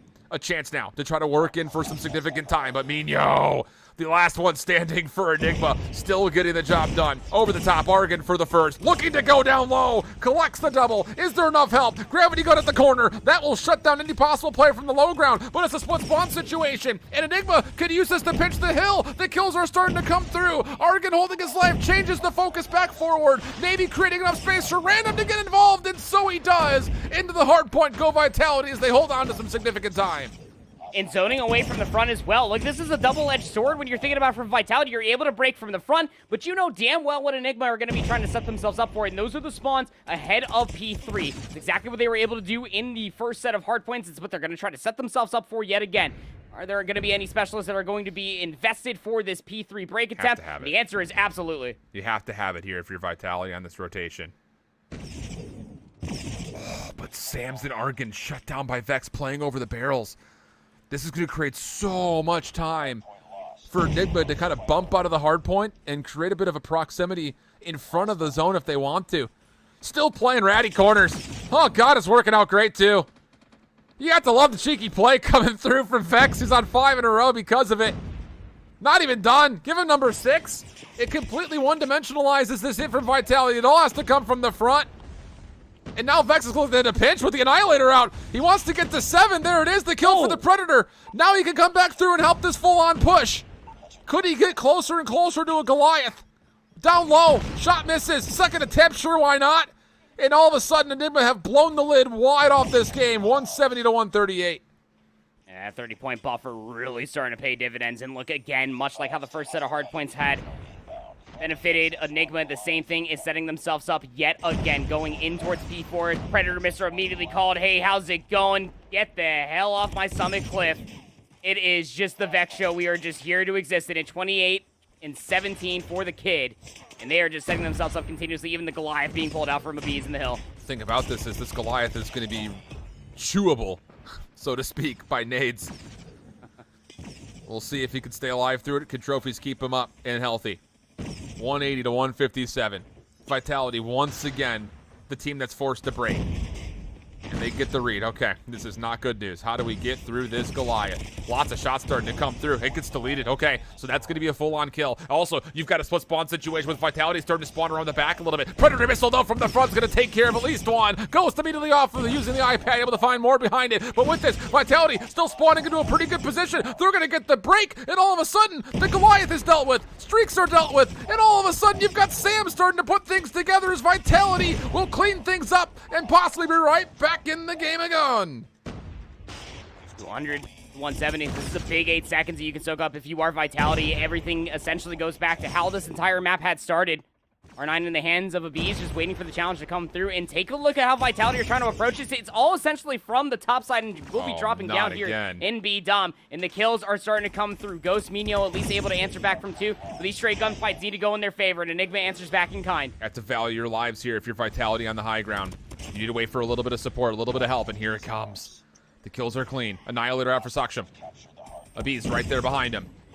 Saksham doing so well inside of P1.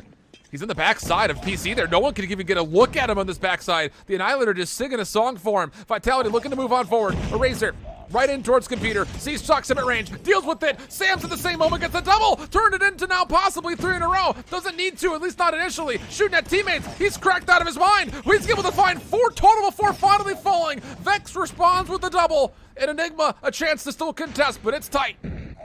It is real tight. Again, that 30-point buffer is what's mostly going to be conceded for Enigma. What they've been doing quite well through these hard points in this best of 5 series is making sure that they hold the rotations. So look at the split spawns. You have one player trying to contest for the hard point time. You have 2 players that ended up spawning out essentially over by crates. Now that's going to be setting up for a pinch, and Vitality are kind of caught out of the water, and they were completely unaware from the split spawn situation. Will keep Enigma spawns intact ahead of 2. Big kills though. Jokos has the Annihilator out. He can still lock down the high ground. Now the gravity gun being pulled out by Argon. Vitality all of a sudden have huge control over P2.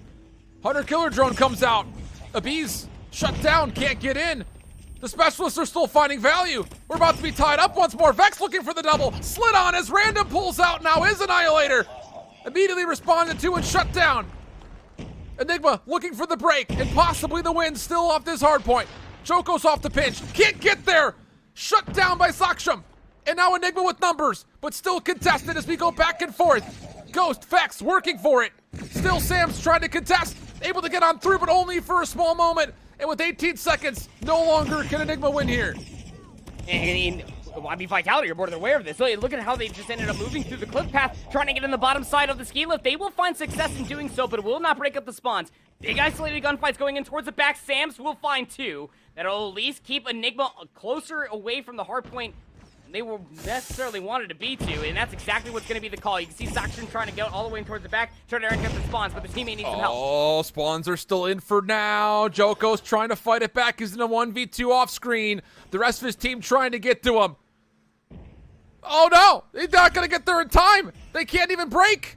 Tough seeds, I was about to say maybe from the front they could get there to touch, but the slow motion gives us the result.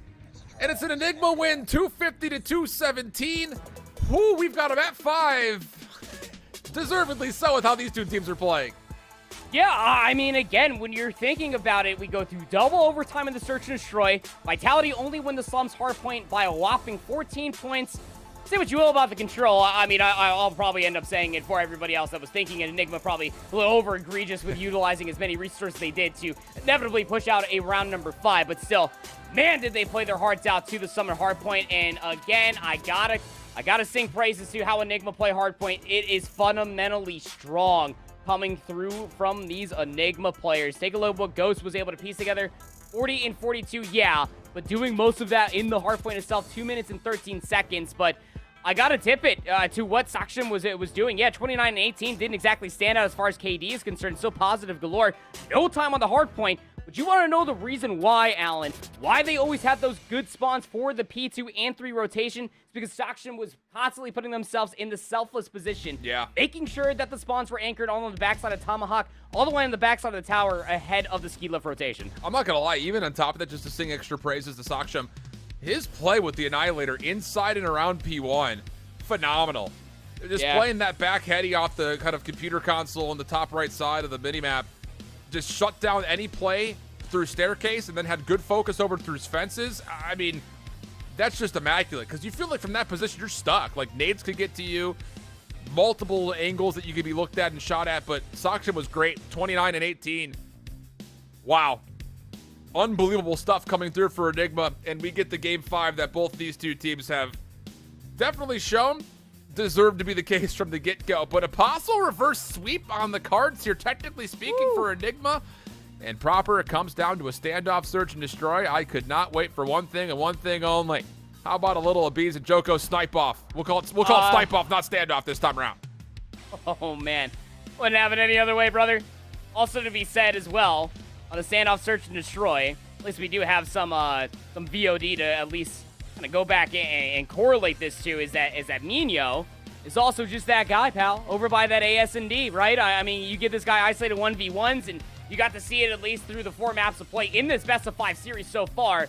This guy is gross when it comes down to these isolated engagements. He does such a good job at just isolating one player after another. The snaps, yes. The mechanical skill, absolutely. But Mino, just the absolute goal to make sure that he takes these challenges and wins them more often than not, absolutely keeps this team of Enigma in their numbers advantage for a lot of these search rounds. Woo-wee. It's just day number 1, my man. Day 1 back on the COD Mobile broadcast, and I might not have a voice tomorrow. We're getting intense here early to go. And I know that this is just, again, one of the coveted matchups that we're all looking forward to. But a Map 5 affair here first before we start to consider the Godlike and Revenant match to follow.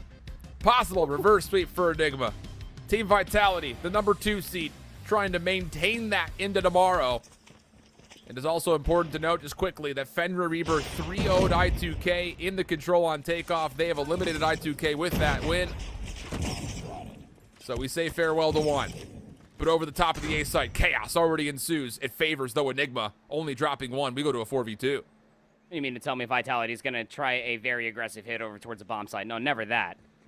They inevitably will fail. These last 2 players alive, both Random and Jokos, need to try to play the buddy system together, maybe try to find a couple of isolated challenges, maybe try to get the trade at the very least, because Enigma, more than aware at where the objective is located at, don't need to move an inch, don't need to give any free information away. You have to trust this setup if you're Enigma. They gave away too many of these numbers advantages on Hacienda. Snipe out of Jokos, takes care of Abiz. You still have to trust that Saksham can lock this down. With 60 seconds on the clock, and every single one of those seconds that it's just silence, you have to feel it's going to create some doubt here for Enigma. And it will. Mino backs off. Oh, he's second-guessing himself. Am I saying, how about my comrade over here by square, or do I just back all the way off? They're repositioning aplenty, but you have to trust that the rotation will come to you, and that Saksham is watching that cross. Here comes the play. Joko's the first one up. Play through coming. Denied. Random. Couldn't quite get the timing. And now Jokos is stuck mid-map, backside tank. Or is he? 18 seconds for the 1v3. 2 players in front of him. Pistol now in hand. Trains it out for a KSP. 1v1. Oh, gets the first, but Saksham fortunately was there on an angle because you thought for maybe a second Jokos was about to back off and get an isolated 1v1. I thought he was about to re-swing square with a sniper. I'm not gonna lie, he was gonna find that kill maybe, but save that dream for a later day. Yeah, the aggressive hit not working out. Start the round here with the Bees, who watches that long cross. We'll end up seeing one player inside the front door, but won't stop a racer from fighting first play. Oh, this is a great smoke. Completely conceals the entire play. Bottom side hotel as well as the hit that's coming around the back, which is finding nothing but success for Vitality. 3 straight kills coming their way. Bomb being planted. Argon's going to get it down, no problem. And he'll just hold his position. No need to do anything else. It's 5v2. There's no way you lose these. Surely not. Surely not. I mean, a Bees would have to, again, put on a masterful clinic. And, yeah, been there. Been there. Jokos will take down a Bees, just up to Ghost. And a 1v odd situation will not happen. And the aggression this time around for Vitality does pay dividends. This time around, they don't take their virtues over towards A. They get themselves that smoke cross that you were talking about. It was beautiful. Back deli control, even better. They get that bomb planted over by B and force the hand for Enigma to go out in the open. If it ain't broke, don't fix it. Oh, this time stunned up, though. Oh, good counter nades coming through. Even better on the follow-up. Oh, my goodness. Eraser can go nowhere. Even exchange comes out. Saksham was able to read that, yeah, there's still members here, but he'll back off, and similarly so will Vitality, knowing that they're going to be contested this backside pathway. 4v4, still numbers even. Again, it's one of those moments you can hear a pin drop. Sniper shots, yeah. Might as well be the standoff equivalent of a pin dropping here, especially between these two teams. Bees trying to find himself maybe a cheeky wallbang. Won't find any information so far, but you take a look at what's manifesting. Player 1 and 5 there for Vitality. Gonna move their way closer and closer outside of Bakery, getting warmer towards A. Same setup, though, for the defensive Enigma at A. Just crossfire positions. Trust that Abiz will catch timing as he just continues to go back and forth between watching top hotel window and backside fences. But once more, Vitality just allowing silence to fall across the map. Just create that doubt. Force the Bees to not be comfortable in any form. He's just got to play for good COD timing. I think Jokas may have just seen him. This comes down to when you're going to make the go call if you're Vitality, because you have to make the decision likely soon if you're going to fight for A. I'm still getting warmer, closer towards that defensive tank outside of Bakery. They're mostly trying to rely on maybe Jokos to overwatch this top of the cart. Won't see much of anything at all. Here comes the hit. Yeah, well done. Once more, Minio Ghost. Great stuff through square. Last one up is Sam's. He's tagged down low enough for Ghost to get his final kill. Jokos, this is going to feel a little familiar. 1v multiple. Down to a 1v2. Trying to take the barrel away. How does he hit that? Oh, my. Now a 1v1. And, oh, he'll get caught trying to plant. Oh. I'm not going to lie, though. Enigma's giving him some looks. Oh, man. I just... Honestly, just the battle between Jokos and Oviz, I could sit here for another 8 hours and just watch these two just go ham at each other. It's just so entertaining. Beast constantly just switching up their position. Jokos trying to make an argument for it, but exhausting the clock, getting that trade, really kept Vitality honest in that previous offense. Bees up top this time. Opening set nade lands. That's onto Sam's in the middle of the map. Not often you see those connect for kills. But hey, sometimes you just get a little lucky. And so now all of a sudden Vitality, they've got no information off the early setup. And an early 4v4 means that you have to hope that Jokos can make something happen with the sniper rifle, you feel like. And the bomb carrier of Argon is quite literally up creek without a paddle. Still over by that Bakery tank, and you really do feel like he might be trapped if he tries to rotate out. He will escape. He just wasn't watching that angle fully. Our offensive team now fully backed up on what is seemingly their side of the map. This is the right call from Enigma. Look, you're in a 5v4. You just have to post up in this position. Watch these street crosses. Yeah. But Abiz playing the rotation game, just going back and forth between multiple positions, trying to keep his position a mystery. But Vitality, space over through hotel. Ooh, little shoulder peek just came through from Vex. Backside over towards the gas station streetway. And that may have seen information that's going to be well coveted here for the defense. Okay, yeah, they are threatening through hotel. Let's make sure we keep our eyes on B here. In fact, all eyes on B. No one's even watching over towards A. Bees is just watching the cross. That works out for one. Bomb will make its way across the street, and in the same moment, Jokos keeps the numbers relatively level. So now you've got Ghost rotating in, but he's by himself this time. And he's going to be caught off guard. This is not good news. Vitality's going to be able to get a plan off. Oh, the 2v1, and then Abiz gets caught out by Jokos. He's going to force out the pinch play, potentially. Try to collapse on this. Both 2 and 4, they're in blue. Try to collapse over by the tractor, but Vex is going to immediately try to challenge out. Joko's already throwing shots at him over the other side of statue. Needs to be bold, but he's pulling a lot of attention. Saksham on the corner. Oh, shut down. Argon able to get the slide shot, looked like. So now Vex is completely cornered and caught off guard, and that's just another one of those rounds that Enigma is going to look at and say, what did we just do wrong? I think the biggest thing about it is you just gave away positions. I don't know, man. It's 5v4 off the opening setup. That's a frustrating one if you're Enigma. It has to be. Look, it comes down to it. I mean, if Abiz is constantly switching up his positioning, you do have to trust that maybe you put one more player to try to do the same to cover the cross that Abiz isn't looking at that specific moment of time. There's just no reason to give up all of your defensive setup over by A. And Holy Nate's setup, indeed, is a very quick execute going over towards A. They're on. Yeah. Are there any defensive counter nades to come through? Minio and Ghost that are trying to retake. Nothing. Absolutely nothing there. Couple of kills come out. Joko's finally traded off. And Abiz actually turns that into a double somehow through the middle of the map by himself. And now all of a sudden, Vitality's cornered. They're stuck inside the site. Play off of Hayes, no good. Minio for the double. One more! Abiz there to finally take care of it. And oh my goodness, it's just the Minio and Abiz show. Oh, man. I mean, look. There's just simply no reason whatsoever that Abiz can constantly get away with what he just did through the middle of the map. I know it all happened off screen, but got the immediate first kill with the sniper. Quick swap to the pistol. Dealt with the trade potential. A 1-round lead here for Enigma. Watching the cross. Oh! See you next round, Argon. He saw more than that, too, by the way. So now you know you can reposition. And the nade's going to connect across the board on the real stuff from Enigma. But never say never. Because let's be candid, when it comes to odd man situations, Enigma's win percentage is not as high as it should be. But this would be egregious. 1v4, no bomb, tons of clock, but it's just Sam's versus the world, essentially. ASP has to try to cut the distance as well. Nino, Vex, and Ghost. They know exactly what they have to do. You can see the buddy system starting to manifest itself between both Vex and Ghost. We just watch that back alleyway. They're going to trust that Minio will be watching this AS&D all by their lonesome. Here comes Sam through the middle of the map. We'd assume that somebody needs to check this, especially over by the tank, and yeah, Ghost sure saw him. Yeah. Sneaky, sneaky, sneaky. But only so much the slithery snurpant can move. So here we go. 4-2 through the first half. Now it's Enigma's time trying to attack. I'm just really curious to see what does the Bees want to try to challenge early with this scope. Looks like our observers feel the same way. A little jump over the fence line. Looking for actually just try to counter the jump spot. Not going to be able to find anything initially. And with that, the defense gets set up for Vitality.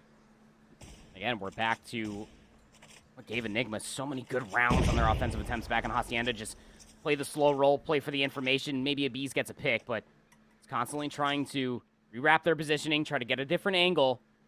Vitality more than aware of the situation at hand. Just post up. Try to hold off the flank on the backside of Grandma's Alley. You have players just inside of square and over by the AS&D. How greedy does Minho want to get here? Looks like he wants to try to check the corner. No utility to do it for him, so he's going to have to throw a shoulder.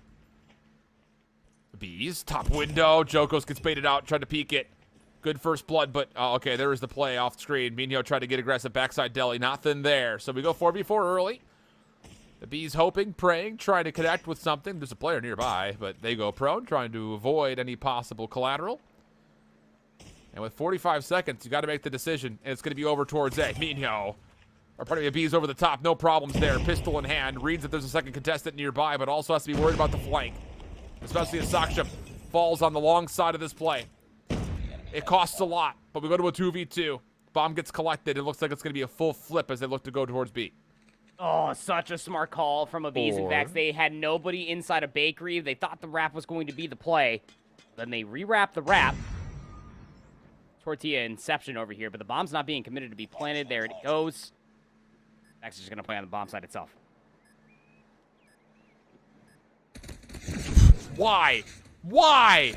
Why would you do that? Oh my. Sam's just gets gifted the freest kill. I almost said this side of the Mississippi, but we already said it. This side of the Ganges. I do not understand that. You've cleared out square, and you got a good look over through the defensive tank. There's no reason to slide shell out of the bomb right there. What a mistake. What a throwaway of a round. Keeps this within one. Bees trying to get back on top of the barrel. Won't be able to complete the jump this time around. Not going to get challenged regardless. Look at this very forward approach coming through from both 1 and 4 for Vitality by the BS&D. Will actually just leave Sam's by their lonesome, just outside of the hotel. Calls for random to go all the way in towards the backside of the deli alleyway. Won't be able to get a kill with that nade. Unbeknownst to Vitality, this is a lot of focus for Enigma inside of hotel itself. The thing about it is we haven't seen anyone for either of these two teams play this position before. So do you check this corner off the get-go? May not need to. Sam's just gives away his life a little bit there, trying to get aggressive and maybe try to find a piece of timing, so Aminio gets first blood. Now the nades start to be tossed over towards A, but Joko steals with the Bs through the middle of the map. This is going to one-dimensionalize Enigma completely. Saksham over the corner. Stun checks, but it's just, you can't move this direction. You can't go this way. There's just really no point of entry back there. I mean, even take a look at the angle that Jokos is watching with the sniper. Yeah. Not exactly an easy angle, but it doesn't exactly mean that it's inviting for an offensive team to move their way forward. Still have players inside a square over by the AS&D. In the middle of the map is very much so in control of Vitality at this moment. Interestingly enough, they've gotten free hotel control here. Yeah. The thing, though, is that this is not enough to get a plan at B. You need to clear out Deli first and foremost. And as gunshots start to fall over the A site, Vex sneaks into square, looking for pre-fire, but it's random and Eraser to find the follow-up eliminations. But the long flank from Mino, he's able to absolutely entrap Vitality on the site. Here comes help from his teammate Ghost. It's Mino, 1v1. Long shots versus Eraser, but no, it's the top of the bomb heady that Eraser's able to use to put that one out of reach. And Vitality go to 5. Answer pack in kind. 4-4 we go. They are answering everything that Enigma has attempted to throw back at them. Barring some very interesting decisions. Slide challenge in the post-play situation. But here's a crazy call coming out from Vitality. 5 players push past Deli. There's no way Enigma expect this. Not good news. But actually, how about this? Enigma are turning for this. They say, wait a second, we're on for free. And a nade connects off the long flank route to Vitality's defensive retake. Sam's for 1. Clears out Bakery. Key position to use as you're going to need it to try to get this retake going. Through the window. Sam's another 1v1, but Vex takes him no problem this time. Joko's next one to make a move. And once again, why are Enigma giving away these positions? Vitality's now given space to work this retake. 2v2 we go. Through the middle of the map with the scope out. Not going to hit the first shot. Mino playing off the car. Shots not still finishing off the kill. Now help around the back. It's Ghost to take now Enigma to 5. Man, again, Enigma really trying their best to make you and me both grow gray hairs than what we're probably early intended for.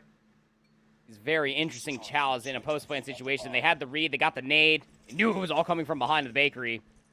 Still trying to challenge out. Still, 2 rounds away, completing the reverse sweep. Very slow roll again for this hotel control. And this is a very default setup minus anybody inside of A, but it seems that player number 2, Argon, gonna try to rectify that, make sure that nobody's getting over towards A for free. Yeah, this is just such a weird tempo change you have to imagine from Enigma's point of view, just simply due to the fact that Vitality have now essentially given away no information after their aggressive play last round. These are as passive as angles we've ever seen from their defensive setups. And we've got a double sniper setup. I wasn't sure about it initially, but Saksham had this a couple of rounds ago. He's going to be running this with the Bees. So as much as Vitality are giving away space, Enigma, gosh, Freudian slip. Enigma not able to take advantage because they're running double scope.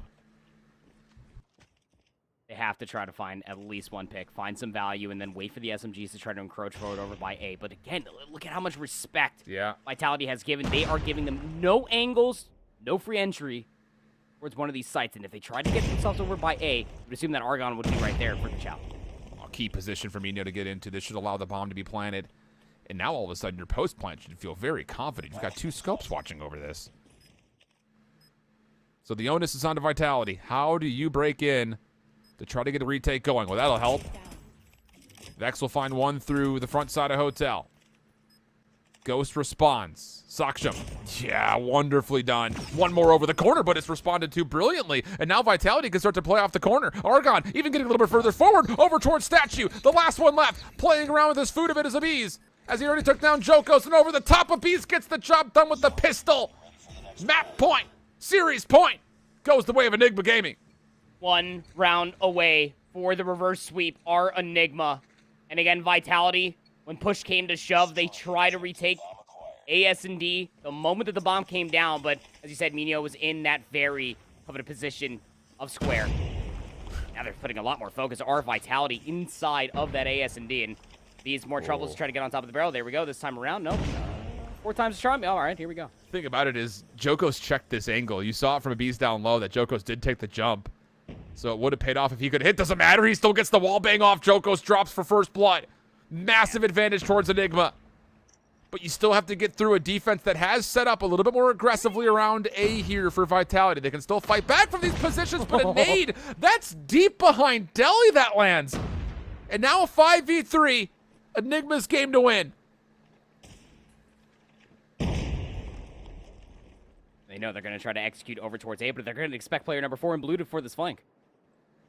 It's Vex around the back.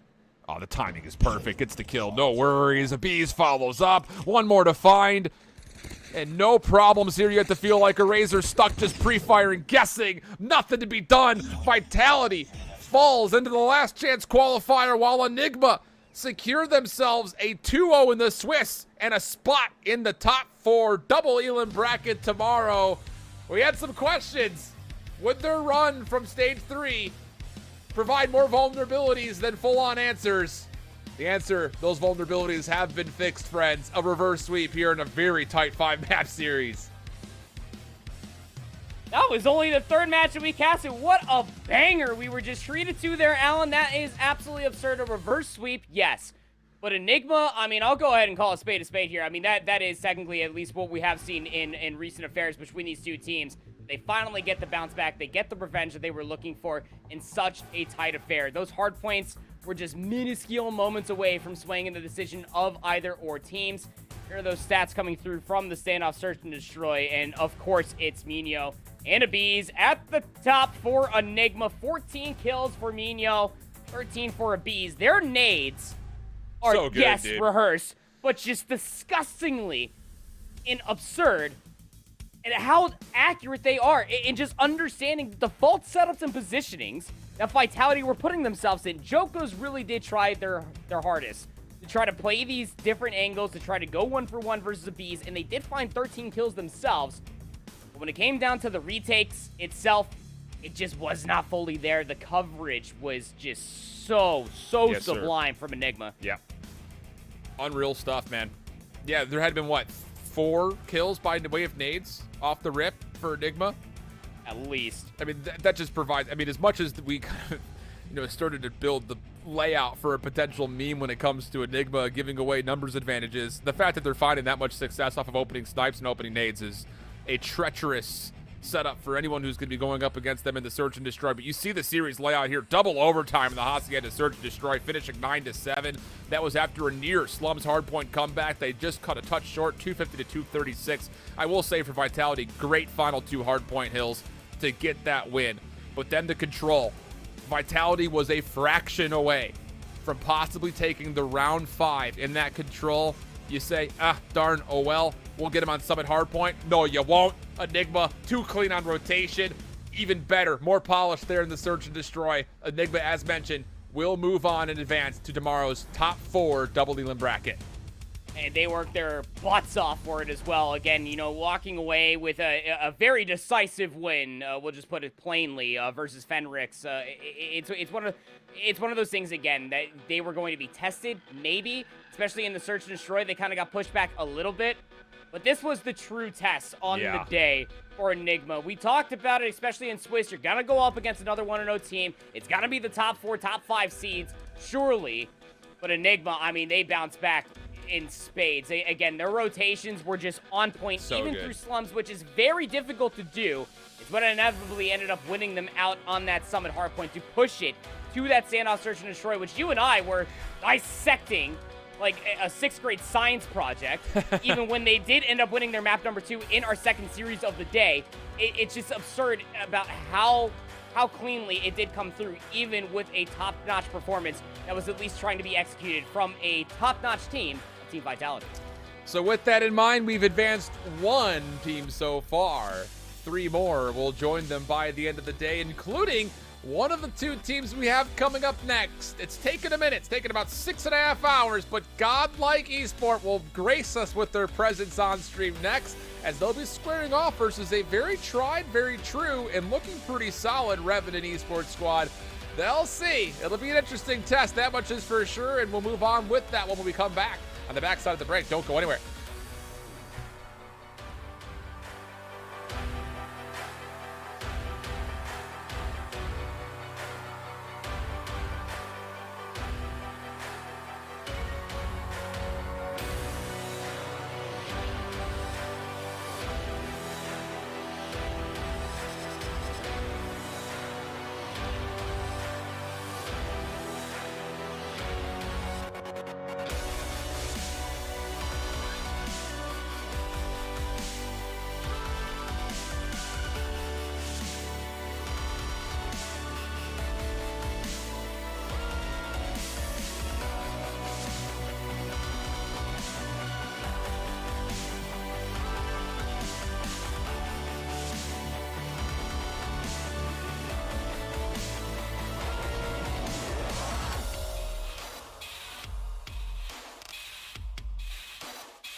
electricity has awakened us here in the first qualification matchup. Enigma pulling off the reverse sweep versus Team Vitality, shocking the system, so to speak. And now, the coveted moment that all of us have been, I'm sure, clamoring for. Godlike Esports grace us with their presence on stream, taking up against Revenant, who looked really solid, honestly, in the opening match that we broadcasted today versus Nirvana. This would be another match where the winner advances to tomorrow. The loser would have one more opportunity to try to get to the top 4 proper. Give me your headspace. Where you at? I mean, look, this Godlike Esports squad, we were all just patiently waiting to get them on the broadcast for a reason. This is your number 1 seed for quite some time. The core of this team just really does feel like that they have no skill ceiling when it comes down to this region in particular. For so many different iterations, so many different tournament stages galore. I could throw out more different names of how many accolades that this team does have for themselves. But yeah, I mean, I think that Revenant do have a really good opportunity to maybe try to not necessarily take the entire series, but maybe knock them down a peg or two. It's not going to be in the Search and Destroy. That's where a lot of their considerations came from in the one map that they did lose versus Nirvana. But in the respawns, yeah, they were absolutely slaying out and also quite aware on their rotations ahead of for every new hill. That has to be key here if you're going to take down this Godlike team, just simply due to the fact that this was the squad that won Stage 3 last year, made it to the Eastern Finals, but could not quite find a way to crack the code to get to the top 4 and make that Eastern Finals playoff bracket. So, with that in mind, a story at redemption, but at least just by my own intents and purposes, kind of looking back at what we saw last year, comparing it to what we have this year, a bunch of new players have graced us here in the Indian region now for Stage 4 of the regional playoffs, and it's created new opponents and maybe a tighter skill gap from the top to everybody else. So, how dominant will this Godlike team be? We'll find out if they live up to their names. Taking a look at the bracket, though, just again to give you an update as far as what has all occurred so far. Not only can we report the fact that Enigma Gaming was able to take the 3-2 versus Team Vitality, but in the same moment, we also saw Fenrir take a 3-0 pretty convincingly versus I2K, and Nirvana has also made swift work of RDX. So, I2K, RDX eliminated at 0-2. The last chance matchups will have Fenrir on one side of that bracket, and Nirvana at the other. Which team Team Vitality plays, which team the loser of this match plays, yet to be fully determined, but that will be our last chance matchup, and the winners of those 1-1 games will advance and be our final 2 teams tomorrow proper. It is neck and neck. It's so tough to be able to fully gauge where everybody else does stand. Again, even on paper, look, I'm not going to sell Godlike Esports short. I will give them the presence that they absolutely do deserve, even in their team name. They are godlike when it comes down to COD Mobile, but still, that second spot, in my opinion, still very much so up for grabs. There's still about 3 different teams that could absolutely take that second spot ahead of Worlds. We'll see, man. It's just tough because we framed up some of the history of this godlike team as a team, how they're performing, but you also have to keep in mind that for the starting 5, last year, when they were playing in the regional playoffs, 4 of their starting 5 finished in the top 5 overall KDs, the 5th finishing in 6th. So, I mean, they're all back. They're all looking nasty.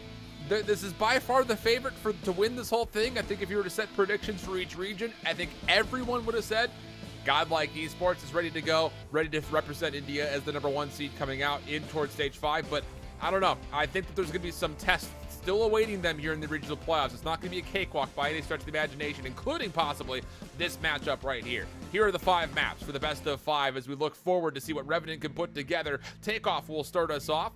Oh, pardon me, that's the first ban. I was going to say this is not what I had written down, but the ban was Takeoff. Raid would be the first hard point. Standoff, the Search, and then firing range for the Control. Slums is also taken out of the picture, so that leaves Summit and Hacienda for our map 4, map 5.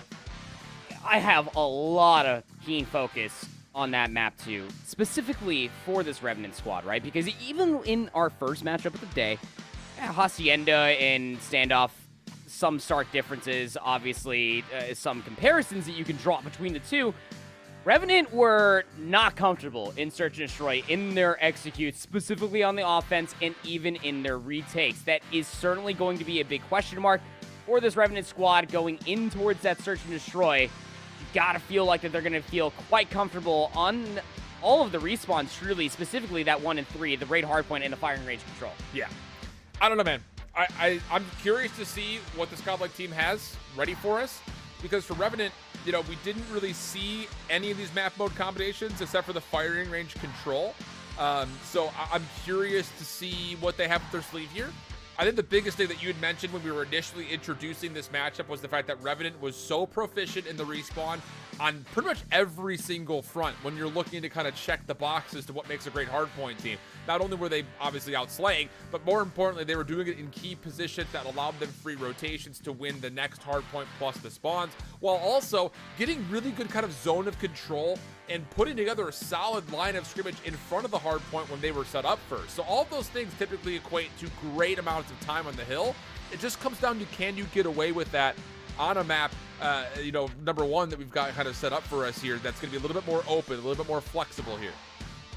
Yeah, and especially on a map like Raid, where flexibility is absolutely going to be the name of the game, specifically when you're looking at key rotations from 2 to 3, and hell, even 3 to 4. There's a lot of different hard points that can become a money hill.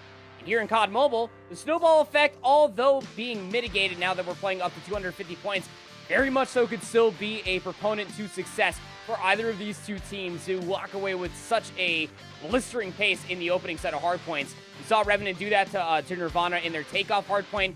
To say that one of these teams will get the better edge in the opening set over the other. We'll see, man. Again, I think we're coming into this looking at who the teams are going to be, what seeds they pulled during the Stage 3 qualifiers.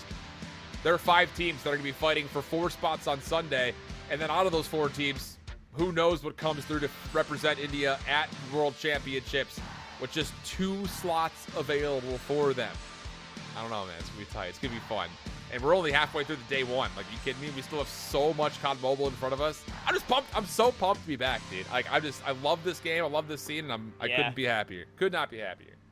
You couldn't ask for better matchups as well. I mean, albeit, like, yes, we did watch Enigma quite literally just dispose of Fenrir, but like, at the same time, it was still a very good 3-0. Why is that? Because COD Mobile is just that exciting, man. I mean, with all the specialists, with all the streaks, just the pace that is this game comparatively to what you and I have been casting over from a multitude of different Call of Duties. No shade to the CODs that we have been casting.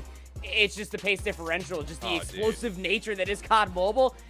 How are you not entertained if you're watching this at home? I'd like to personally know. I mean, look, Vanguard was Vanguard. You know what I mean? So the fact that we can come back to COD Mobile, it just feels very fresh. Warms my heart. Probably more than this coffee. I don't know, and that says something. This coffee is very hot.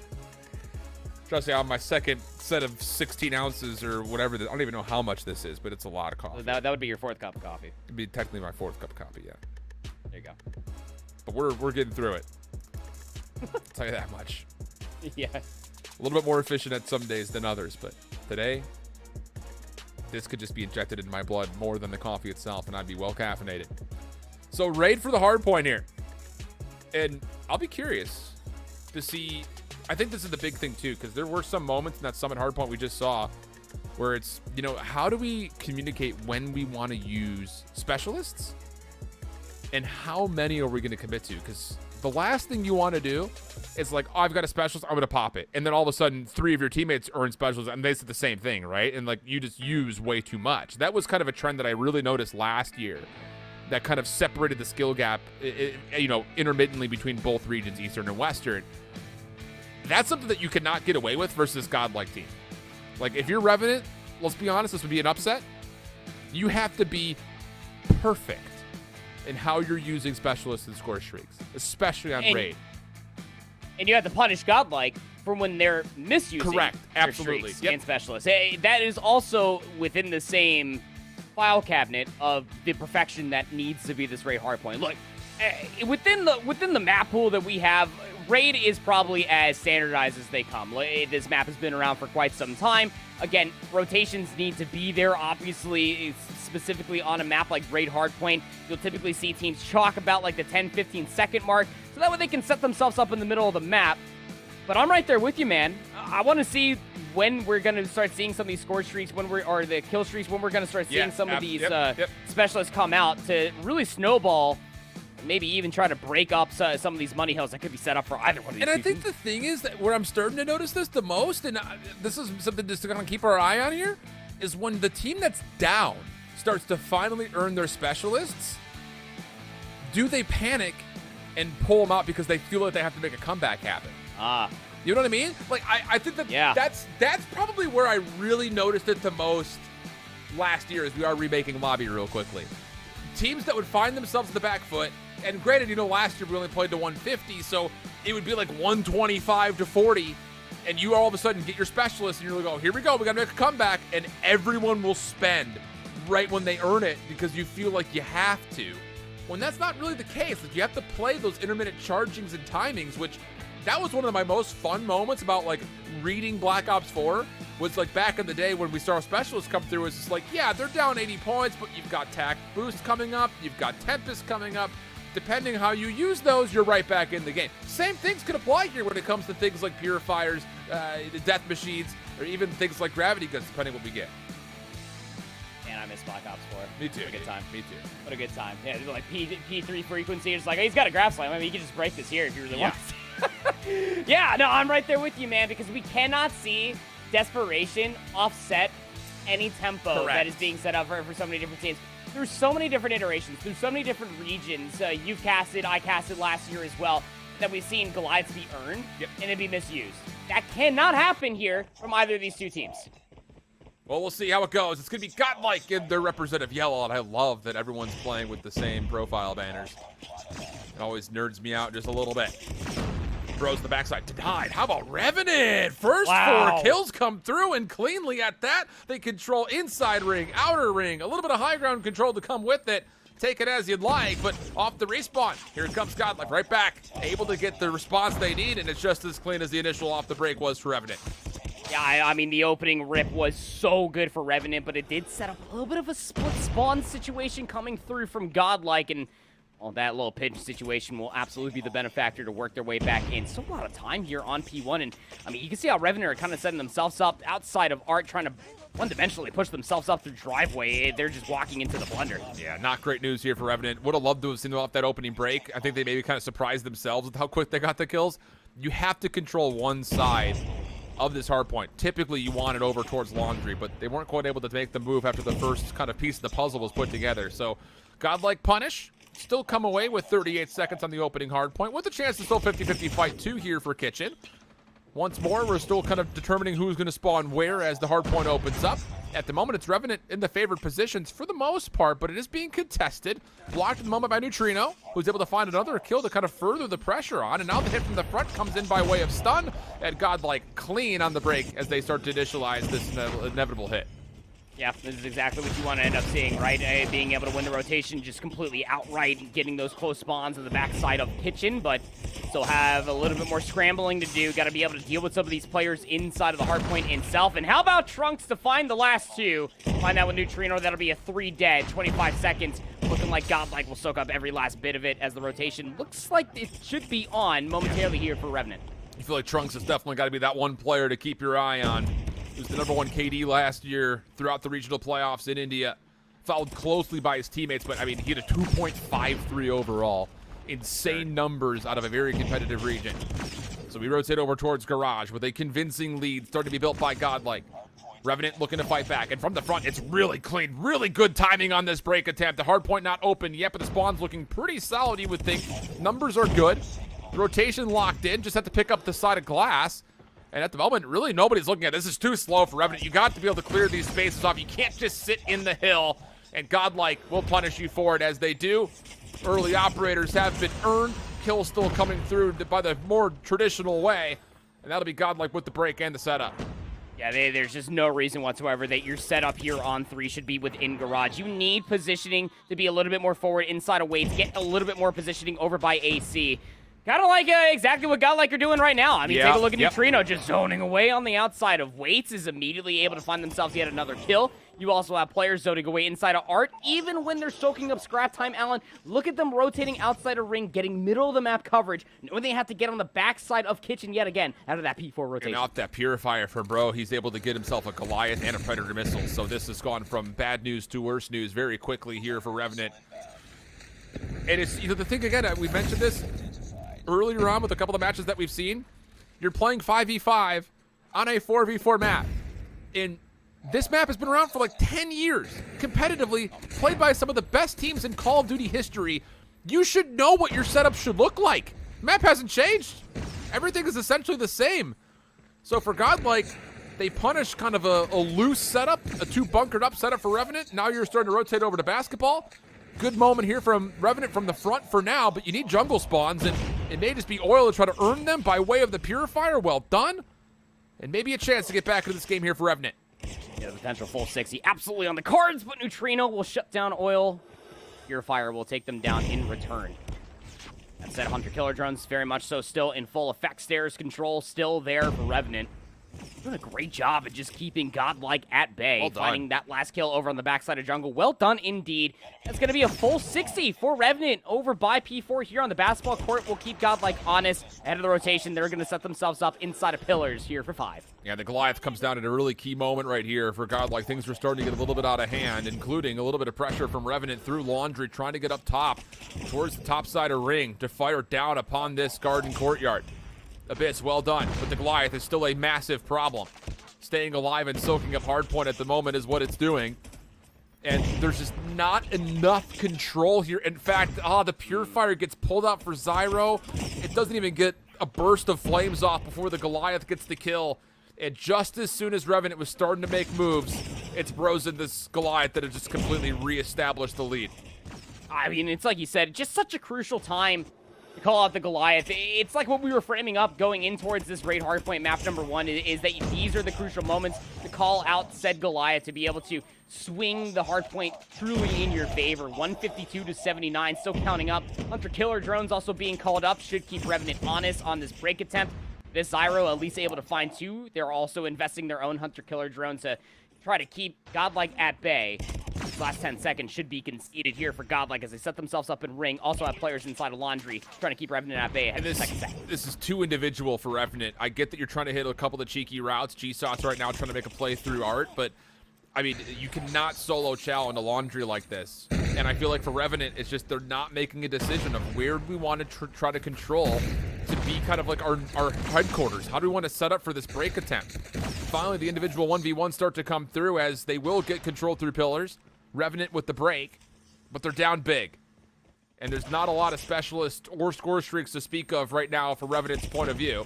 And as Godlike come off the spawn through driveway, kills start to follow behind it. Really well done, and it's just once again, just like the same thing we saw off the break. Revenant good for the initial break attempt towards Ring, but Godlike off respawn just too good to respond. It's always those returning gunfights, specifically on Hardpoint. It is the testament of Raid Hardpoint ever since Black Ops 2 had been coming out.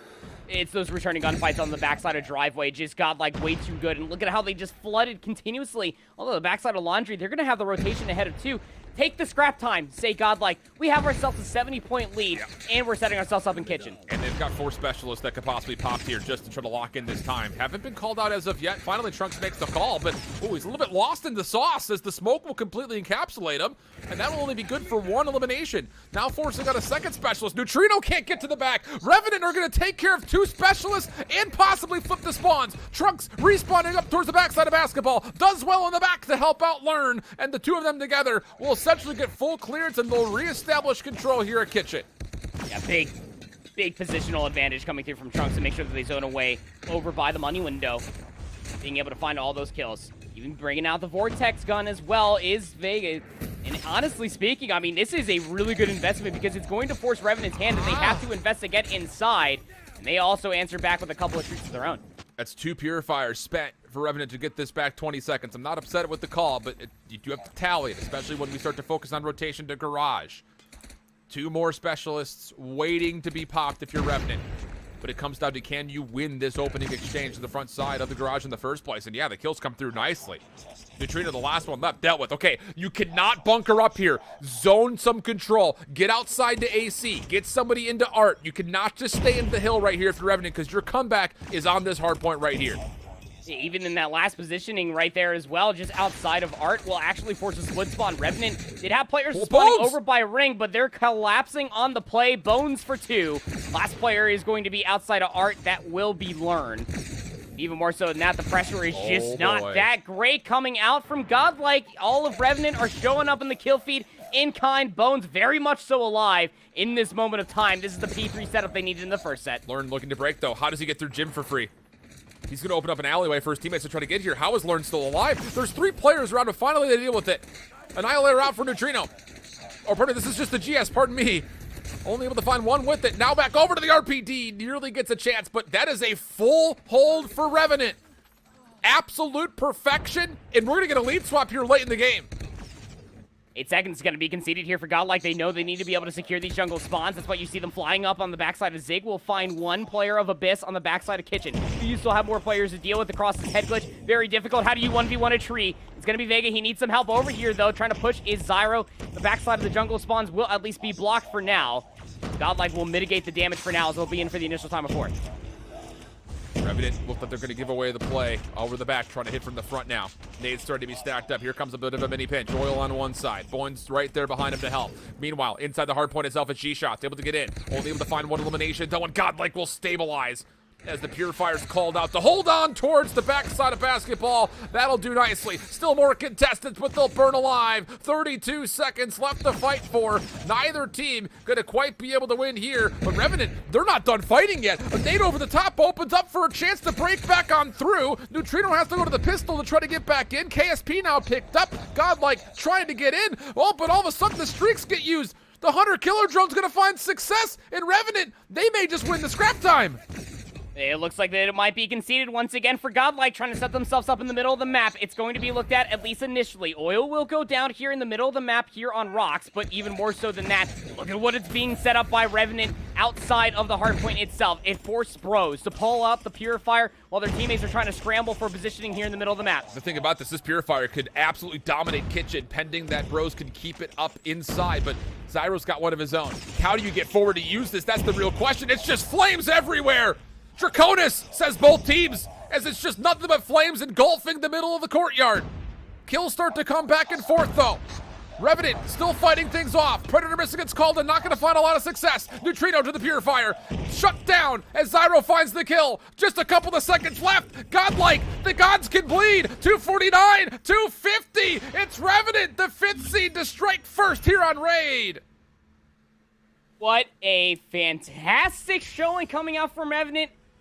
I mean, we'll call a spade here. We thought that it was going to be competitive. It was very difficult to truly say that we did believe that Revenant were going to fully take a map. But how do they do that? It is by way of fundamental hard points. You want to talk about a team that just put back-to-back full 60s on a map like Raid Hardpoint? Look no further, because Revenant were able to do that. You look at P4 in the first set, and then it damn near flawless hold on P3 throughout the second set. It's just absurd for a team like Revenant in a fast-paced game like COD Mobile to immediately rectify the issues that plagued them in the first set, that they got broken up so easily on P3, to then take a forward approach inside of Art over by water to deal with the constant pincing pressure that Godlike were trying to put on for themselves. To get about 45, 50 seconds closer to 60 on P3, yeah, it's almost unheard of. Well done. I just love the fact that for Revenant, you learned your lesson immediately after that first P3, where you're just bunkered inside a garage. No one's playing for any control around the hard point. You get broken immediately and you never regain. The second time around, they win rotation. They get good success out of Bones. He wins a key double into Art. And oh man, I will say that adjustment is the difference maker, without question. 41 and 28 out of Zyro. 41 and 24 for Bones. On the other side, Bros nearly drops 50, but the early Goliath that he found, yeah, it was somewhat successful, but man, I'm not gonna lie.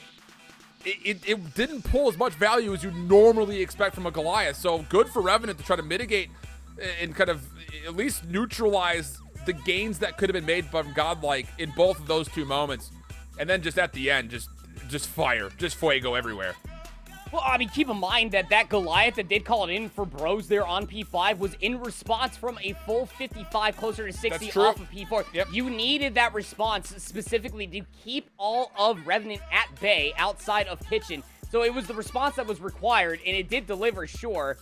But, I mean, how are you supposed to combat it against Zyro, who, again, was not only just finding value with all of their streaks, plus their specialists, but the dude had 2 minutes of hardpoint time, plus dropping the most kills for his team as well. I mean, it's just absurd. It's just unreal. Crazy. What a first map. We're in for another tight series, it looks like. But Revenant, I'm here for it. Here's the thing, man. I knew it when we looked back at what this core roster did last year. Now with a couple of really promising young players new to the scene. Yeah, they had some struggles in Stage 3. Came into this as the 5th seed, but I had a feeling that they were going to do something, and that is definitely the case because they came off of a tight series versus Nirvana and now a big map #1 win here. Standoff search, though. You had your eyes pinned onto this map 2 search and destroy, and I think a lot of the reason just dates back to when we saw them play up against Nirvana. Their search was a little questionable. I think a lot of it was just efficacy. They weren't able to find a lot of efficiency when it came down to numbers advantages, kind of the same thing we said with Enigma, but it also felt like they weren't really coming out on top of first blood engagements, which we know how key those can be, especially with 2 minutes worth of search and destroy time to play with. Yeah, it needs to be brought to fruition on a map like Standoff, where you can even see it through in the initial flyover. Look at that main street from Top Bakery over towards Top Grandma's. You almost need to have a sniper presence here in a game like COD Mobile to watch that cross, be able to get SMGs up close and personal over by Square for that A execute. It's really going to come through from the offenses, and honestly, to counteract that, how do the defenses respond? Yeah. Well, the questions have been asked. What answers will we get? Revenant just throwing shoulders over towards the backside of Delhi. Point of contact defense seems to be kind of the key here for this opening shot from Revenant. Bomb is positioned onto Trunks, who's prone inside a hotel here, as if to allude that we want to give this B look some energy, I would say. But nothing going to be given as of yet. Zyra repositioning with the scope will head to Top Grannies. Look at this immediate response as well. Completely conceding all of A. I mean, yes, they can more or less still see it if they try to overextend past A. That's a business location, but they're more or less just trying to play off the information that they're getting a lot of coverage in the middle of the map, but the angle is given up. Here comes the execute to A. When he's able to find the first, no problem. Bomb planted by Trunks. Neutrino watching the flank aggressively through warehouse. The timing here could be everything. Oh, but they slip by him. Oh, boy. If there were ever a way that Revenant win this round, it's by ways like this. The flank starts to come through. Abyss nearly gets the quick scope out of Trunks, but okay, Vega. All right. All right. Yeah. Yeah. I'm shook. I ain't playing the game. I'm just sitting here casting, and I'm shook off of that quick scope. Alrighty. When they are able to deal with the flank that came through, their best bet was Revenant to try to retake that site. That's almost what you have to do when you can see that much space. Still a very similar setup coming through here for Godlike off the rip, but point of contact inside of Hotel. Aggressive from both sides, really vying for positioning through bottom side Hotel. Zyro able to turn things in favor of Revenant very convincingly. Oil finally able to get involved. Now clears out the backside of Warehouse. Last one to find is Learn. And he is as exposed as you've ever seen. Just stuck mid-map, no information whatsoever. Peacekeeper in hand for him. And we'll see what this MK2 could do. Timing-wise, he will get a 1v1 here. The first is dealt with no problem. The second will also drop. And there's still a minute 12 on the clock. This would be a 1v4. Just needs to find the last two. This is a lot of time to be working with. Zad has a really good weapon to deal with it, but gotta appreciate what Oil and Abyss are looking for. Just stack up together. These play for the 1-for-1 trade. Almost have to be a full-on two-piece here from Learn. Not to mention how he has to collect the bomb in the first place. Yeah. Crossfire positions, backside gas station here for Revenant. And it's 2 KSPs. So he would have to hit every shot. If gunfights were to be taken, the bomb gets collected for free, and the timing. Oh boy, if Learn turns around right here. They're checking. They're literally on his footsteps. Does Learn hear anything? Oh, he's going to get one for free. The second comes the challenge, and oh! A couple of shots were there. But it's not going to work out. The trade will be confirmed. I about jumped out of my seat. He had the centering. The snap was also there. It's just very difficult to be able to do it with the weaponry in hand. I mean, the Peacekeeper, as nasty as it may be, got the jump on the first, but that's exactly the way you play the buddy system there. A little bit of a change of an assault coming through for Godlike in this offense. They're going to quickly assault this A-bomb. All of the nades galore, trophy system soon to follow. Square control is here, and take a look at how Revenant are responding to this. They're still on the backside of Delhi and trying to full-on retake this, make sure that they don't lose lives along the way. Tough retake, though, especially with Bros being the first point of contact. Just laying prone behind the barrel. He's not going to reveal himself in any form. Sliding across. Okay, dealt with. Just too many numbers. Vega able to get one over the top. Trade starting to turn in favor of Godlike as Trunks just dominates mid-side square. Revenant still needed to clear space, and oh my goodness, it's just layers upon layers. You've got the defensive line, the middle linebacker, safety, and strong safety defending over that post plant. Yeah, that A post plant was like an onion, just layers galore. I'm absolutely glad that absurd. I was there with it, man. I was either gonna go for an ogre reference or I went for an onion reference. 50-50 shot. Comes another more or less A execute, but take a look at the keen focus for Godlike off the rip, straight out of hotel, aggressive as you like it. They're all the way on the BS and D, but the bomb is surely moving its way over towards A. Yeah, and Abyss finds first. Abyss has been red on this play. I mostly cackled, though, just because, of course, I go to the sports reference for layers and you go to the Shrek reference for layers. It only makes sense. Yeah. Kills come through cleanly. Abyss, do as he may. Although, Bones, I was going to say, if you can get around the corner, maybe there's a chance here. Zyro does find one, but the problem about this is he's still in a 1v2 situation, and there's a lot of map that Godlike could be using. It would just be sheer force of luck if Zyro were to find a long-range shot, just based on timing alone here. Yep. Vega, Neutrino, doubled up together. Near the gum on the flank. Got a minute left to make this play happen. And yeah, I mean, if you're Zyro, you're just going to put yourself all the way into the backside of Grandma's. Just maybe expect that the hit might come through the back deli alley, but might not be the case at all. Look at Neutrino, just as nerdy as you like. Side of that barrel, just expecting maybe the flank to come all the way through. They're really flirting with this clock.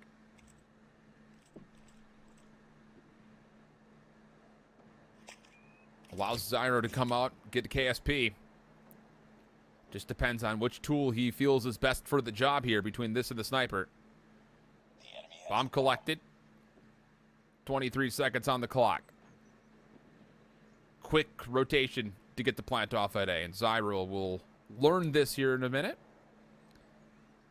And now it's just down to where do you go? How do you want to play this? Because once again, it's just 50-50 guessing. Do you think they're going to set up inside the point, or are they going to try to zone on one side or the other? And he may have actually seen this player, Neutrino, try to get a crossover towards Statue, so that should give you some sort of an idea. Tries for the wall bang over towards Square. No one home. Neutrino up top, though. Oh, this should probably be the end of Zyro, no problem, as soon as it gets checked. And it will be.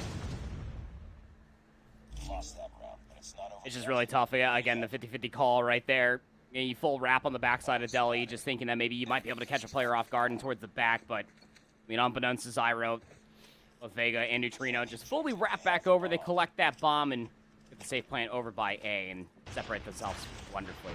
Another different look for the offense, but how about the aggressive look for the defense? Yeah, all the way through Delhi and into Hotel. So much mid-map control. Oil could come help out here if they want to try to take over the street side. And yeah, it's going to work out. G-shots from the Statue will get first blood. That's onto the bomb carrier. And you can just go pro. Look at all the health that he's got through middle of the map. Now, that said, Trunks takes over backside Delhi, a key position for Godlike to try to use to retake this mid-map. And it's going to work out for their favor. The trades come through, and we've got ourselves now a 3v3.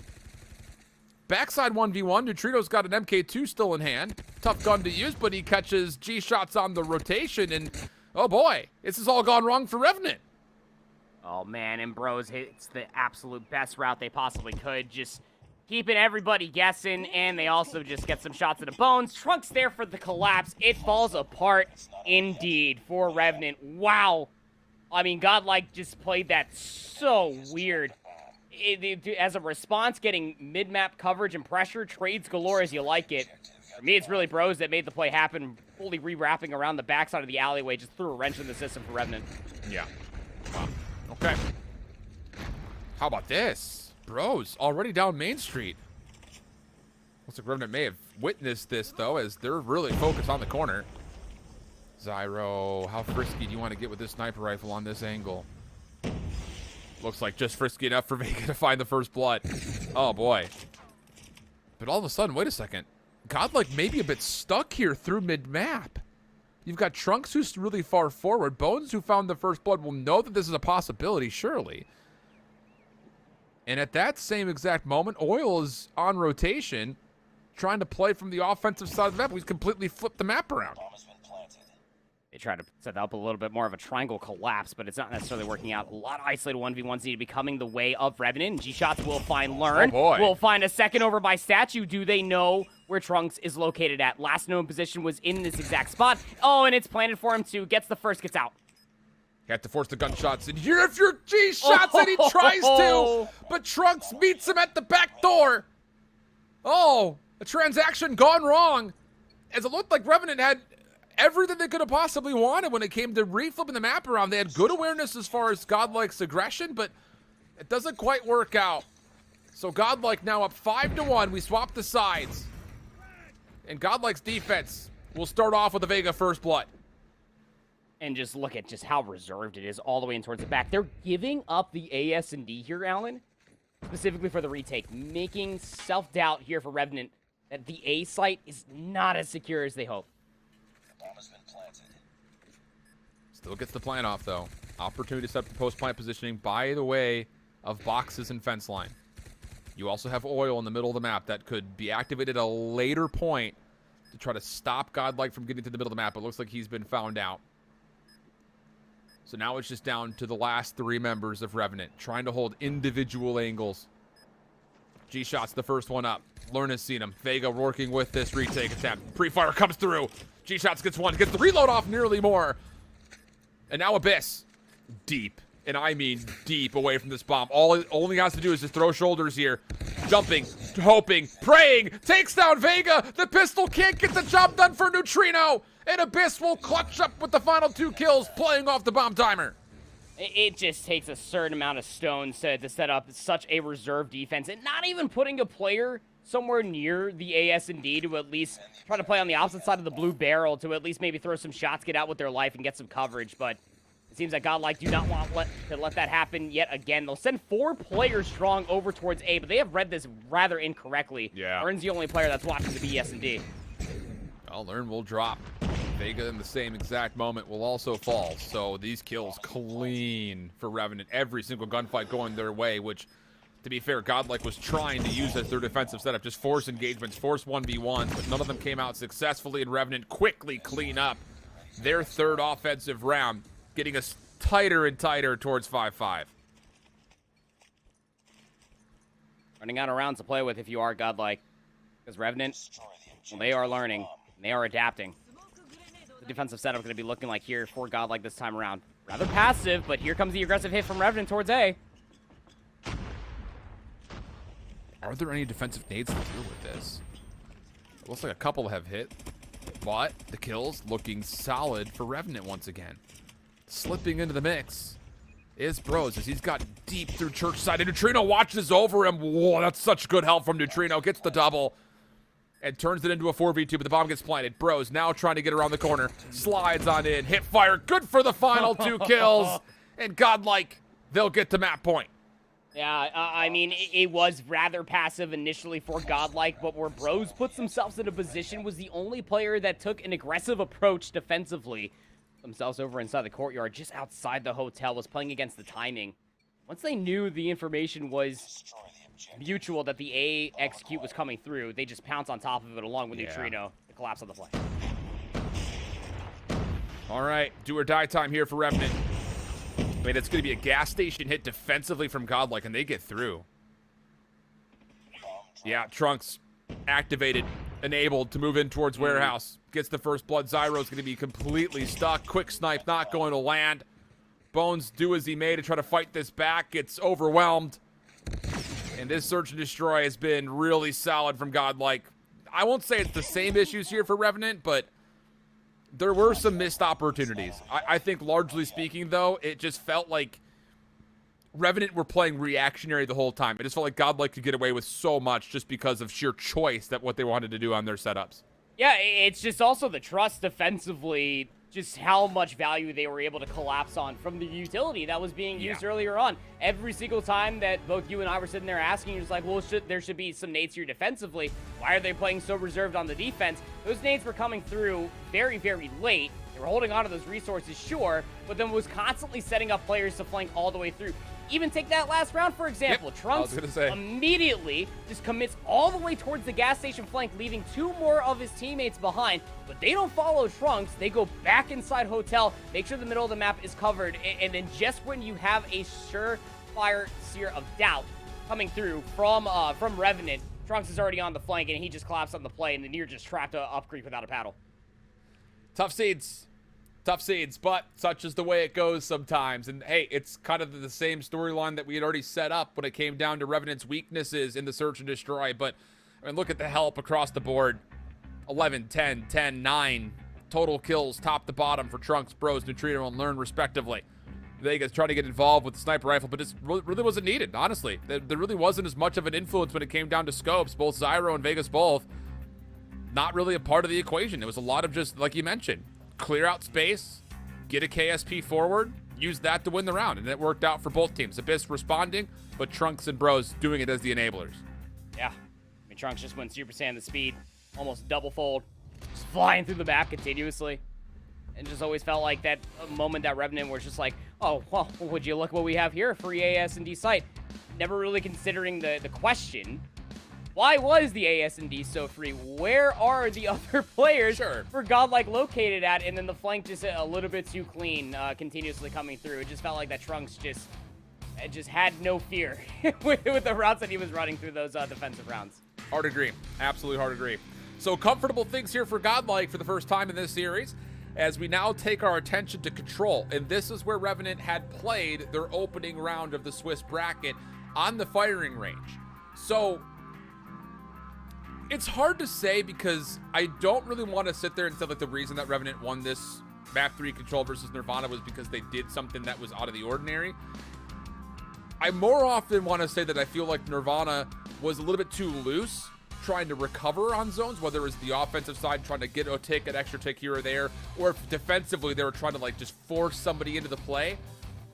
I don't see Godlike making those same mistakes, but if Revenant could try to establish, hey, come react to us, you may be able to force some vulnerabilities to try to steal away this third map.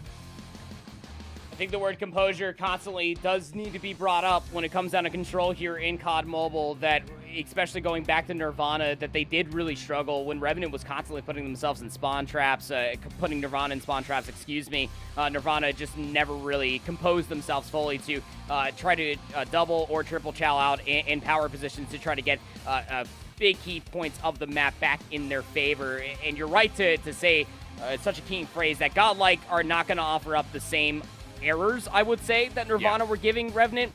It just comes down to either one of these two teams to capitalize on the error, no matter how big or small that they are, trying to get the upper hand in one of these rounds, both defense and offense alike.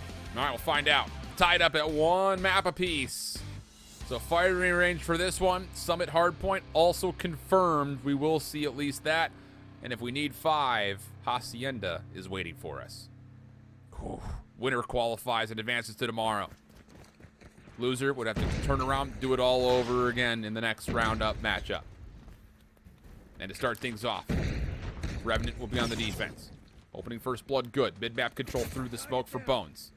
Learn able to respond. An opportunity to try to get things going. And, well, I will say, for Revenant's defense, this has been a pretty solid attempt so far. You just cannot lose this trailer side because Neutrino can feast. Oh, God!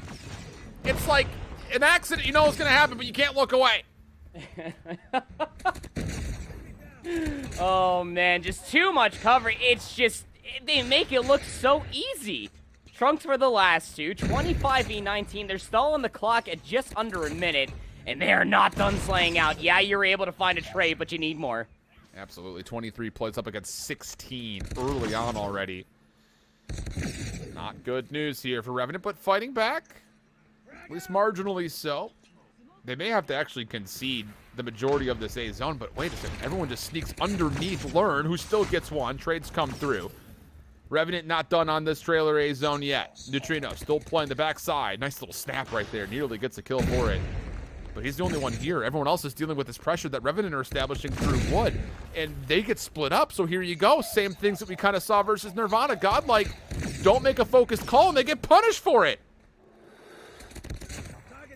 The things that you don't want to be seeing. Hosier starting to be thrown out the window. Like capitalizing on it. B-zone should be fully on tact here.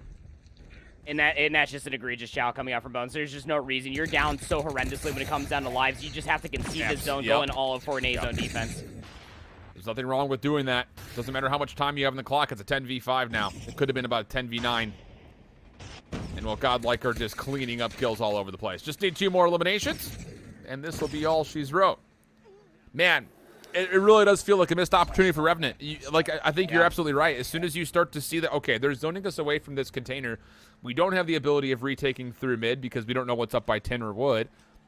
Just don't throw away lives, get backside trailer control, and force Godlike to play. But that wasn't the call.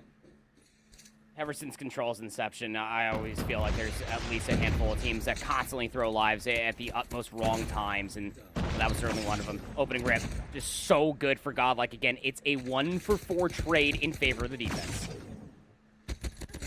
Looking solid for now.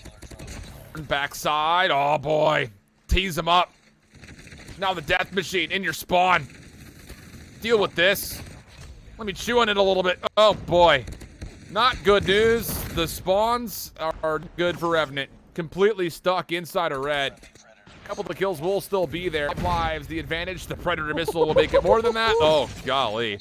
Death machine shut down, though. Zafir tried to pull it out, but literally Trunks is watching players spawn on top of him. That's how far forward he's willing to get.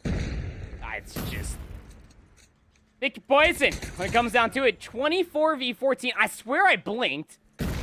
And it was about 24v20, not even a few moments ago. That's how devastating this spawn trap can truly be. Now finally working their way closer towards this A zone, our Revenant, they simply cannot sustain the pinches in, even from the front. It's just way too good. And the thing is, like, Godlike are not allowing them to get even any sort of a look. Pulling out purifiers, death machines, just trying to secure the round. Make it clean, get onto the third, no problem. Third tick of progress could come in here today, but it's an 18v5. Do you really feel like Godlike's going to lose trades that look like that? Probably not. I'm not a betting man, but I would agree with you. I would agree with you. So, I mean, the A zone might not even be fully tacked over, not unless Zyro has anything to say about it, but Rose will flank him from behind inside of 10. Middle of the map coverage is certainly still there, but in a 2v12, it is not looking likely at all. And yep, it will absolutely be the case. The trades are bountiful. We were in a spawn trap for what seemingly felt like maybe 30, 40 seconds or so. Yeah, for real. And Godlike just went, well, Godlike. Revenant will have all 5 specialists available. You have to be efficient here. I would say, in fact, don't use them unless you need to. And so far, there's no need to. Oh, man, unless BBB can start to build for streaks. Goodness, there's barely any kills coming through for Godlike. Finally, some start to occur. Gets us to a 27v24, but the first 30 seconds are off the clock already, and Godlike are still stuck trying to get wood control. First time that Revenant have had themselves a life lead all control long here in round number 3. Clock still being tacked on down. 48 seconds remaining in the round, 26v19. Well, Revenant are still finding stray kills across the middle of the map. The coverage is great. And they haven't used any specialists for this yet still. I really could appreciate this. And at this moment, 24v16, don't use any. And like, again, unless you're building for, like, you're able to get on, like, a 6 spree, like Bones, maybe. You could try to use it to try to earn something like a Goliath. That'd be sick. But everybody else should just be holding on to at this point. 20 plays up against 15. Godlike able to get some control once again from Neutrino, who... How often is he able to walk over here for free? I mean, he looks like he pays rent on this barrel. That's how often he comes over here. Yeah. This is just Neutrino's head glitch with an SKS in hand. Will finally be chowed. Will finally be taken down. 23 seconds remaining. 16v7. Oil for a 2-piece that should all but maybe put this round to rest, especially as Oil commits towards the flank on the backside of this warehouse. Although you might have some coverage going over towards the B zone. Abyss for 2. That'll put the nail in the coffin. 12v3. Good luck. Have fun. We'll extend this to a round 4. I thought Abyss just nearly got the turn on for the ages right there. Good. But like you mentioned, the number's too substantial. Revenant will get a defense. And I have to say, I really can appreciate the fact that they did not use a single specialist. That just shows me that there's good discipline and a good IGL. Whoever's making those decisions are making right calls. But now the question is, how do you use them to get to round 5? And how many do you need to possibly get to round 5? Because on the opposite side, Godlike have 4 earned up that they could use to try to get this game locked up right here, right now. It's reactionary now for Godlike, right? Coming off the opening rip, if it goes awry, then you might have to start dipping your toes into the resources for either of these two teams, but a little bit worse for wear for one comparatively to the other. But mitigating the damage, Zyro, Abyss, Oil, able to combine for 3 more. Death Machine in the hands of Learn. Everything on this map is paper mache, but that's a great shutdown coming through from Revenant. That is not good usage from Learn. What are you going to get from the middle of the map with the Death Machine? So that's a key shutdown. First tick of progress, good at A. Neutrino with the SKS. Does he want to try to challenge this? Does he have the ability to? He doesn't have any teammates that are largely in position to help him at the moment. Second tick of progress now gone. Working on the third is Revenant. Hold on a second. 23v23. You got a Purifier out for Oil. He doesn't find anything with it as he gets shut down. But the extra 60 seconds is nearly good over towards Trailer. But it does get pushed back as Godlike will get 3 straight kills, and all of a sudden Trunks is trying to zone things off through wood with the Purifier of his own. And the clock will continue to attack all the way down. Neutrino will get shut down with their own Death Machine. Trunks, as you said, holding on to this Purifier side of bottom A. The trade's just not good enough for Revenant. They need to play together off the respawn. Smoke will come through, but the kills need to follow. Yeah, Godlike are spending just about everything right here to win the game in this 17v8. Looking good for it at the moment. Now Abyss not able to do too much with his own Purifier, so it all falls really onto G-Shots. The last one left that has the specialist, although Zyro has earned one of his own, but the stun comes through. Trunks able to follow up. He's now on 5 in a row. Looking to possibly earn the Goliath here in the late stages. Not that he would need it in a 15v3. And Godlike just, man, just too clean, my man. It really was. I mean, what, barring the third round, their opening rips were flawless every single time? Yeah, pretty much. It's just, again, like, I got to tip it to Revenant. Much like you said, we do have to sing the praise that they were able to at least extend to another offensive round by saving all of their specialists. But when push came to shove through the middle of the map, as you said, going into that final round 4 on firing range control, all you needed to do was just play reactionary. You won the opening rip. That's just that much better for Godlike. The moment that you start seeing some of those specialists being called out, albeit we've definitely seen better Death Machines for sure. Sure. It's just the reactionary play that you need to see from Godlike. There's many different reasons why they are the best. Those opening rips, barring that round number 3, is one of the many different reasons why. Agreed. Absolutely agreed. And for Revenant, I think, you know, there are things you can learn after getting off of that map right there as far as how do we want to maybe finesse our our numbers. Try to get into that B zone when it was pretty much already gone. Like, I think that was probably the one big learning lesson for the moment when it comes down to like what we saw from both those two teams. I think if Revenant just back off, don't bother trying to contest that last tick of progress at B where it's pretty much all but a guarantee. Set up for an A defense because you're in a 9v9 possibly. That would have maybe led to that round 5 that we're looking for, and who would have known from there.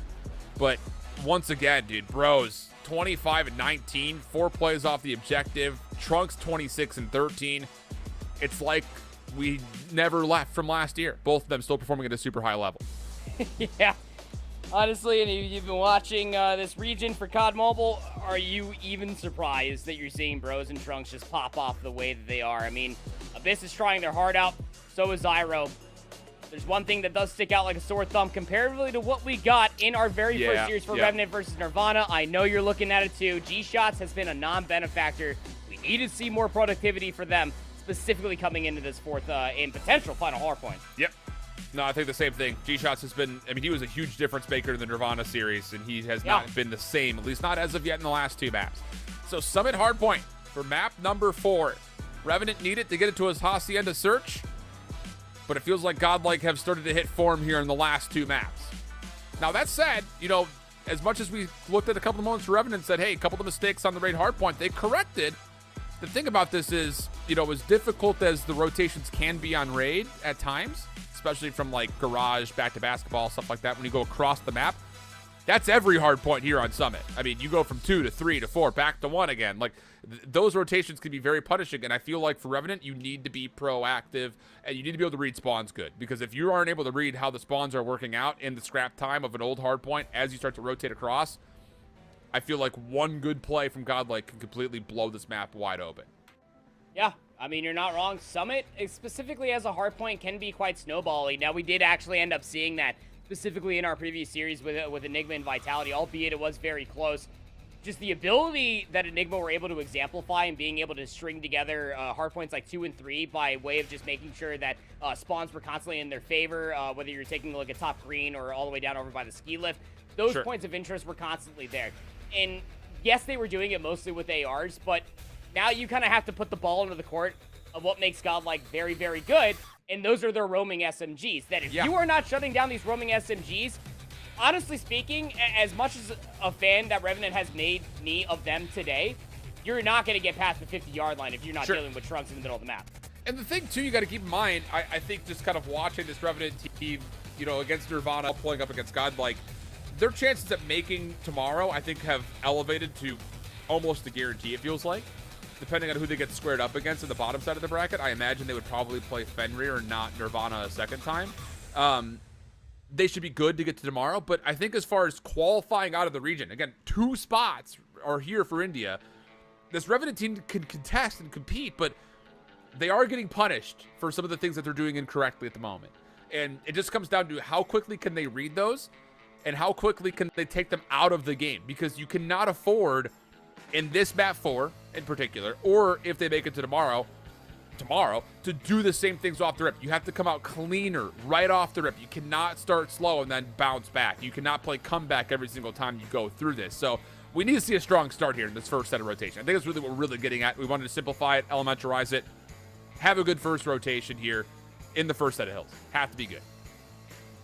Comebacks are not always easy when it comes down to COD Mobile. Again, this is a point that I brought up when we were going into the raid hardpoint, and it could honestly come further into fruition, especially on a Summit hardpoint for a team like Godlike that are just coming off of a blistering firing range control that they got to be feeling themselves. That again, if they are seemingly like if we go here in this dimension, that they just come out swinging in P1, they hold on to P3 spawns, and they're just winning trade after trade, 3-for-1s every single time. I mean, you're building up streaks, you're building up specialists just so wicked fast that it's just going to come down to the utmost gun skill from Revenant, which hasn't been the utmost best in this series. What did end up winning that map number 1 was their ability to be able to hold key positions on a map like Raid. It's not exactly easy when it comes down to Summit. You have to be able to have a certain amount of mechanical skill to full-on brute force your way through a lot of these hardpoints with KSPs. We'll see.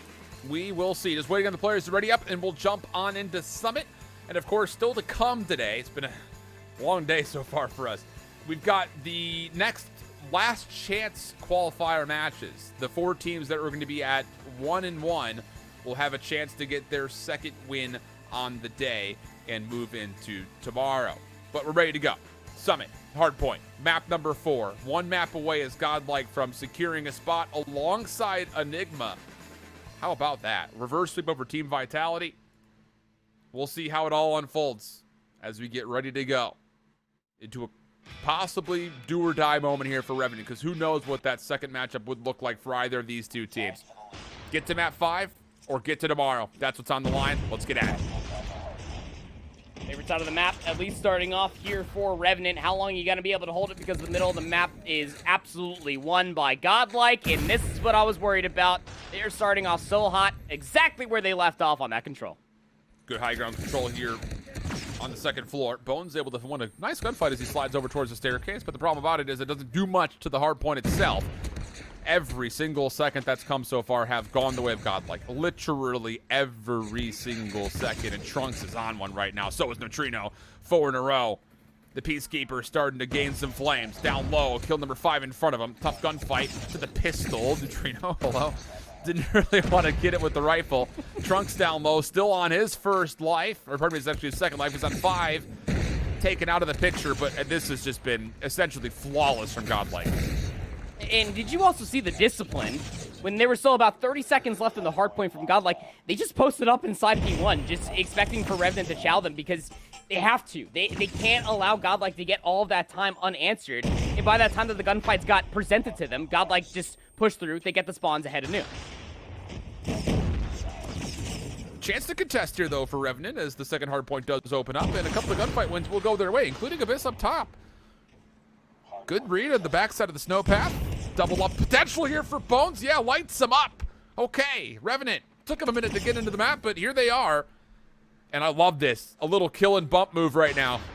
Get the eliminations, try to zone a little bit further forward. Bones still on a little bit of a spree. Learn can't deal with them. Hunter Killer Drone gets thrown out. That'll create some space over towards the front side. And oh my goodness, Revenant have not lost a gunfight, it feels like, in the last 40 seconds.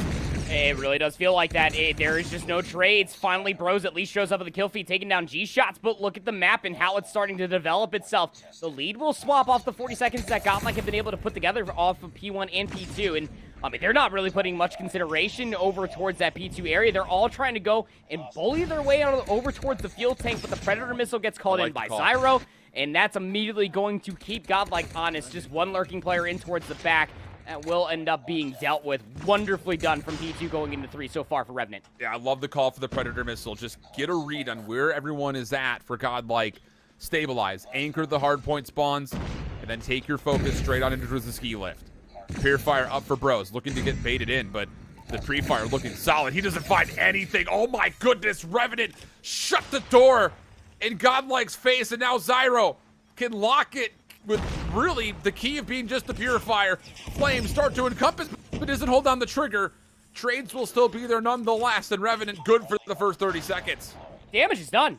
Godlike have completely conceded back through the middle of the map. They're going to leave one player just to lurk, maybe try to play for a couple of exits, but everybody has conceded the space, trying to get themselves inside of blue ahead of the P4 rotation, making sure they lock down these lanes, but it might be just a little bit too passive. Yeah, you do have one player trying to get an isolated engagement over towards the snow cliff path, but even more so than that, I mean, Revenant are coming swinging with numbers. Just one last player left alive over here. It's going to be Oil versus Trunks over inside of the top. Trunks pulls out the Purifier because he has to. Yeah. Need to be able to hold strong for this P4. Good use again here from Trunks. Tough position to push forward with, though, with the Purifier. Yeah, get back into the hard point.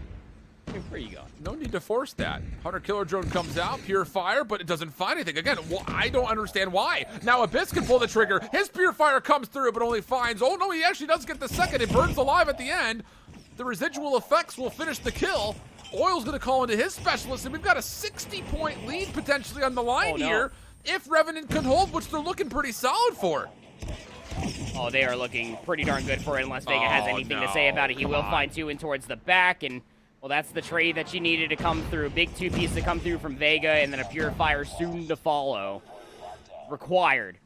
Last 15 seconds should at least be conceded for Godlike ahead of the next set of rotations, but what a blistering pace has been set here by Revenant. Again, Godlike had run them over from P1 going in towards P2, even got the spawns back in their favor, but something snapped from Revenant as they piece together what seemingly felt about 3 hard points in a row.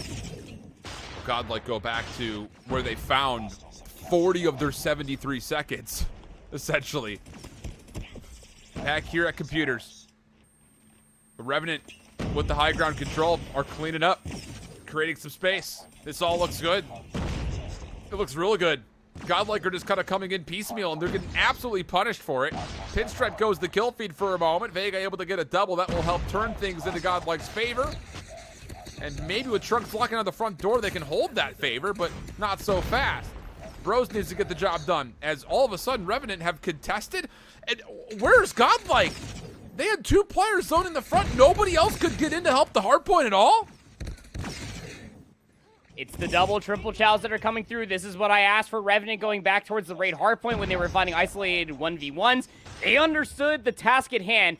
Overwhelm with numbers. It brought them so much success versus Nirvana, but Godlike are not done fighting yet. They're down by just about double their scoreline currently. They're currently at least existing inside of P1 as we speak. Not exactly the immediate focus over by the catwalk because they know that they need the spawns ahead of P3. Good kills in front of the hard point for now. G-Shots tries to give it a go. Shut down. Zyro, though, still finds the double. But nades will be there to respond, and Godlike will hold on to the hard point for now. But it's not comfortable. Not yet. Player in the back. Oh, timing-wise, not well done. Bones gets picked just as soon as he wanted to make a play. His teammates from the front will still find success off of the enabled pitch. Neutrino up top. Oh, he gets absolutely smoked by Zyro. Purifier just holding down the staircase. Again, when it comes to finding efficiency and effectiveness out of this, 2 kills? You could have done that with the KSP, no problem. So not a lot of efficacy out of the Purifier. And even though the scrap time looks solid, look at the minimap. Revenant are all over the backside of Ski Lift. Yeah, I mean, they have the time to zone away back here. All the way on the backside of tower, you have one player also zoning away inside of green. This is going to be G-Shots, who has certainly come to life here in this map number 4. 20 kills to their name. Continuing on with their antics, also pulls out the Purifier, but doesn't find anything with it. Opportunity for Godlike. Purifier out now for Oil. Bones makes safe the middle of the map. 2 players contesting on the deep side, and they work out. That should block and possibly flip the spawns. Numbers look good. The last one left alive was Oil, and you can only get one with the Purifier. So now a chance for Godlike to get right back into this game with a full-on hold. Learn trying to zone, playing a cheeky corner in the front. Not going to work out. Vega calling for the Purifier. Everything will fry! Unbelievable call from Vega. The Goliath, full streaks now earned. This could potentially be the snowball that you're going to be looking for Godlike. Now, you're still down by 30 points. There's 24 left to battle over here inside of this current hardpoint. And look, they're just going to try to work their way back through the front if they are Revenant. There's no reason to do this. Just give up the time, give up the space, set yourself up in the middle of the map because push a little bit too far forward. Now you got Bros in towards the back. Predator missile will be invested. Won't find a kill, but it's just information that they get with it. I don't love it. I think you wait. I mean, if you get a kill out of Bros, then maybe you have a chance to kind of help bail them out, but otherwise you would love to have that kind of to break these spawns up, but neither will occur all of a sudden. And it's a score streak that comes up empty. Revenant taking advantage, already over in towards this backside warehouse. Kills coming through cleanly, and right back into accruing time as Revenant. You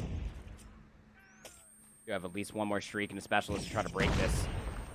Seems that might be the call, the go-ahead, the Purifier then being utilized, but it comes up flat yet again. Hunter-Killer drones also being invested here for Revenant. They know where most of these hits are coming from, and you also have Oil on the flank. Yeah, this is really well read from Revenant, but the kills are starting to come through just a touch from the front. Godlike able to get their way in. Zyro trying to recontest. Pred missile out for Revenant as they try to control space, trying to get to the 200-point threshold and then break it. And boy, have they. 30-point game. Starting to become closer to 45. Goliath now being called in. The thing about this is going to be a really tough position to get a lot of value because you're going into a P1 where you're going to look at windows, doorways, alleyways. The only bit of good news here is that Revenant really don't have any other specialists to use besides just one Purifier. So it's just down to what can Vega get with this. The first 2 come through no problem. Spamming down the doorways. Wants to just keep the life. This is just free time for you if you're Godlike. You don't need to use this Goliath for much else besides controlling one side of the hill and getting guaranteed time.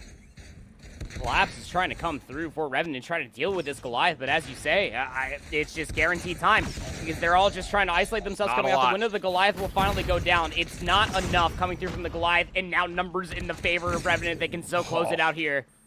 Big gunfight win, top side of the second floor. Revenant members all around the hard point. Godlike trying to reclaim time and space, but there's not a lot of that remaining. Purifier on one side of the point. G-Shots is looking towards the back doors. The Purifier's just holding them at bay. Eventually gets the kill. Zyro for the double. Eventually shut down, though. Godlike have to get in. 240 to 183. Shots starting to come through. Desperation times, though, for Godlike. Can they get on in time? Bro's able to contest, but he gets melted as he sets foot. It's just down to one more contestant, but no, Vega cannot touch in time. And Revenant will send us to a map number 5. Okay, Revenant are the truth. When it comes to hardpoint, that's my full analysis right here. Semicolon. When it comes to hardpoint. When it comes to hardpoint. But that even said, too, you also have to take a look at the unforced errors that Godlike were constantly just throwing at them. I mean, how many? I could almost go back there. I'd have to take off my socks to count that high to truly say how many streaks were poorly utilized from Godlike. How many times that they had to use them in desperation. Not to mention how many times we're utilizing said Purifiers even from specialist standpoints in trying to overextend with them. Why? You're in possession of the hardpoint. You know that the engagements are going to come to you.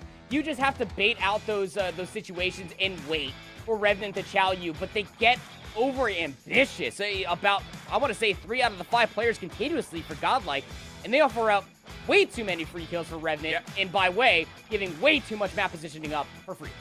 Yeah, I think that there is the score streaks are most evident, but there were a number of operators that were pulled, a number of purifiers that just you're gonna use a purifier instead of a KSP to get two free kills. Like I don't. Yeah. There were some moments in there where it was just like this doesn't feel right, especially considering the hard points that were coming up. But such is life. Zyro, a great performance out of him, 34 and 30.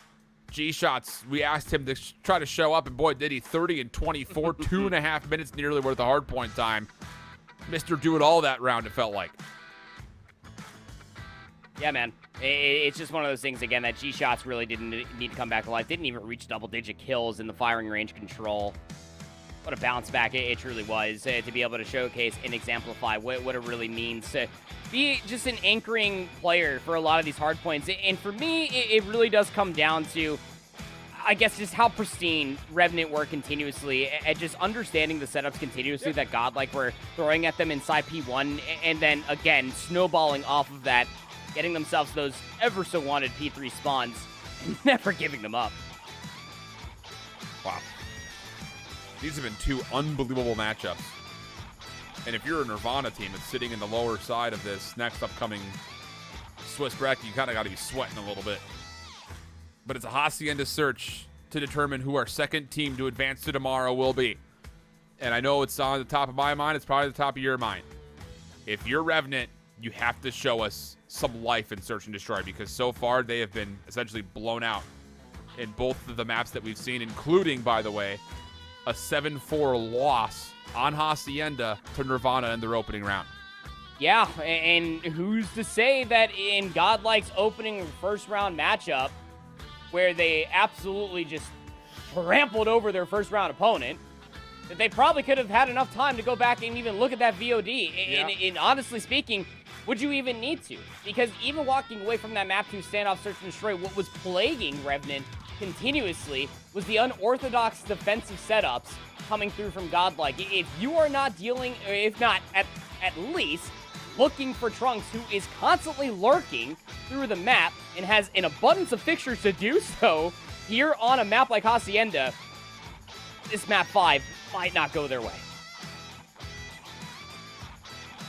Hard to say. We'll find out. Here we go. Oh, boy. What's going to be the difference maker, man? I just want to know. Zyro with some scope out early. Oil over the top of the Stoneheady. Bones there to support a potential A defense. Nades over the top. Godlike looking to move quickly. Stuns will land onto Bones. They will know that there is a defensive threat on the outside of this backside fence area. First two kills come through. Bro's able to get both of them in the same breath. Abyss around the back. He's actually slipped past Trunks. Should be able to get one for free. Yeah, no problem. And now his teammate through mid. G-Shots. He has one right in front. Yeah, the kills are good. Down to a 2v2 we go. Abyss, does he have a look at Bros? Sure does. The slide comes through, though, and Bros gets the final two. Woohoo! Quick moves. Yeah, you want to talk about putting yourself in a clutch. Yeah, Bros is right there to deliver.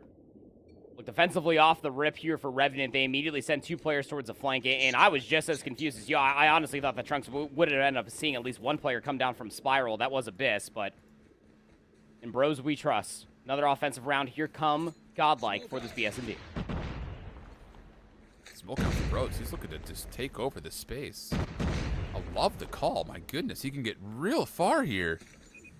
Completely unbeknownst to what Revenant are setting up, but they have pushed through defensively on the A site, so you've got the ability to try to retake this from multiple points of ingress, but as the bomb is planted quickly, you have to find success on one side or the other, and Neutrino is pulling players back. He almost gets the double. Bones is able to at least confirm the kill, but it comes at a steep cost, and Revenant from the front can do nothing. Trunks lines up a double of his own, leaving Bones by himself. Gets out of garage for one, but nothing more. And over the top will find the final blow. And again, it is what Godlike were finding continuous amount of success with it in a few of their offensive rounds there on the standoff Search and Destroy. Just aggression coming through. The smoke play also to give them so much space. And they're also reading flanks as well. And they're keeping Revenant guessing what was B the last time around, moving their virtues back over to A. Here we go. First opening blood confirmed by way of Naden. Bros has just stepped on Number 4's forehead. That's that's Bones. There he is. Found him. Thought I felt something squishy. One more up top on the patio stairs. Easy chow as the nade came out. Good confirmation. And numbers once again convincing for Godlike as they have the ability to plant wherever they want, really. Oh, and Bros has the Fountainhead glitch to play with. All G-shots.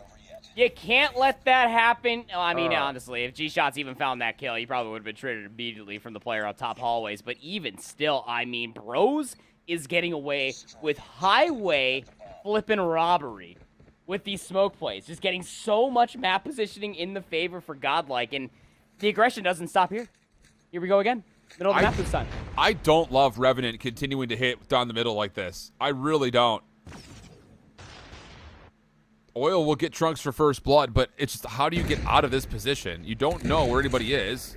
Bros will confirm one. I think he may have saw one on the jump to his right. That's going to be G-shots, but going to wait, play his time. Here's a slide. Yep, definitely saw him. I just, you'd have nowhere to go when you force yourself to play bottom fountain like that. There's nowhere you could go. I mean, even if you do the jump up, there's going to be an immediate collapse. Yeah, I'm right there with you. Don't necessarily enjoy it. 3v2 we go. Learn is not with his teammates. And that bomb is now dropped in a precarious position. So 2v2 we go. Minute left to play.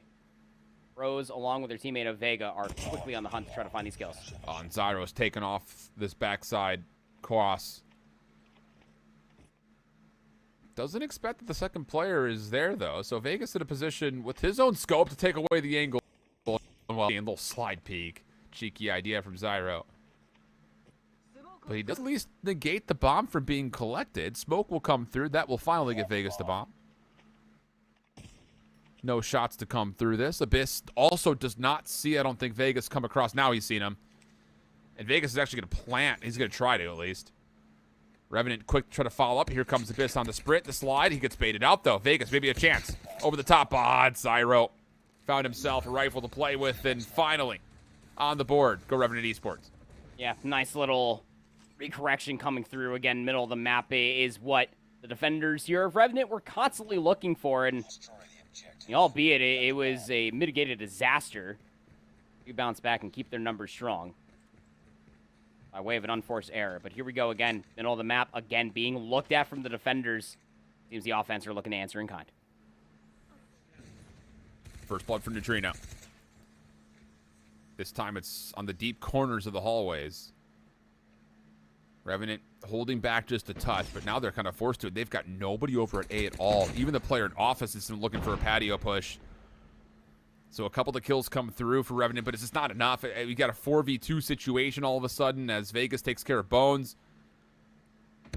And your double stacked bar here, okay, that works out. I mean, Godlike to give you a couple of kills, but you still need to find an exit from this position. Oh, they're just going to hold the free aim on the stairs, expecting it to come through. G-Shot's feeling the hot hand. He's going to get damaged up. Do not challenge. They do not chase. Love that discretion coming out from Neutrino in Vegas. Bomb still needs to be collected. And it needs to move its way over towards one of these sites. And G-Shots and Oil. Yeah. Just going to stack up together, move their way over towards B, and potentially try to flip out the map. I like the idea, though. This puts him in a pretty powerful position to be unread.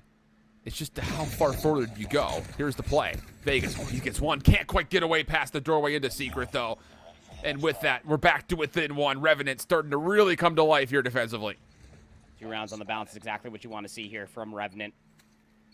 It's answering back in kind. Look, I mean, they are constantly putting numbers through the middle of the map. You're just really starting to wonder how long Godlike are going to allow them to just exist like that and being able to find the trades required to be able to keep themselves alive in the defensive round. This time around, Revenant, not a real big look at the middle of the map. Godlike want nothing to do with it. They're all basically stacked over towards A. Yeah, it's facts. Bomb's going to get planted successfully here. The thing is, does Godlike try to advance any further forward, try to take away Tin? At the moment, they're looking pretty happy with their post plant largely staying towards lobby side. Revenant are all down low. Once again, through mid, this time through the U-Hauls. Bros up top could completely blow this play up. Sees G-Shots, no problem. First blood now confirmed. But look at the long flank. Has that been read?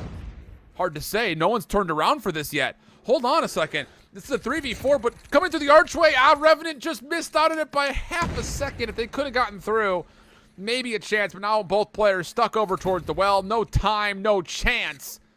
A 4-2 half favoring Godlike. Like you said, it is that quite literal, maybe even a half a second closer to 1.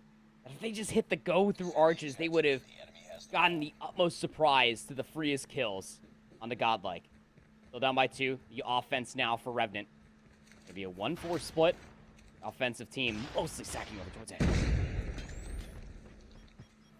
Trunks has not been hit by any of these nades. Zyro for a first blood. Trunks misses his chance, so he'll back off and gets punished. As Oil was right there to collect the kill, no worries. Bomb now planted. Learn over the top. Can't quite finish off any eliminations. It would have been key to try to get Godlike maybe a chance to contest the post plant, but now it's just down to can you even find a kill? Because this is a very sturdy post plant setup, largely through well. Sliding on in is Bros. Smoke encapsulates the backside of the fence line. Bros has to make his move, and he's just not able to. Zyro gets 2 with the pistol. Goodness. And back to within 1 we go. Just a really good execute coming through. You want to be able to show that aggression earlier on. It's going to keep the defense guessing as far as where the pressure might be coming from. Yeah, execute works out in the favor for Revenant on the opening offense. And, hey, worked the first time. Might as well try it again. Yeah, true.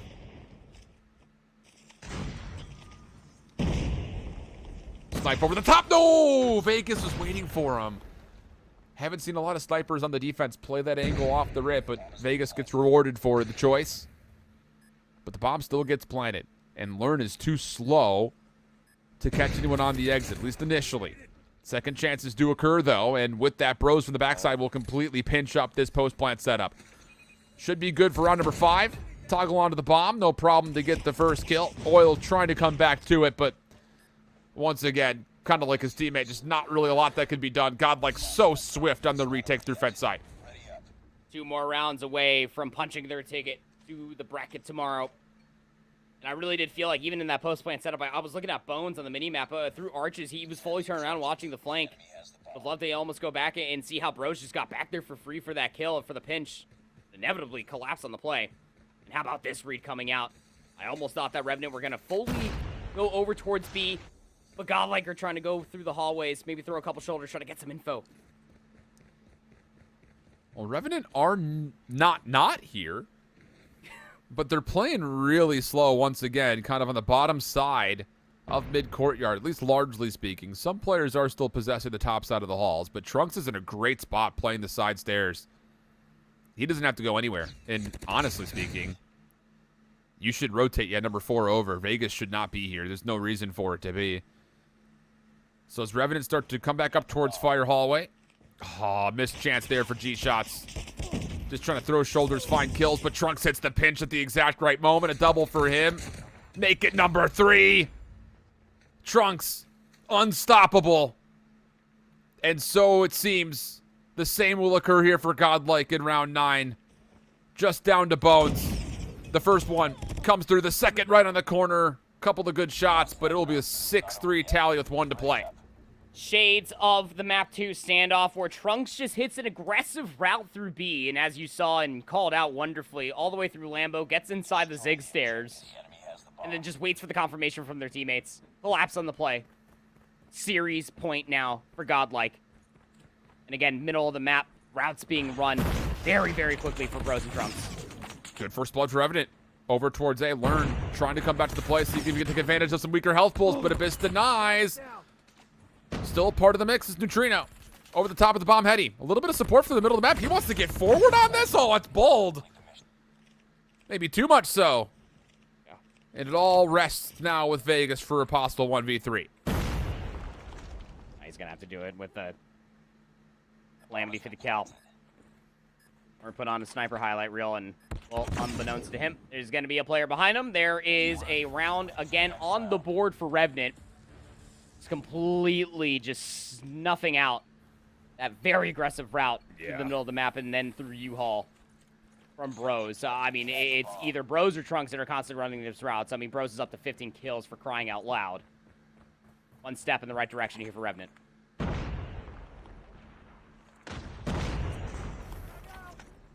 Revenant quickly over towards A behind the cover of some early set nades and even on top of that some more smokes. Trophy system down Vegas. Not quite able to connect it. Oil! He gets two by pushing through the backside of the office patio. No one was watching for that whatsoever.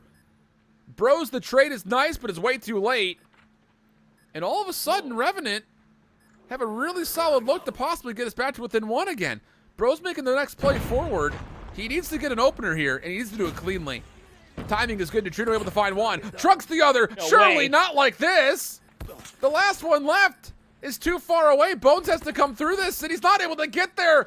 Oh, no, for Revenant. You thought maybe there was a chance. In fact, it looked likely. But the retake in a 3v4, too strong for Godlike, and they take the map 5 as they advance to tomorrow.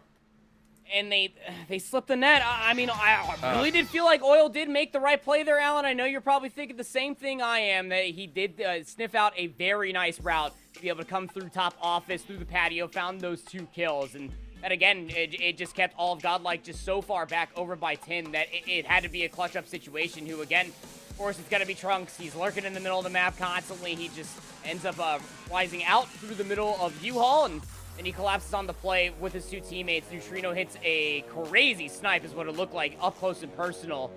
Then all the other players that were just trapped inside of Arches had nowhere to go. Last player alive, as you say, where it was just way too far away to even have a look at a post-plant situation. It was close. It was really, really well played for Revenant there. But again, Search and Destroy continues to plague them as they still have one more match to be played on the day. How good has Bros been in this series, man? 17 total kills, nearly drops a 20 bomb. Bro.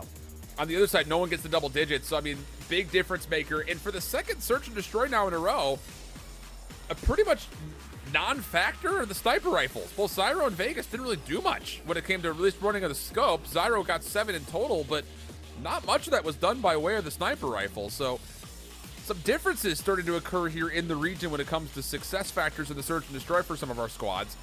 Godlike take both map 2 and the map 4 in 7-4, or map 5 rather, in 7-4 fashion, and not a lot of it came by way of finding successful snipes. So here's the recap over the series layout. A wake-up call after map number 1 for Godlike saw a convincing standoff search and firing range control, but Revenant's hardpoint, man, it's looking like possibly the best in the region at the moment.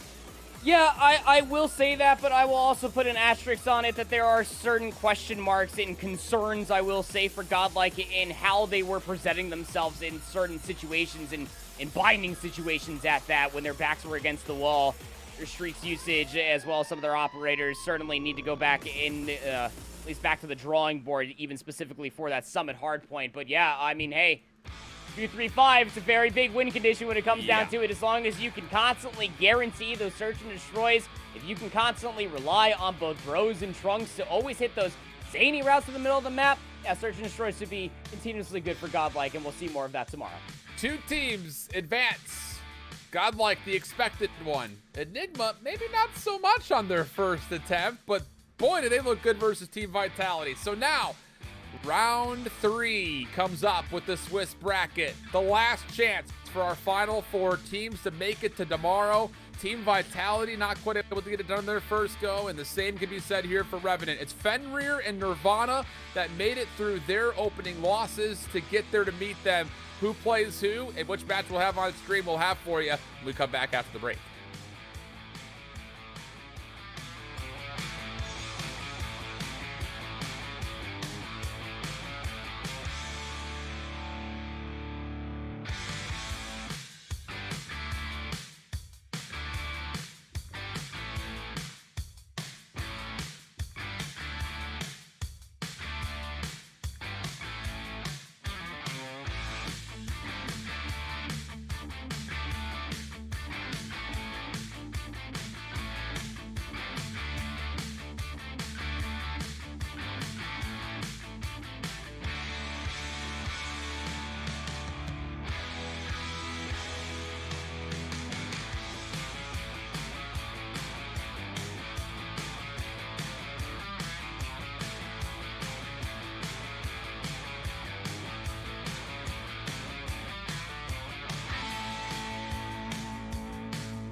Welcome back, everybody. Sorry for the delay as we're getting ready for our final heat of matches. We're experiencing some technical difficulties with some of the players as we're trying to get ready to go. But while we have some time, thought we'd come back on broadcast, say hello, greetings, how are you? My whole shift with me proper, and we'll have a chance to kind of look over what has already occurred so far on the day and what is left still to determine here in the final couple of series. Looking back over how the day has gone, we started in round number 1.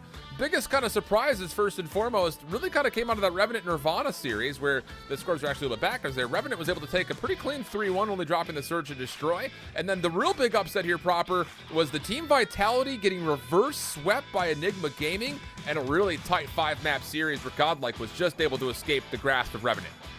Yeah, I mean, even just a few moments ago, we got to see just how good Revenant truly are at hardpoint. They were able to escape the clutches of that raid hardpoint just by sheer resilience and showcasing their ability to understand rotations and lockdown performances at that. But I think the reverse sweep definitely takes the cake for me on the day so far. Obviously, we still have 2 matches for ourselves, yes, but sir. Enigma playing upset to Vitality, that one will ring true all the way to the end of tomorrow. And you have to feel like that's going to sit in the back of the minds of Team Vitality as you look towards the lower side of these Swiss matchups. Fenrir and Nirvana, who fell on 0-1 status after their opening rounds, took care of their opponents in the second heat, no problem.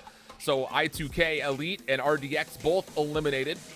And now all of a sudden, you've got a Nirvana team that has to have just immediately recovered some confidence.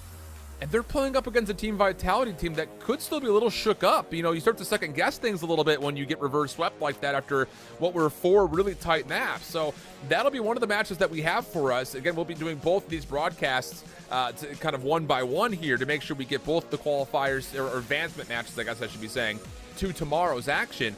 But I won't lie. I think if you're looking at this from Team Vitality's perspective, you have to have a good first opening map just to regain yourself and say we are the number 2 seed in this region for a reason.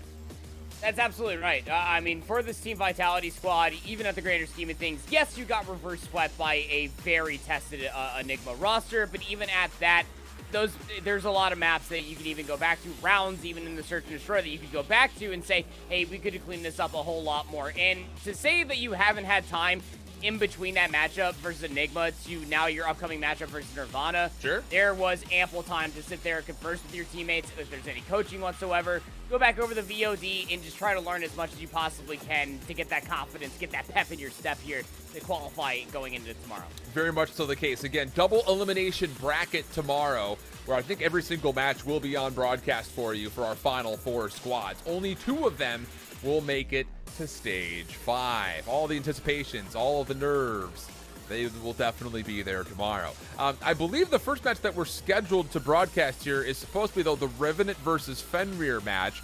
And for Revenant, hey, good stuff throughout the day. When we mentioned it, Hardpoint's been clean pretty much every single time we've seen them, making an argument that they could be the best Hardpoint team in India right now. But on the opposite side for Fenrir, who knows? It's kind of hard to really get a good look because they played up against Enigma in their opening round matchup, and then we'd only have the results of the scores themselves on paper for Fenrir when they were playing in their second round matchup. They were pretty clean and convincing, though, in a 3-0 fashion. So maybe some thoughts there when it comes to Fenrir, hopefully having a lifeline against this Revenant scene as we look over the map layout for this series.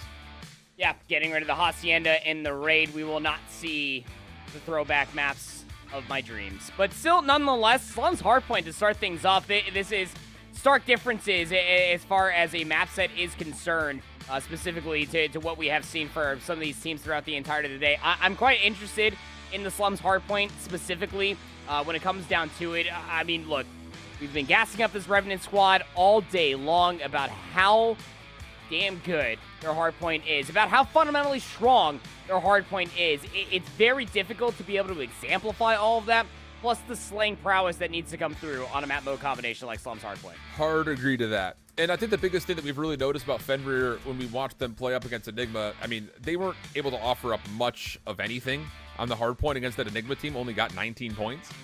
So it's kind of one of those things that's just like, how do you plug a dam that's leaking from multiple points and all of the holes seem to be about the same size, right? Like, which do you choose to plug first? Do you try to play more for rotation?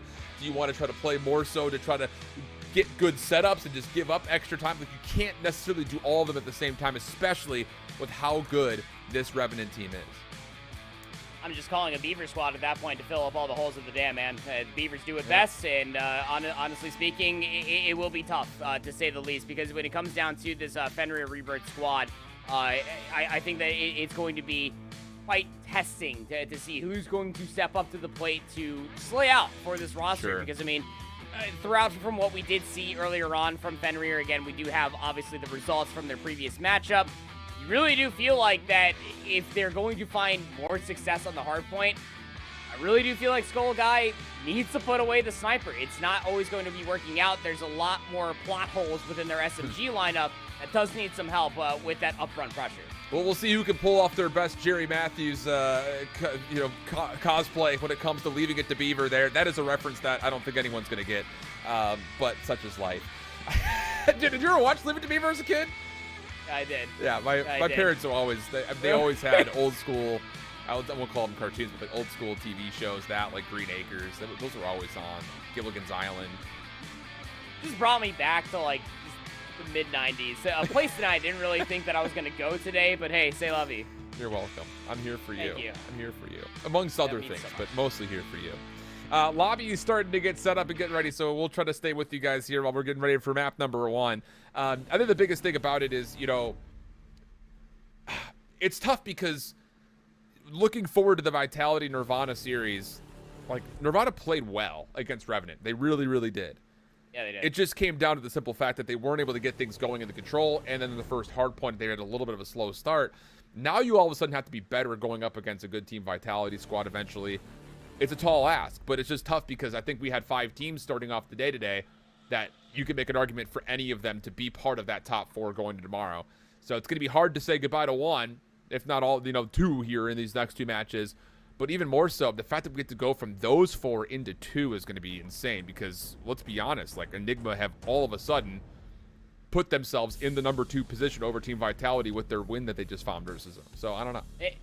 It does say a lot, honestly, for the seedings. Obviously, on previous stages is how we did end up getting to these seedings today, sure.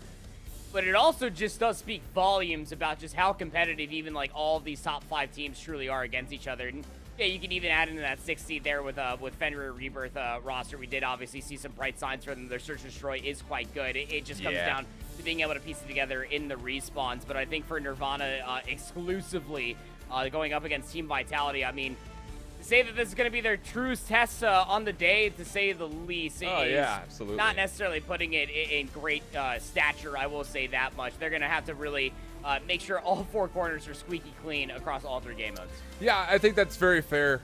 It's just, I look at the turnaround between today and tomorrow, and it's just like, you can't bank on that being enough time for you to turn your whole event around, right? Like, you had plenty of time between stage 3 and stage 4, and realistically speaking, all 5 teams that we're talking about here had plenty to look back on with the brackets that they had to try to make corrections. And I will say, first and foremost, I think Revenant has. Just kind of comparing the results to what we're getting right now, seems like they've come improved, and that's more along the lines of what I think we expect from this roster on paper. So I'm happy with them. I just think the question now still stands, like, has Nirvana been able to do enough to get back into the running, and even more so when you look at this Fenrir team? Yeah, again, there has been some time in between when they were probably sitting there watching the godlike Revenant best of 5 ruler that we just casted over, that they can end up going back and almost rewatching the VOD, talking amongst themselves. This is a really do-or-die situation because, again, although your main goal is obviously to make it through to tomorrow, also going to be looking at to be a top 2 team within the entirety of the region. It does not stop here that even if you do get past these juggernauts of an opponent that you have in front of you, you still have the likes of Godlike, Enigma, and whatever happens in the other matchup adjacent to yours. Is your confidence, I mean, again, sorry for the delay here. We're just kind of filling time, and the conversation's an interesting one, at least in my mind. Are the expectations that we came in with Godlike kind of running through this bracket now all of a sudden shaken to a point where who knows if they'll even qualify in the first place for stage 5? Because I won't lie, they woke up for map 2, map 3, but everything else was pretty darn close, and that was versus a Revenant team that isn't particularly great at search and destroy. So for Godlike having to possibly play up against a Vitality or an Enigma still, are they still top 2 favorite? Do we get that spicy? I mean, we've casted a lot of dominant teams throughout our entire casting career, specifically in a multitude of different Call of Duties, you and I, Alan, and I think it starts and stops with the entire phrase that gods do, in fact, bleed. I mean, yes, they are the #1 team historically across all 5 of these players that are representing godlike esports, but I think that it still shows that there are plot holes in the armor. They're still very much so dense within the armor, and it comes through by way of their own unforced errors. I will say that much. Specifically in the respawns, it's just the resource usage, specifically for Godlike. Maybe taking their opponents for granted could also be there as well. I don't know these players personally. I have not talked to them, haven't met them, so it's very tough to be able to gauge. Maybe they are taking their opponents for granted, but hey, it could be one of those things that when it does matter the most, that they can come out tomorrow and just completely 100-point club everybody. I don't know, man. You said plot holes, and at the moment it looks like Enigma is out here rewriting the script to their own avail, so who knows? Hard to say. We've gotten no update as far as what's going on with the lobby, so we spent enough time talking your ear off. We're going to go back to break. Hopefully it won't be too much longer. Again, apologies for the technical difficulties, but hopefully we can come back soon with map #1 here for our third round of matches. Gosh, I don't even know what time of day it is. I don't even know what year it is anymore at this point in time. We'll be back, hopefully without too much delay. Sorry for this, and hopefully we'll be back soon.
We are back and we are fully lobbied up, getting ready to go as we have once again Revenant Esports going up against Fenrir Rebirth. Should be an interesting one here, largely due to the fact that this Revenant team looks like possibly the best hardpoint team in the game for India's sake. But can they hold together a search and destroy against this Fenrir squad? Who knows? There are lifelines here for Fenrir to make something happen. Yeah, I mean, for Fenrir again, we got to see it with Godlike. 2-3-5, very much so could be the win condition being set.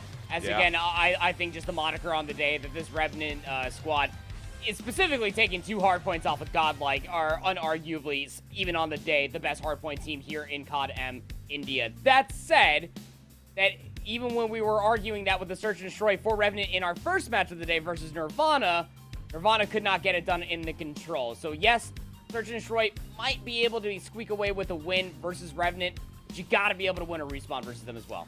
Have to do it. And I think the biggest thing about it, again, just kind of reflecting over what the control is going to be for this series, we're getting a firing range again. So I think, you know, for the side of Revenant, you've got the ability to kind of reflect upon what you had done successfully versus Nirvana and what you maybe missed out on when you had played up against Godlike. So we'll see. I think it's a really curious situation just because there are some questions still for Revenant on everything besides hardpoint. And for Fenrir, yeah, I mean, it wasn't the greatest showing in their round 2 matchup, but that's a tough opponent to go up against. So now all of a sudden, or your opening matchup to go up against. So now after coming off that second round, hopefully you've been able to build some confidence of your round. Again, lobby is full, waiting for the players to ready up. So we're here waiting as much as you guys are. I wish we had the magical start button today, but we lended that out to Latin America, which is sort of live. So we don't really have the ability for Caster to start the game here in India, unfortunately.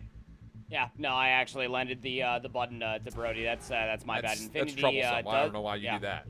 Yeah, it took a while for it to get across the pond over there to the UK, but he does hold it quite dear as my dearest present to him. But yeah, I think honestly, I think all focus is going to be that firing range control, specifically because we saw Revenant, specifically on both sides of the spectrum, actually today, putting Nirvana in the spawn trap continuously and then getting spawn trap continuously. It's going to be a very interesting turnover for this Revenant squad to see whether or not they actually continuously throw lives at a zone that needs to be chalked. I don't know. More questions to be asked. I just want the answers. The other thing that we need to keep in mind when we were watching over that Fenrir squad is we saw a Skull Guy really relating and kind of relying upon his sniping ability.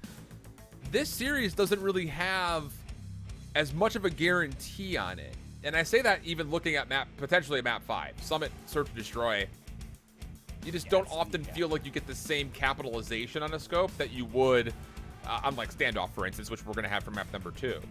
And even on top of that, when we were watching Fenrir in the takeoff control, Skull Guy was still trying to snipe. So is it too much leaning on the scope to get the job done for this Fenrir team, or maybe just for Skull Guy in particular? I don't know. It's tough because the other part of the picture was Fakes was not a part really of any success in that opening round, which we expected him to be, you know, kind of the veteran, the leader possibly for this team, but that just wasn't really the case. So I don't know.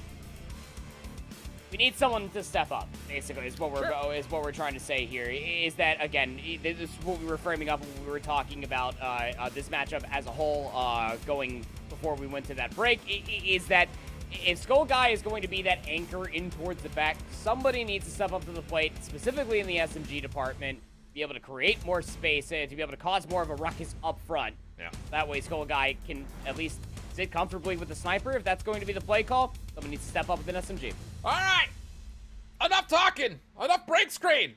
Let's watch some COD Mobile. Slubs Hardpoint coming at us. Revenant Fenrir. Winner moves on. Loser, see you in 2023. That's what's on the line here.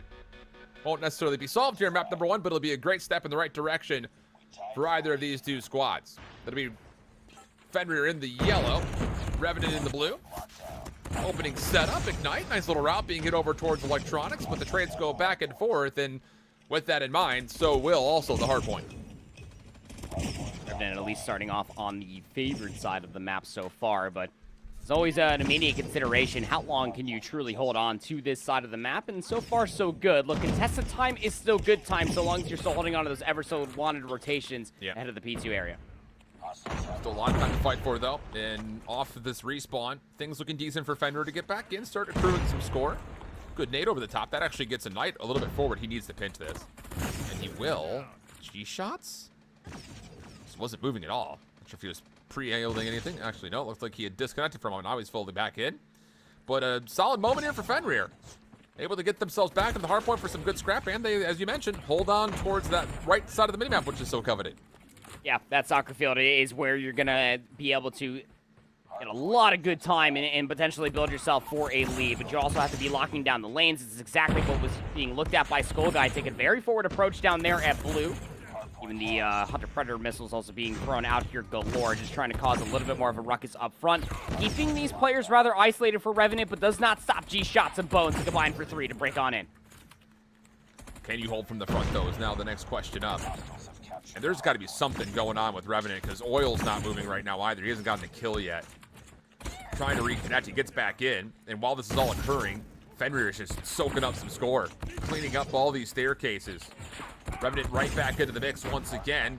It looks like Oil's still having problems as he's not able to move. Finally, he's able to get things going. And it's right as soon as they make the call to say we're chalking. We're going to chalk and rotate.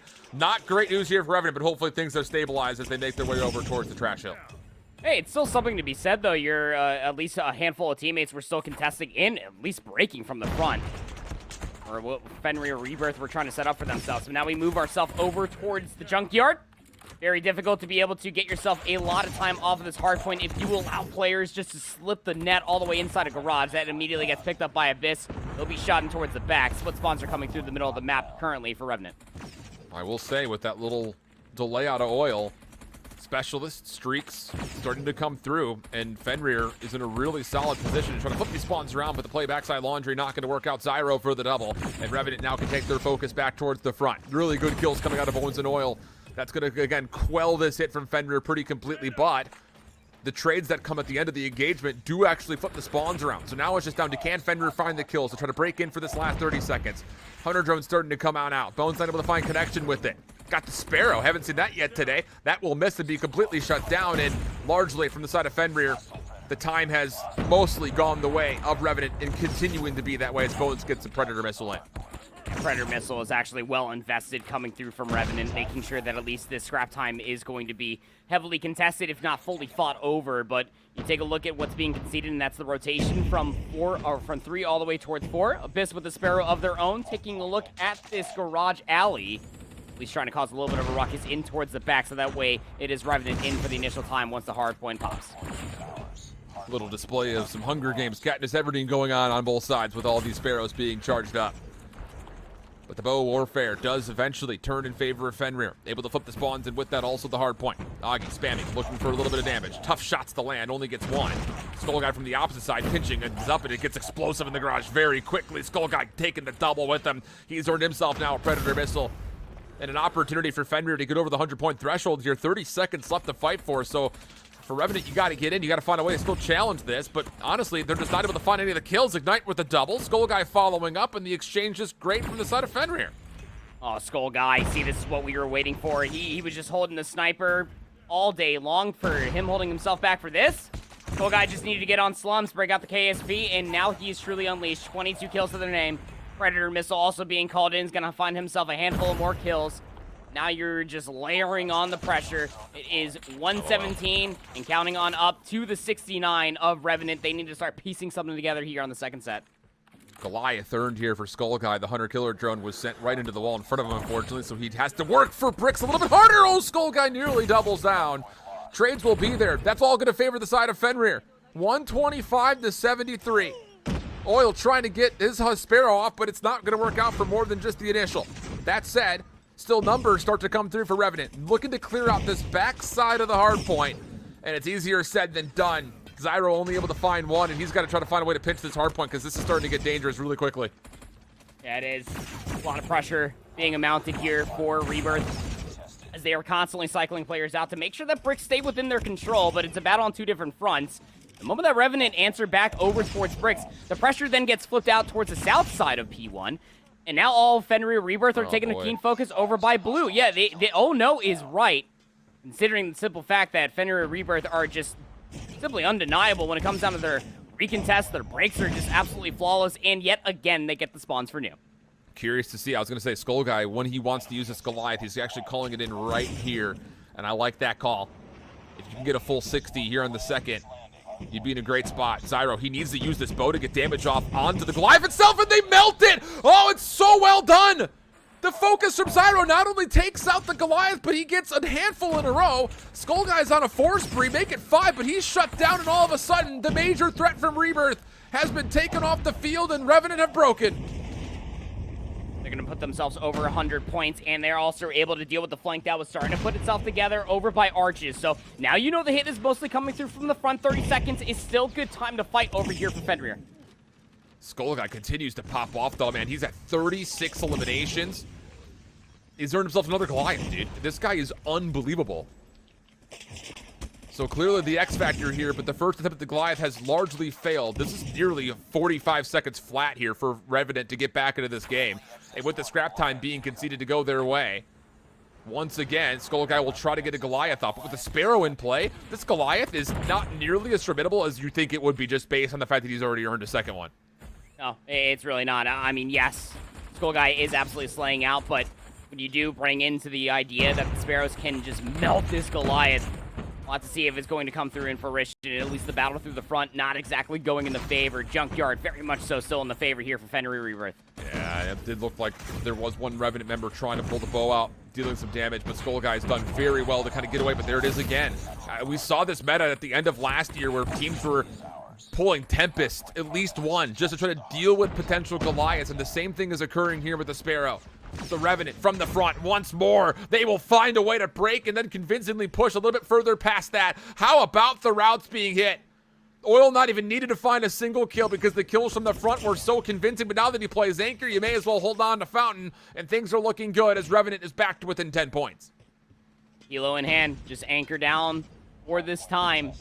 8 seconds is at least going to be contested. That will be coming through, and the battle will be won there for Oil for the time being. So now we take a look at the rotation from 3 to 4. Not exactly the longest in the world. You just got to get across the graves, and all of the lanes are being locked down currently by Revenant. We're going to have ourselves a little bit of a lead swap if they hold this current position. Yeah, I love this little play from Bones as well, just kind of putting a little bit of poking and prodding effect over to the front, even getting the Sparrow out for a double, locking down the brick side. Good read as far as where the spawns are going to be, but they misread Skull Guy, who made a play through Cemetery, and now is looking to continue on his rampant ways. 40 kills for Skull Guy, and we're not even close to the 250 mark yet. This guy could be good for 60. He's definitely on pace to do it. Got himself 2 Goliaths already, as we'll go for the third. 181 v 164, very contested P4 as it might traditionally be. Somebody's got to clean up all these kills, and of course it's Skull Guy to help things out there with their teammates. Down to full damage there. 18 seconds to fight for here on P4, and it seems like that Revenant might just send a couple more players to try to contest this going past the white fan, but to no avail. They're just going to completely concede it, set themselves up inside of bricks and statue for new. I don't think I've seen a COD Mobile game where one player has earned 3 Goliaths, but that's currently in the deck. Just comes to how long will it take to deal the cards. Through the smoke, here comes Skull Guy, shut down as he makes the mantle over the top of the boxes. Through electronics, Ignite looks to try to hit up some sort of a pinch, maybe even hit a route, but needs to help on the hard point. You can't just let this time go away for free. 186 to 189, the current tally. Revenant will tie that and now take the lead right back. G-Shot's trying to clear out Cemetery with his Sparrow. No problems. Bones watching from his opposite side. The contest starts to come through, but it's just not with any significant numbers. The cleanup starts to happen. Augie, the last one left, and yeah, the kill's just as clean as you'd like, but while this has all occurred, ooh, careful here. Revenant started to push a little bit further forward. They may not read that they flipped spawns accidentally. And it seems like it might just be a little bit of a delayed reaction coming all the way through. Pinstripe Killfreed has fully ensued. Hardpoint will stay neutral for now. Finally, Fakes will get themselves on the hardpoint, but a nice little 1v1 here for the scrap time. While the other comrades for Revenant try to battle out for the soccer spawns, they will win in such an affair. Here come Fenrir Rebirth, though. They're hot off the respawn, trying to get themselves all the way past blue. We try to contest P2 early. Oh, man, dude, this Revenant team is just, they're so good in 3v4s, 3v5s, waiting for help. They don't even need to bother.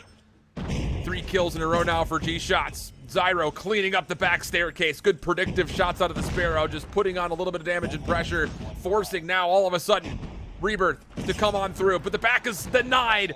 Oil shutting down the potential spawn flip play. The focus can stay on the front, and you've got a Goliath to do it. The game can be won here, and Revenant says, let's make it happen.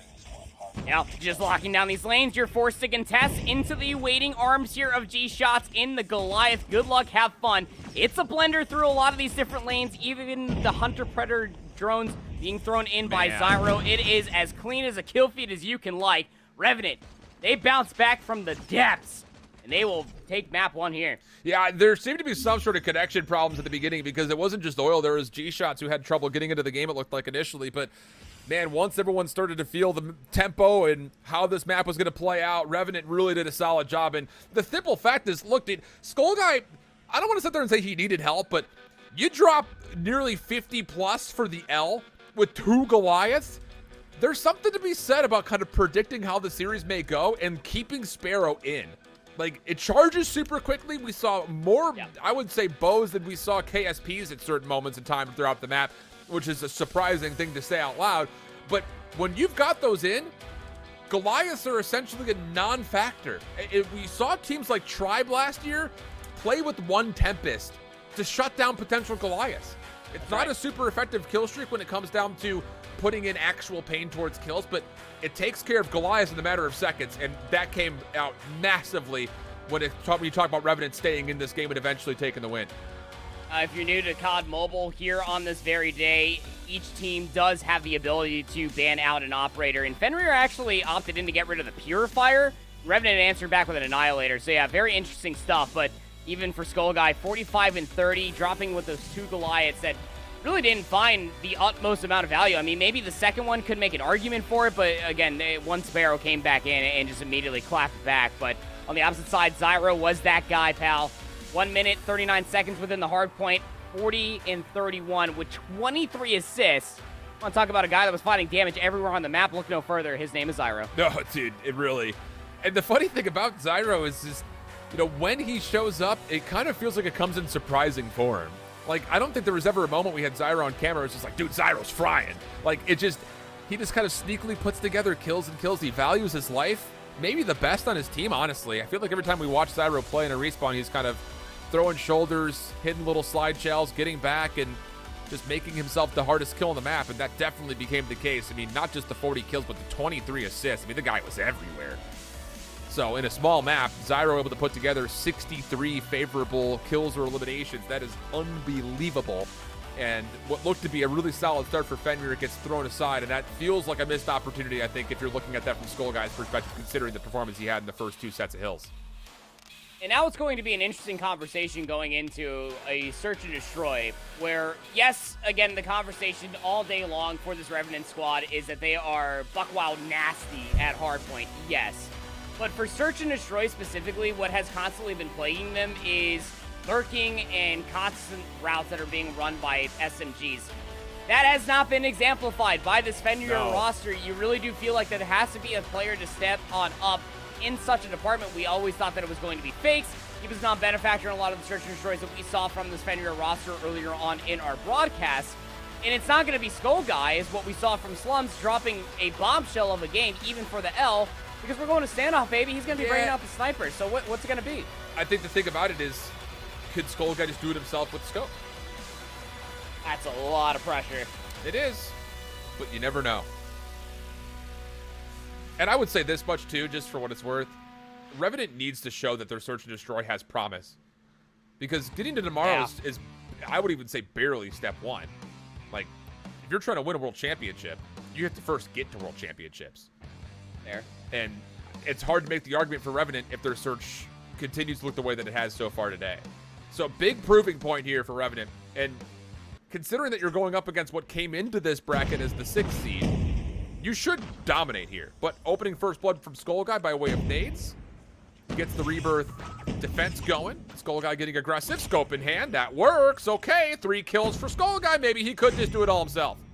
He might be able to do it. He's also quite adept there with the pistol. That'll keep the offense here of Revenant quite honest with what they're going to try to bring for themselves. And, yep, there's just a timely little flank coming through, pushing through the AS&D. It's Augie. He will be traded out by Abyss, who does find 2. Not bad. A lot of time to make this play happen, Alan. Skullguy's hit some nasty quick scopes so far today.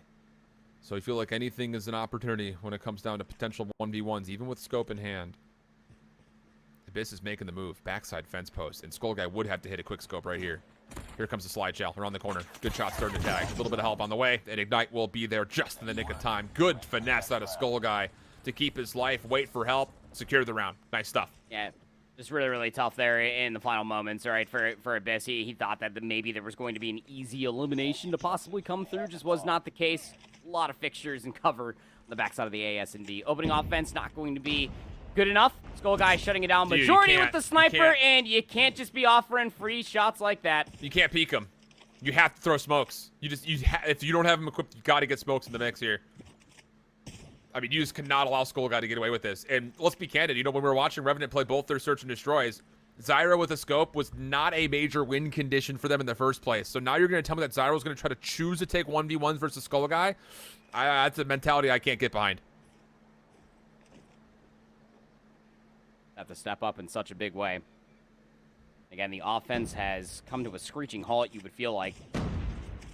I'm still carrying by Abyss, and they're still trying to slow roll their way up towards A, but if you're Fenrir Rebirth, you're playing this so perfectly, you just don't have to give them much of anything. Oh, here comes the hit. It's happening over towards the A site. 1v1 away from that action. We'll go the way of Shantan, so numbers will stay with Fenrir, and Skullguy got another double, dude. And those were quick. Those were quick shots coming through with the sniper rifle. This guy isn't human. 2 rounds in, and he already has 6 kills. All with the sniper. If that doesn't speak volumes to what we've been trying to frame up about how nasty this guy is with the sniper rifle, I really don't know what more I could possibly paint for you. AXQ coming through very aggressively this time around. Oh, they tried to smoke the cross this time. It's all aggression behind it, but Revenant, they aren't as clean as you'd like. Ignite, even finding one more is really solid. Bomb can get picked up and should be planted, but Skullguy watches the cross. Finally, there's a trade, but has he done enough? It turns it to a 2v2, and Bones is searching for kills over the middle of the map. Tough shots through, but still confirms the kill. Can he slip away with his life? Sure he can, because Zyro's watching his back, and Revenant get on the board. Yeah, I really did feel like that player number 3 in blue, that Shantan was going to maybe potentially find themselves a nice little flank opportunity coming in over the side of Bakery, but we've talked about this with Fenrir Rebirth in their Search and Destroys in the past. Some of their hesitations really come back to bite them in the rear. And it seems that this is something that Revenant are trying to exploit. Yet another hard hit with the smoke and the cross. I love the call. This is the exact response. Just throw nades, one person takes smokes, get onto site. If it costs you even trades, whatever. Just get away from Skullguy.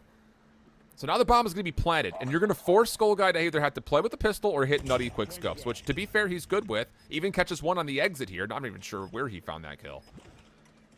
But how do you work this with the retake in mind? And off the flank, this guy is unbelievable. The awareness to come through opens up a chance, but Zyro gets a double of his own. And now it's a little bit of a pitch play. Bones from the back, looking for a 2-piece, able to go prone. It's a 1v1 with none other than Skullguy, who goes to the pistol! Skullguy!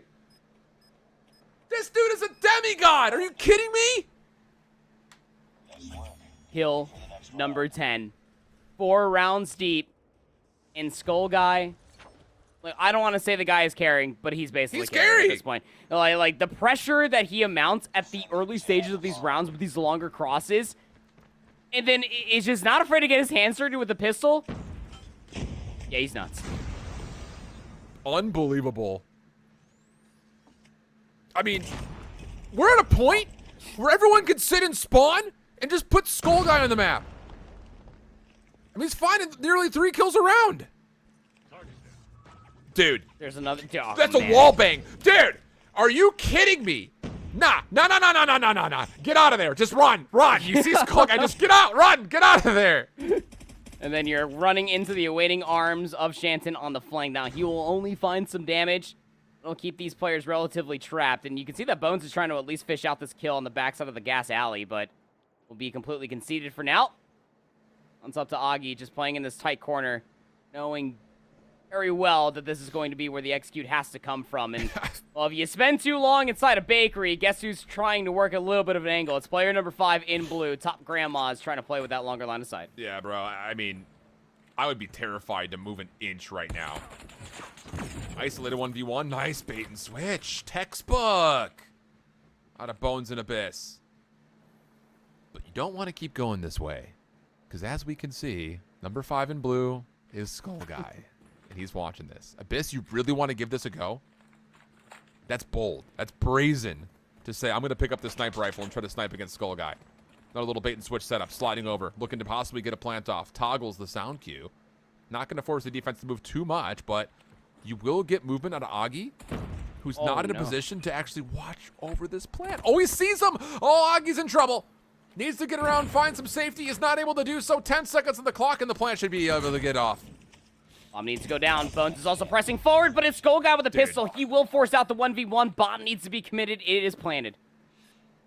Oh, gosh. Oh, man, he's... Oh, gosh. They see each other, surely. Abyss, you're crazy. You're going to go into a 1v1 snipe off with Skull Guy? Dude, no, just don't peek. Don't peek him! Stop peeking him! Stop it! 9 out of 10 doctors would suggest peeking Skull Guy is ill-advised to your health. And those physicians would be right. There is no medication whatsoever besides just smoke the cross and aggressively hit towards one of these sites. It is the only thing that has benefited Revenant on any one of these rounds so far. Or one so far, the last round before we switch. Revenant desperately needs an answer. Just give me this POV for the rest of the day. Hot hit, though, coming out for Revenant right down Main Street, and it works out beautifully. In fact, Skull Guy's now essentially the last one left. He has a little bit of help. But his fakes falls. Now it's just on the Skull Guy. Just give me a show. Let me just have a moment here. First shot connects. Skull Guy tried to predict. Quick snipe's gonna miss, and finally he falls. But it takes an army. It legitimately took an army to isolate every single player that wasn't Skull Guy to make sure that numbers were so sufficiently in favor of Revenant to put themselves in a 2-round deficit. Still 4-2 half here. The offense going to be a little bit more tricky for Fenrir Rebirth to try to bounce off of Skull Guy's snipes. Really do have to find these first bloods, but the smoke, the cross, or the statue will move their way. Does not stop fakes. Augie, they combine for 3. Up until those 3 kills, Skull Guy had enough kills individually to cover his team times 2, bro. It's pretty good. Zyro's able to catch him through statue, though. A rare 1v1 that Zyro's able to win, although I hesitate to call it a 1v1 because Skull Guy was not aware of his position. And now Zyro has to channel some 1v5 energy. Bomb planted. Augie will be the first point of contact. Backside barrels. Zyro peeking over the top. It's heard. Tag comes through, but it's not going to make much of a difference. Fenrir up 5-2. It just also says something that you're forced to respect it as well, because you don't know where Skull Guy is going to be off rip. So you're just blindly smoking the cross, which is the right play. But then the counter aggression is also coming through from Fenrir Rebirth, which is a breath of fresh air, to say the least. It's just a breath. It feels like for the rest of the squad, dude. Just take a breath. Little patience coming this time out, though, from Fenrir Rebirth. And why not? Just trust that Skull Guy's going to find a first blood. And if you're Revenant, you have to get into a comfortable position. You have to trust it. There's no reason to overchal in this moment. They do take full hotel control, though. That'll work out nicely as Abyss is able to take down fakes. But from here, hold your ground. There's no reason to chal anything. I'm just glued to the mini-map. Like, Skull Guy, player number 5 in blue, just flirting with the long-range sight line versus Zyro. Just the sniper duel across the entirety of this, but other words, going inside of Hotel, Shanton will take down G shots, will force out a 4v4. And I need to see Revenant stop being so antsy. Just hold positions, hold crossfires. It's 5v4. But now the movement from Rebirth off the trade, clearing out Hotel. Still have a lot of work to do. Plenty of time to do it. 45 seconds on the clock. And it looks like they're thinking about trying to get to B here. Definitely puzzling, but that seems to be the call. And depending on the route, they may actually catch a trade here on the backside of Delhi. Their number 5 needs to go big, and they won't even get a chance to shoot a single shot. Oil goes down. Abyss needs to be there for the trade. Now, he will take down Augie. This will keep ththings neutral for the time being, 3v3. All Fenrir Rebirth hot on the chase, trying to get that trade. And they confirm it. 14 seconds on the clock, though. Still have to play for a plant in Skull Guy. That should be a free kill for him. It is. Even flicks up to the head, no problems. And Zyro does not have the angle to get the kill on exit. So now a 1v2 for Zyro. Skull Guy playing point of contact inside mid-courtyard. Gets the contact he needs. Oh, jump shot through the wall for Zyro. Okay, hold on a second. Ignite now has to cover where he previously planted from. Zyro clearing out Deli. Has he been seen? Sure has been. Pre-fire comes through, but Ignite gives away his position. Pistol shots on the way in, and the kill comes out. Not much you can do. You had to force the engagement, and that takes, all of a sudden, Fenrir to 6. Really good reads coming through there right at the end from Ignite. Being able to pop over the wall and just knowing that the engagement needed to be forced out. One more round away to even up the series here, 1 apiece. Again, all eyes on this man on your screen, dude. Skull Guy gonna take a very passive approach, just wait for the flank to come all the way through. But the aggressive hit defensively from Revenant takes a keen focus over by A. Decent trades, actually. That's statue control. Fakes has a good piece of timing, though, through mid-map. Should be able to catch one at distance. Shots exchanged. No one falls. 3v4 we go. Number staying with Revenant on the defense. Zyro is able to find Skull Guy top side of the van deep. So now this should be round 3 for Revenant, but you still have some players that are sneaking around that could possibly take advantage. G-Shots didn't see the wiggling foot of Ignite, but that information is also not found by Ignite, so everything goes back to essentially who sees who first. Ignite just playing in 1-for-1 position inside of L, more or less, but he is so separated from Fakes, who is all the way on the backside of Grandma's, and Zyro will find him. 1v4 would be the play of the gods if Ignite can pull this off, but it's a good luck, have fun moment. Trying to push on the backside of Deli. Does find one undamaged. Keep in mind, you also has the read in the understanding that there could be a player up top. He does see Abyss, but can't commit towards the challenge. Here comes Abyss around the back. We'll find that trade. And as you say, the Revenant get their 3rd round on the board. Still so long to go, man. Yeah. You got to find 3 rounds in a row against Skull Guy. 16 kills, by the way. And the thing about it is, hasn't gotten like a kill in the last 2 rounds. So it's unreal stuff. 1 away from doing it. Revenant defensively just not even bothering contesting the middle of the map. You do have G-Shots on essentially the tractor at A. So everyone else could kind of take a little bit of a focus up towards a passive angle at mid, and more so back towards Deli. And here comes Skull Guy. He may just lead the charge, honestly. When you're hitting quick scopes like that, why wouldn't you trust it? First blood on oil. 5v4, and the immediate call is to wrap all the way back. Expect the push to come through over by Statue side, but nobody else is giving a budge. Does see a little bit of jump shot come through just a bit outside. You can see the reaction on camera as well. Skull Guy knew he should have had that one. I just can't believe that they're trying to ego chow Skull Guy right now, dude. I mean, everyone's done it, too. It's just like, have you not learned? Have you not heard? Bones down low. Pops up. Hello? No, doesn't win the gunfight. And all of a sudden, Shantan has opened up space backside of B to possibly work with. Bomb seems to think that that's the opportunity to go. Skull Guy mid-map is all forfeiting his positioning topside bakery to get involved. But look at the defense. Trying to push through the A site. And this is all in front of Sky Guy. Oh, my. He knows he's being pressured for another, but will wisely back away, only marginally so. G-Shot's able to confirm the kill, but the defense has lost control of the B site. Yeah, now you just need to stack up together if you are G-Shots in Zyro. Just try to get yourself mid-map coverage. The bomb will be planted, and it seems like it is mostly planted for Deli, because that's where the post plant is mostly taking a look at. As Fakes is waiting for the push. Come outside of A. It's going to be coming up in the middle of the map for the retake. Well, I don't know it, but his pre-fire off the sniper rifle in towards Deli was close.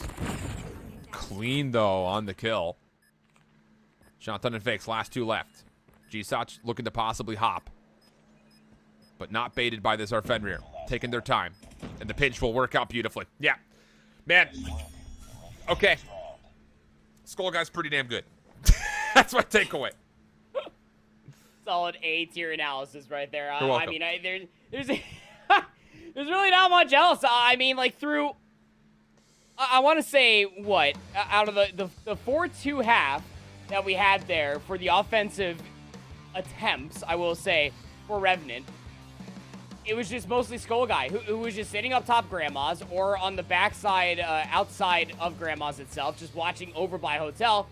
And as you were saying, I don't know why. I'm losing my mind just trying to come up with the reasonings. Why everybody's still trying to take that challenge versus Skull Guy. You didn't win it the first 3 times. What makes you think you're going to win it the next 5? It just didn't work out in your favor at all. And even when you did think that your smokes were covering your cross versus Skull Guy, but now you were on defense, that's when everybody else turned up for the rest of the squad. They were like, all right, Skull Guy, you did it on our defense. Now allow the SMGs to get hot and try to temper this out aggression that Revenant were trying to put up for themselves there on the defense. We're going to stats, but everyone's just going to look at the guy at the top.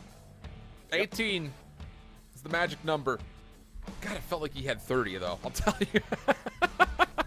The influence felt like 30. Yeah, for sure. Saying, dude. Holy. That's 2 incredible maps in a row from Skull Guy on the opposite side.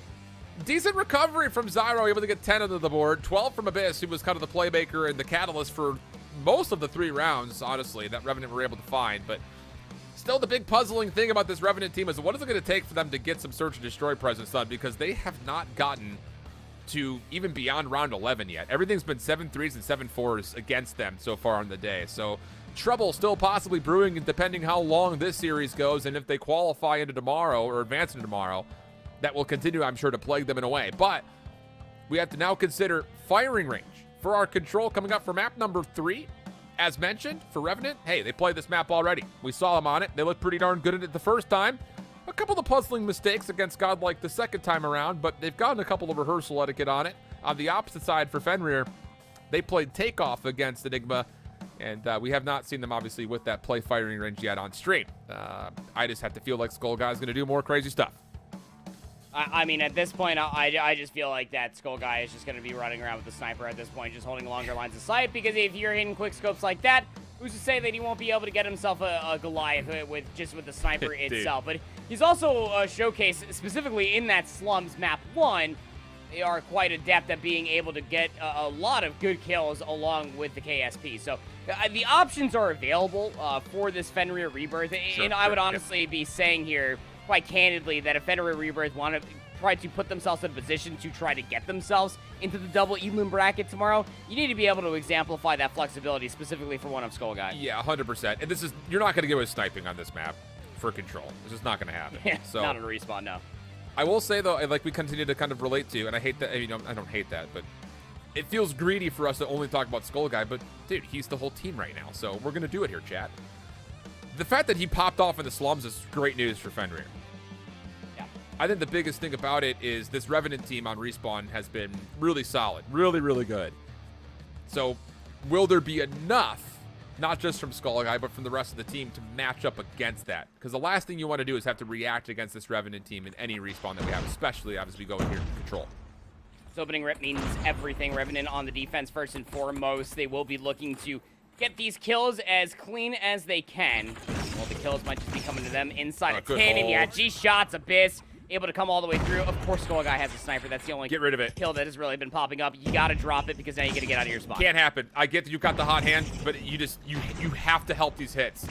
You're not going to get enough value out of this scope. There's just no way. And now Bones taking care of the obstacle course backside trailer. G-shot's already in wood. This defense is kind of stuck. Skull Guy's got the pistol. That'll work out. But still, you can't get through the rest of this defense. You're not going to be able to clear out all of this with sniper rifles. So you got to find something here. You got to get a little bit of help. And at the moment, there's just, there's 6 total kills.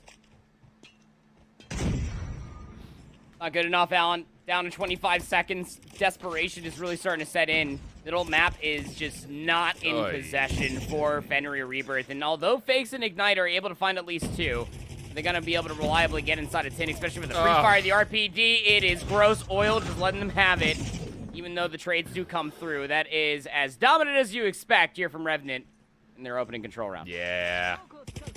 Yeah. 5 seconds left before this round will come to a close. And interestingly enough, Zyro's sniping as well?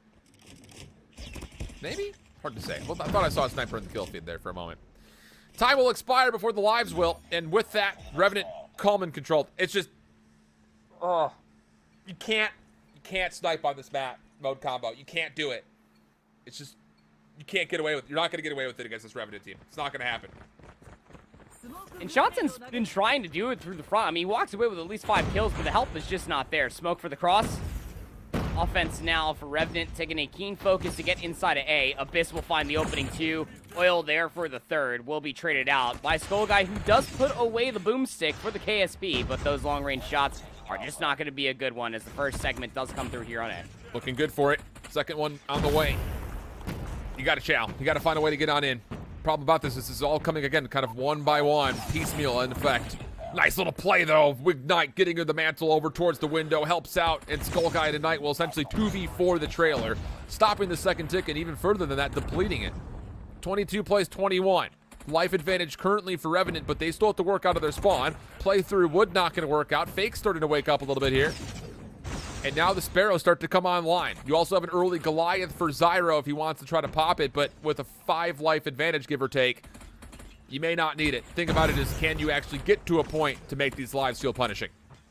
Gonna overwhelm inside of 10. You're gonna run immediately into Skull Guy, who lines them both up. Both Zyro G shots seemingly didn't stand a chance. 38 seconds remaining within this round, and Revenant once again just trying to assault on this A zone, but there's not much map coverage to speak of.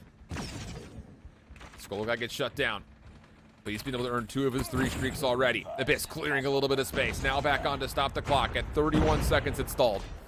Predator missile called and only finds 1. Help is on the way. The stack is now in. Second tick of progress will be locked. The 3rd now on the way rapidly. The smoke comes through. Trying to hit this is the side of Fenrir from multiple angles, but this time the window peak not going to work out. Zyro covers the front door. Good double from him. The trade should be good, and with that, an extra 60 added, and it's a 6v4. 6v4, stack on up, try to find where these players are located at.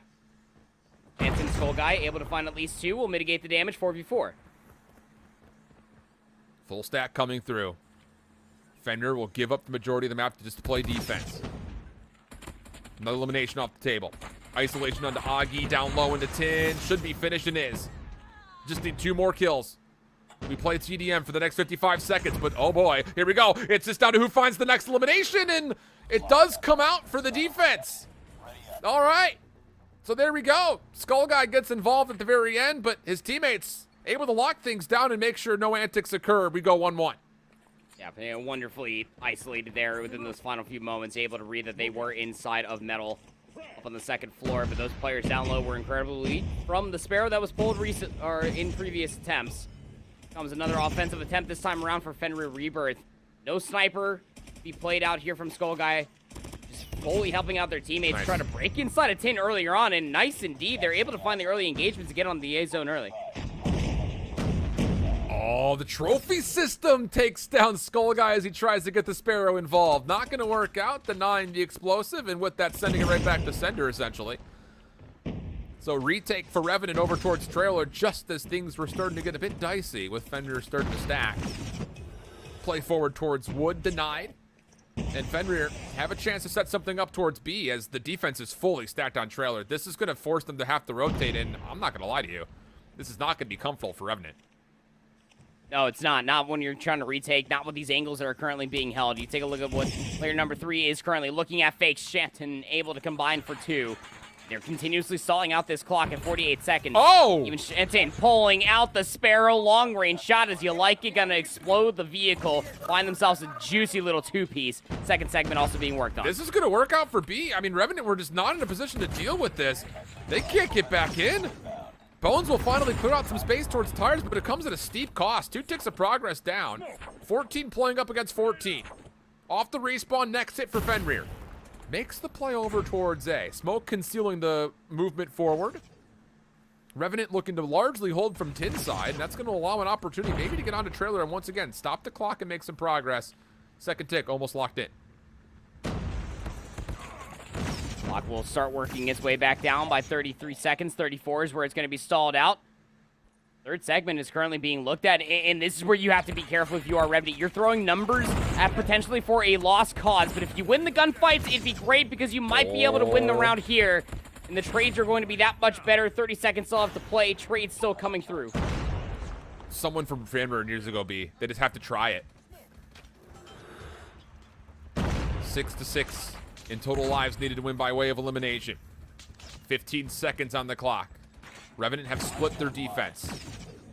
And Skullguy gets the double. That'll get him on towards the zone. Add an extra 60 seconds of time, which now it's just down to who can find the last 2 kills here.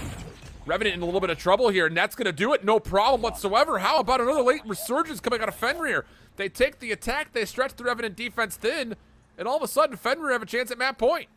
This is exactly what happened in a handful of rounds offensively for Revenant versus Godlike on this exact map mode combination. There comes a certain point in time where you have to take your losses, understand that lives are just about even, and you have to chalk one of the 2 zones. There's no reason to throw more lives at that.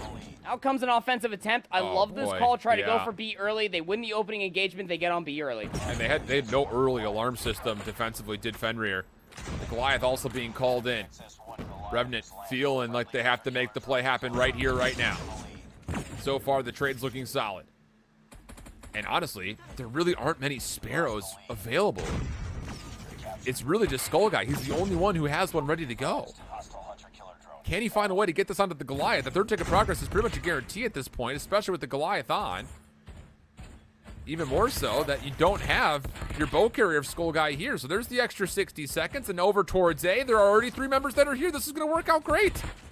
Yeah, there are already 3 players over by A because the majority of the defensive players are also over here trying to deal with oil on this Goliath. It is all gone awry. Abyss pulls out the Sparrow, finds 3, just lobbing shots over on the backside of that elbow turn. And yeah, the Goliath there for the pinch. Might as well just send us to a round number 5. Wonderfully executed there from Revenant off the rip to get B zone early, but poorly retaken there from Fenrir. It's just very late resurgence, trying to get themselves back over towards B, and then no recall whatsoever to try to go help out today. Well, as far as the utility is concerned, the resources show up on the UI. Small advantage to Revenant here on the defense. 2 streaks available for Abyss, and a handful of Hunter Furies, or pardon me, Sparrows that can still come to play. But the opening exchange allows Fenrir a chance to try to get on towards site. Denied at the front door, though. Bones, G-Spots take down 2. Not done. As a double is tallied. Fakes. Bow in hand. Fires off the final shot. Trying to cut back through mid, but he's not going to find enough. And this is just too separated for Fenrir. You need to get together and hit something. Yeah, you really do.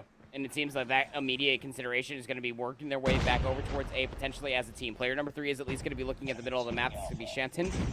He's trying to get this building back in your possession and try to cut off some of these reinforcements. Well, even trades thus far is not going to be good enough. More bows pulled out. Oil with his in hand. Abyss able to break a little bit of a camera as he gets another 2-piece. Abyss has been so good inside the hill. 30 kills for him, in fact. Far more than anybody else in the lobby at the moment. Tough gunfight there for G-Shot, says Skullguy breaks a couple of ankles. Augie to follow up with the trade, still allow the defense to hold. 33 seconds on the clock. So one more player trying to contest it. It's going to be Fakes, but he is just flirting with stairs, and then the pinch comes back in. Ignite pulls out a Sparrow, though. At least trying to find himself a couple of kills, but it gets answered back. Oil will find that trade. So presence inside a tin for the time being, and zoning through the middle of the map, but it's 11v9. Ooh. Revenant more than aware of their numbers advantage, but Skullguy there for 2 quickly mitigates that damage. Third tick should be conceded here. And it will be. 60 seconds will be added. 8v7 is the total numbers remaining. And the defense is giving away more eliminations. Oh man, could not get tighter here for this round 5.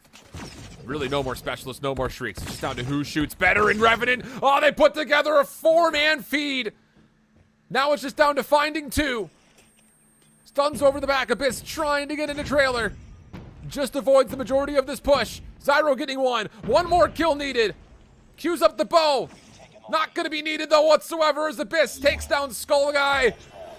And how about the swing map going the way of Revenant at around 5? Yeah, but I mean, it was a whole lot closer than I'm sure that they wanted, especially from their previous defensive attempt on top, because you even saw right there that once that 60 seconds did get added on towards the board, They didn't even have to throw lives at trying to get that third segment back in their favor. They were just putting themselves in very unfavored positions. These are what is going to continuously plague this Revenant roster. We talked about it when they were facing Godlike in their previous 1-0 matchup, and the same thing almost presented a clear-cut opportunity for Fenrir Rebirth to potentially take the swing map mode combination itself. It's just quite literally the small things. They do so well through a lot of these opening rips, even in their offensive attempts to get over towards B early, but it's their defenses that continuously raise so many question marks and so many eyebrows as to, is this team going to be in championship form if they do make it through tomorrow? Still at least one more map needed, though. But, man. Skull Guy, dude. I can't stop talking about this kid. Very talented. He's so good. And this is him dropping 31 when he was pulling up the sniper rifle for the first 2 rounds and found like 5 kills. So in 3 rounds, he pretty much put together 30 kills. That's, dude,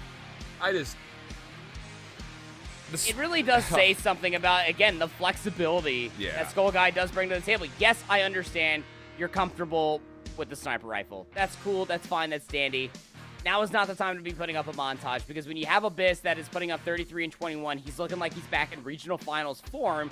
He was dropping 1.5s just last year. That said, you need to be able to bring some SMG presence to the table, because Fakes, again, I hate to continuously harp on the guy. We brought it up earlier. He's just a non-benefactor. Somebody needs to pick up that pace, and you just feel, again, it has to be Skull Guy. Yeah, it's another poor performance in the respawn from Fakes and Augie, for that matter. And this is Fakes coming off of a true Rippers team that he was able to qualify for the Eastern Finals with. Man, it's just tough because, you know, we're dealing with a Nirvana team that's essentially a group of brand new players except for Lesra, an Enigma team that's got 3 brand new players this year, and a Revenant team that is a full group of veterans that played all through last year, including the fact that it also qualified for the Eastern Finals, and they just change out and bring in G-Shots. This team is good. So it's a tall ask to be able to take these guys down, especially as we consider the fact that we have to go through another hard point. It's on takeoff of all maps. Yeah, and again, this map mode combination, this map as a whole, when we were watching Fenrir earlier, it was on a control exclusively that we saw Skull Guy really just try to force a square slot into, or a square shape into a round hole. I don't even know how you, square peg, is that how the saying goes, Alan? I don't know. Yeah. I can't be you, but I want to when I grow up. But nonetheless, you just cannot allow yourself to just continuously try to force out sniper play. Not on a map like Takeoff Hardpoint, where it is so crucial to have SMG presence when you're talking about rotations from 3 to 4, or even from 1 to 2. SMGs will win you the rotation specifically when we take a look at that corridor hardpoint of E2. The old square peg into the round hole analogy. Thank you, there it is. You're welcome. I'm really going through it right now. Dude, same. It's been a long overnight broadcast for us, but the energy's still up. Revenant clean on the opening break-off, able to get the first 10 seconds. Contest quickly out of Shantan, shut down. Zyro able to get the kill. And with still 38 seconds to play, rare silence kind of falls over the map for a moment as the setup for Fenrir tries to get put together, but it's immediately read, shut down.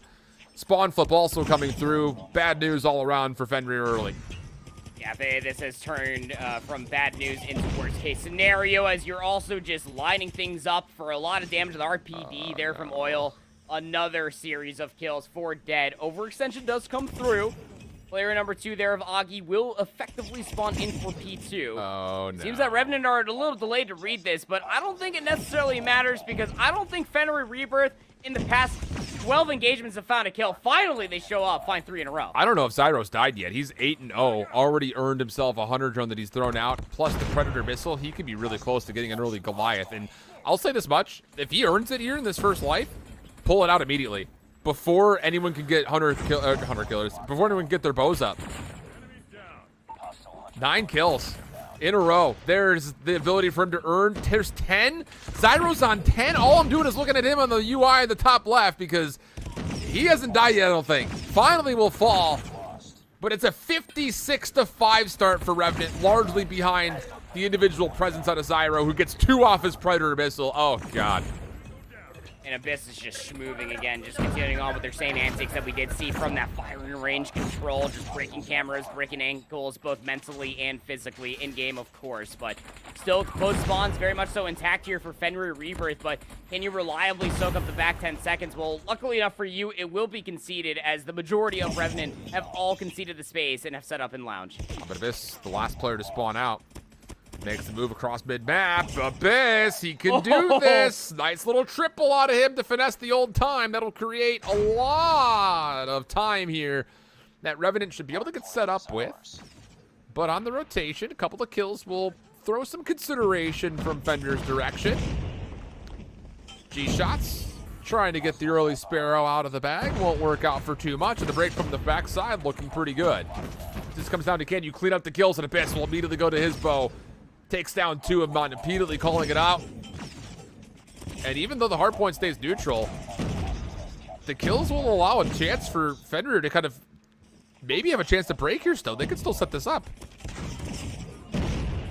Our killer drone will be invested. It's going to swing all the way to the backside of the Lounge itself. Going to keep a couple players weak as they're trying to slowly work their way through these narrow choke points of Lounge here in P3. But even still, I mean, through all that contested time, it's still good time for Revenant, who currently have that leader's advantage, building up past 70 points. Well, going from 3 to 4, yeah, I was going to say, this is where the drones, the missiles, the bows could be a big, big problem for Fenrir. 70-point game. Abyss still popping off. I mean, every time we get him on screen, it feels like he's doing something incredible. And you look over to the total kills for the side of Fenrir, 12 total eliminations from Skull Guide. That's the top, and everybody besides Oil has that covered individually. It's just not a good enough team performance at the moment for Fenrir, honestly. No, it's really not. It just feels like it's either Skull Guy finds himself an opening, Washington or is there to be able to get the cleanup, or it's just not happening at all. 137 v 29. Scrap time is being fought over here. Oil still on top of that staircase, keep in mind you. Is still on top of that staircase, keep in mind you. Also pulls out the Hunter-Killer drone, is able to clean up at least one. My word, there is just no free entry whatsoever for Fenrir Rebirth to move across the map. Not a good first set of hills out of Fenrir. And Zyro is on in 21. Bones picking things up right behind him at 19. Abyss good for 18 so far. And it feels like the three of them could probably handle Fenrir based on how they're playing at the moment. Yeah, on rotation as well. You're getting kills up through medbay. A chance to fully flip the spawns back around again, pending you get a couple of kills. Long-range shots from Bones. Good damage. Can't confirm anything at the moment, though, but Oil just raining bullet hoses out there with the RPD. Oh, not good. Got a Goliath to play with. Yeah, they've got two. Yeah, Sparrows, 2 Goliaths, 3 Sparrows. I mean, pick your poison. How do you want to end this? Because you have a 150-point lead. Better late than never here, Fenrir Rebirth. We need to start piecing together a couple kills. We need to start overwhelming any sort of presence that Revenant are putting together on these hard points. And although they're finding themselves some entry kills, the return gunfights are that much better from Revenant to deny Fenrir Rebirth any bit of scrap time. Oh, man. It's tough after the first 3 maps looked really solid, largely speaking, for Fenrir to see this kind of unfold in front of us. This Revenant's stepping up massively. So now you got a Goliath in, looking to play for some P2 control. It'll likely be the objective player, but Zyro gets 3 with his bow once again. Oh, man. Yeah, run away. Oh, they try to get the bow out, but Augie gets shut down. A little bit of cannon fodder in front, and yeah, now you start to let the big right hand of the Goliath go to work. Yep. And Abyss also pulls out the Sparrow. It's just on the flank with a Sparrow. He has gone hunting. Angles galore from Oil up top here inside the Goliath. Hunter-Killer drones also being called in. Trophies are finding kills. No Sparrows, no entries whatsoever. 14 seconds still left here inside P2, and you might be able to win the rotation early on here over by P3, but chalking up these last 15 seconds is just putting Revenant that much closer to punching their ticket to tomorrow. Looking good for it. Could also possibly put Rebirth in the 50-point club. Yikes. Yeah. And again, I really do. I love that we go to 250 because it allows good teams to fight back, but at the moment there's been anything but fight back out of Rebirth. They do shut down the second Goliath pretty cleanly. So able to go to the 50-point threshold. But Zyro walks right back in. Good read on where the spawns are. Nearly lines up 3 coming to the doorway at the same time. But it's Fenrir who do get in. Bow up for oil. That will likely work out for a double, and it will. Response from Bones, who's still waiting on his potential Goliath if he needs it, which he likely won't. And I don't even know what you say here. I mean, again, the kills on the left side of the scoreboard way far and above what's happening for Fenrir on the right side here. Yeah, it really is. I mean, 36 there for Bones, 31 for Zyro, 30 for Abyss. Who's just been quietly piecing together kill after kill. Rotation going over inside control will be here for the time being. You would think for Fenrir Rebirth, but it doesn't matter because Abyss, Zyro, they are all here. They're holding the crosses, close spawns. Might not even matter because you can't find the kills reliably. I mean, I get it. You've able to get this Goliath out certain ways, but stealing it when you're needing to stay on the objective, hard call there, I'd say. And Oil will collect the Goliath. That's called down. That's gonna miss one player on the back though. This Goliath is actually getting chewed up pretty quickly. But like we continue to mention, it's just a mere informality at this point to finish this in 250, which looks like a very well maybe right here, right now. They line up on the doorway. They fall very simultaneously, and it'll be a 3-1 in the series. Another comfortable hard point for Revenant. They advance as our third team to make the quad team double elimination bracket tomorrow. Just banking on their hard point today, really. Hey, if it's going to be that reliable, then you might as well.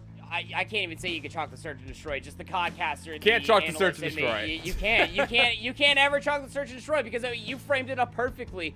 That needs to be the immediate homework here for Revenant because there is just simply no excuses whatsoever that the search and destroy should be that weak because it was showcased continuously. You cannot deal with lurking players with SMGs. You can't deal with an overpowered sniper rifle that is Skull Guy, who, by the way, keep in mind yes, 27 and 29, he still went -2 as far as KD is concerned, was doing his utmost best to try to keep up with the pressure that was constantly being brought to the table by 5 total players on the opposite side from Revenant, 35 and 18 for Zyro, 2 minutes and 20 seconds of the hardpoint time. I could just sit here from top to bottom. It was just an absolute battlefield, all in just painted in the blood of Fenrir Rebirth there on takeoff. Just very unfortunate that that's how the tournament ends. And Fakes just didn't have today, unfortunately, in the response. Another poor performance, 14 and 31, just could not get it going. It happens. That's the thing when you play tournaments like this. Sometimes you just don't have it. And even though Skull Guy, I think, definitely stole a lot of attention here for everybody in the Indian region, at the end of the day, it's a team game. And the Respawns got the job done once again for Revenant. So like mentioned, they advance to tomorrow.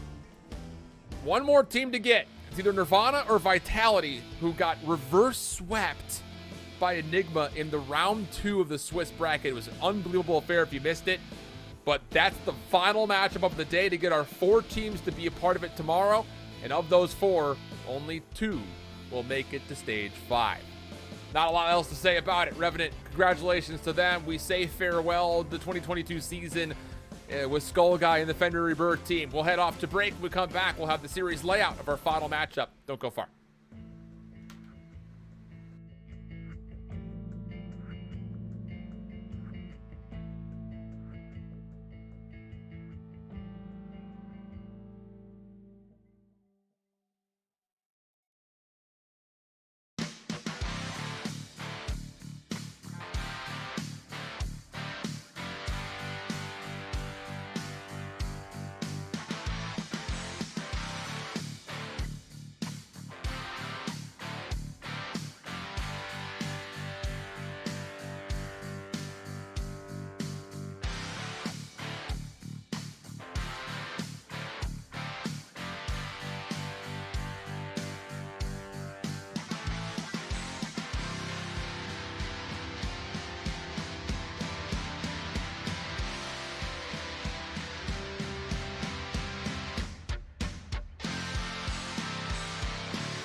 We only got room for one, all right? Car's full at 4. Can't take 5 with us to tomorrow.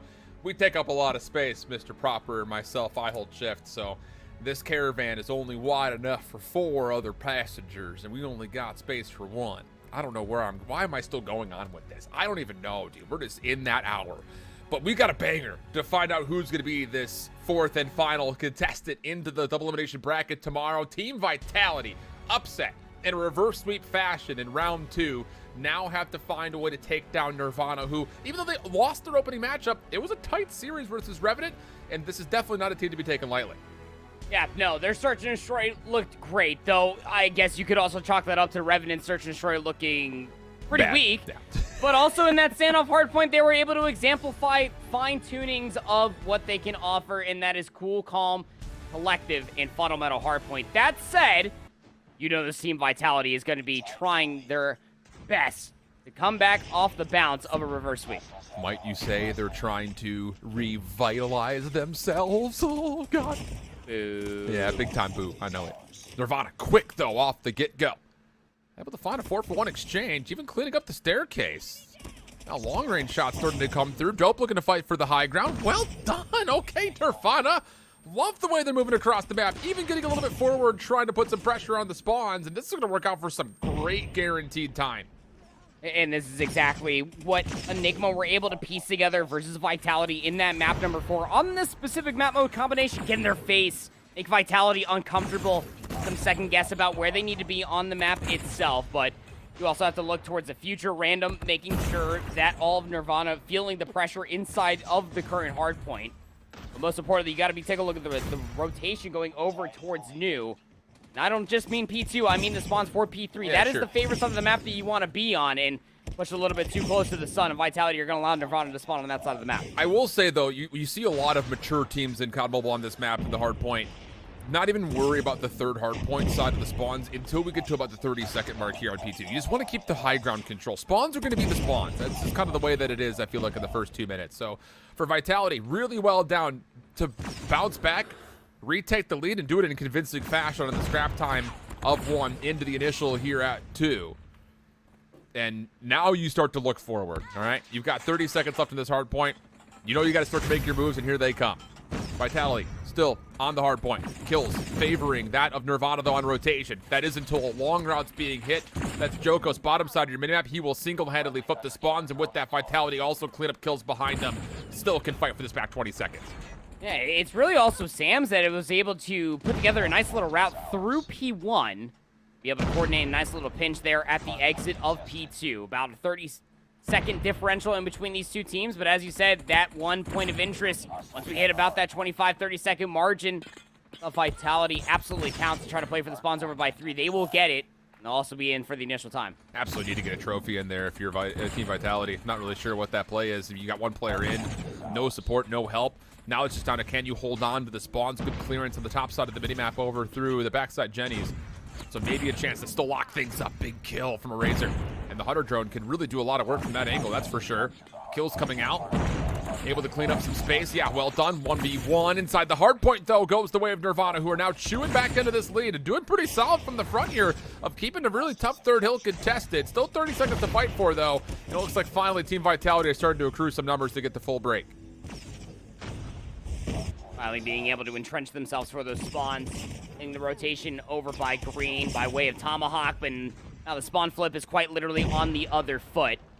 This 15 seconds is actually looking to be conceded by Vitality. They want to make sure that they get across the map, past the forklift, ahead of that P4 rotation. Yeah.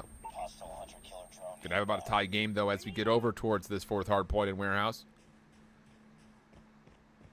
Streaks, not really a part of the equation. It's just specialists. 2 on either side. How do you possibly use these? You feel like at least one's going to get called in here for the defense of Vitality, trying to hold on to this setup. But the play on the bottom, top side of the minimap, all of a sudden, they could actually get a little bit of a spawn trap here. Maybe flip spawns, can Nirvana, if they can get the kills, though. You got to get the kills if you want to make the moves happen, and none will be there. First attempt for Nirvana, completely stuffed out. So many kills going in the favor of Team Vitality, and Jokos calls themselves in that streak. Her Missile's going to find himself a nice little juicy 2. This is going to constantly just keep Nirvana honest. Still 30 seconds left in this hard point, and honestly speaking, Nirvana, you need to find a point of interest to try to get in here. It's going to be at least 2 players strong coming by the way the cliff path, but by the time that is finally starting to manifest itself together, it gets recognized by Vitality. You could not have asked for a better bounce back here on P4. Well, as I try to get in, nearly had a chance to double up and maybe force Vitality to have to consider another hit to try to block down this scrap time, but now you can safely exit. Make the play for, again, this 2nd floor. And Jokos is in a great position, getting help from his teammates down below him. It's all going well here. Nirvana, a little bit stuck, getting caught in the pinch from the backside. A beautiful third-person look at it as the full hit comes through. Team Vitality cruising into this first hill. Yeah, you know, they do get a certain amount of resistance there on P1, P2 as well. The immediate bounce back for Nirvana there, that was P3, but now we're reaching past that halfway margin, especially going past about 140 points here for Vitality, and Nirvana more than aware of this. You're going to see a couple of Annihilators being pulled out as well. Needs to be cleaned up here for Alpha. Can't walk away with much of anything at all. The contest looking pretty darn good here for Team Vitality, trying to keep the hardpoint contested at the very least. Oh, pistol shot's not quite going to land, so with that, Nirvana will take a numbers advantage here at P1. Chance to set themselves up for some good control of the power positions, but the moves are not made. And Team Vitality just walk right back into the hard point off spawn. Still holding onto the high ground as well over the top of 2. Sam's, who's having a great game, 27 kills already, has just, I believe, used his 2nd Annihilator. And that's good to kind of, again, reinforce the ability to rotate. So now it's on to Nirvana. Have to find a break, have to do it here, otherwise this game may just get out of control. Drones also being utilized here. Just try to get a little bit more space provided. It will be Lesras that will open things up, and Cypher's up close trying to get the kills required, but, yeah. Just slid right into the void. Tough seeds. Argon gets a handful with the Vortex gun before jumping off the map. Explores the out-of-bounds area as the summit. Not really sure what's down there, man. Yeah. Icy is cold, like, I mean, yeah, there's snow on the ground, but who knows how many sheets of ice is underneath that snow. Too much. That said, though, a couple of the specialists were pulled out here late for Vitality, and they've largely been shut down. So, yeah, the scrap tile will be refought for. And Nirvana will miss a 1v1 on rotation over towards Ski Lift. In fact, they'll miss a couple of 1v1s over towards Ski Lift. So now all of a sudden, the game becomes almost unattainable. Have to find an entry somehow, some way, and a break into the back. And that could be the moment right there. Annihilator shut down from the snow pathway. Razor's by himself for the time being. Try to spam down the door. The pre-fire is perfect. Oh, my lord. And this Vortex gun. You don't love to see Vortex guns on offensive breaks. And this is mostly why. How do you lock down kills with it? Only gets one on the outside. They do get in, but the spawns will not flip because of it. You don't have any more Vortex charges to stop the re-break from coming through, but help has arrived just in the nick of time. 186 to 110. Nirvana showing signs of life here as they try to use the forklift to their benefit, trying to block off the spawns, but once again, Vitality have the numbers to try to break. Yeah, and especially, well, Nirvana was so focused on the players that are still spawning on the backside of the tower, they actually put a player that forced the split spawn situation. So Vitality did have 2 players that spawn in the middle of the map, set themselves up with a coordinated pinch, and again, Nirvana were just so tunnel vision on the players that are the backside of the tower, they were just unaware that that flank could honestly just come through by way of the spawns alone. So they're going to have to chalk the back 10 seconds, put themselves in a position to try to zone away inside of P4. Need to start something special here. Another Annihilator shut down, step in the right direction. Yeah, sure is. Still a lot of work to be done, though. And Alpha, who spawns out, and they have a chance to use this as kind of a natural pinch. Yeah, they clear out the snow path completely, so this should be good information for Nirvana just to watch from the front. Lesra, the next contestant in. Alpha trying to follow up. Nice slide, nice movement, but it's not enough, as Team Vitality will not get the break they were looking for. Split spawn situation. Everything blocked in the back. Just down to who can find the kills and maybe turn that into a significant zone of control onto the hard point itself. Sam's searching to get closer to 50, shut down, and it will be Nirvana that will have a chance to look at this back 30 seconds favorably. Yeah, big 30 seconds still to be had here, but Random, Argon, they're all just popping up inside the kill feed. They will get that break. Mostly come down to Lesnar to try to make something happen. Slifer also invests to go inside the Annihilator. It does not matter. To the pistol goes Random. We'll get some help there from Sam's at the very end, but you won't be able to win it here. It's just annoying if you are Nirvana that you have to witness that Vitality are going to get that much closer to 250. Sam's 5 kills away from 50. Make it 4. Jokos with the Annihilator at new. Already good for the double. And helps out his teammate. Oh, that's just good dual play coming through. Vitality into new. Argon, he feels the win on the way. Vortex gun gets called out. It'll block off the choke points. It looks like Sam's maybe cut just a touch short of 50 here, unless he can make something happen in the last 7 seconds needed for this hardpoint time. He very well may. Contest started to come through for Nirvana, but it feels like it's just too far gone. Sam's on 49, looking for number 50. Let him get 50! Let him get 50! He gets it just before dropping! Whoa! What a show from Sam's!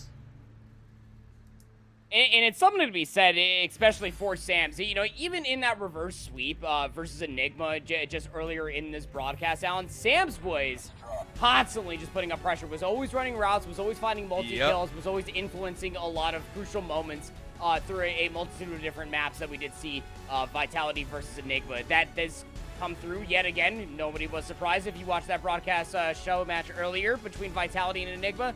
That Sam's is here to play again, making sure that they know that they can always have that confidence in their back pocket, knowing damn well that they should be able to combat and to be able to represent their country for Worlds. Absolutely the case. My goodness. We'll see the stats. Everyone's going to look at Sam's. What was the death number? 29. Holy. Plus 12 assists. Dude. Sam's has been, I mean, I will say, even in the face of the reverse sweep, Sam's was good in all 5 maps. He's definitely been the player to watch. That much is for sure for Team Vitality. And this is a squad that you have to keep in mind that the returning players are Aragon, Jokos, and Sam. So that core 3 has largely been the successful 3. Not to say that anyone else has been playing poorly, because Random and Razor have been doing well, but that core 3 from last year sticking together has been, I mean, top of the leaderboard, it feels like almost every single time, especially as we start to look towards the Search and Destroy coming up with Joko sniping. But even in the face of being 4th in the leaderboard, Joko still went triple positive, dude. I mean, it's unreal. Yeah, 33 and 11, by the way, just quietly always just sitting in the back, pulling out their streaks, utilizing their operators whenever they feel necessary. And It really does say something when a player like Jokos is able to put up a performance like that, and it does not get reciprocated on the opposite side. 9 of 23 for Protons. Just not enough influence throughout the entirety of the map to help out what Cypher was putting together up front here in this very crucial matchup. Do or die situation. Yeah. Putting ourselves up here for the takeoff, search, and destroy. Our first one on the day, actually. Yeah, first one on the day. And I'm terrified, I think, for Nirvana fans here because Jokos with the sniper rifle is going to be a problem. Yeah. So I'll be curious to see if they have the ability to kind of match up against him. You know, we were watching this Vitality team play up against Enigma. It was just 1v1s with snipers through what was Hacienda Search and Destroy, which could be there for map 5 if we go the distance. But yeah, I feel like you have to favor Jokos coming into this next map to once again have an impressive performance. He's been good all day with the scope.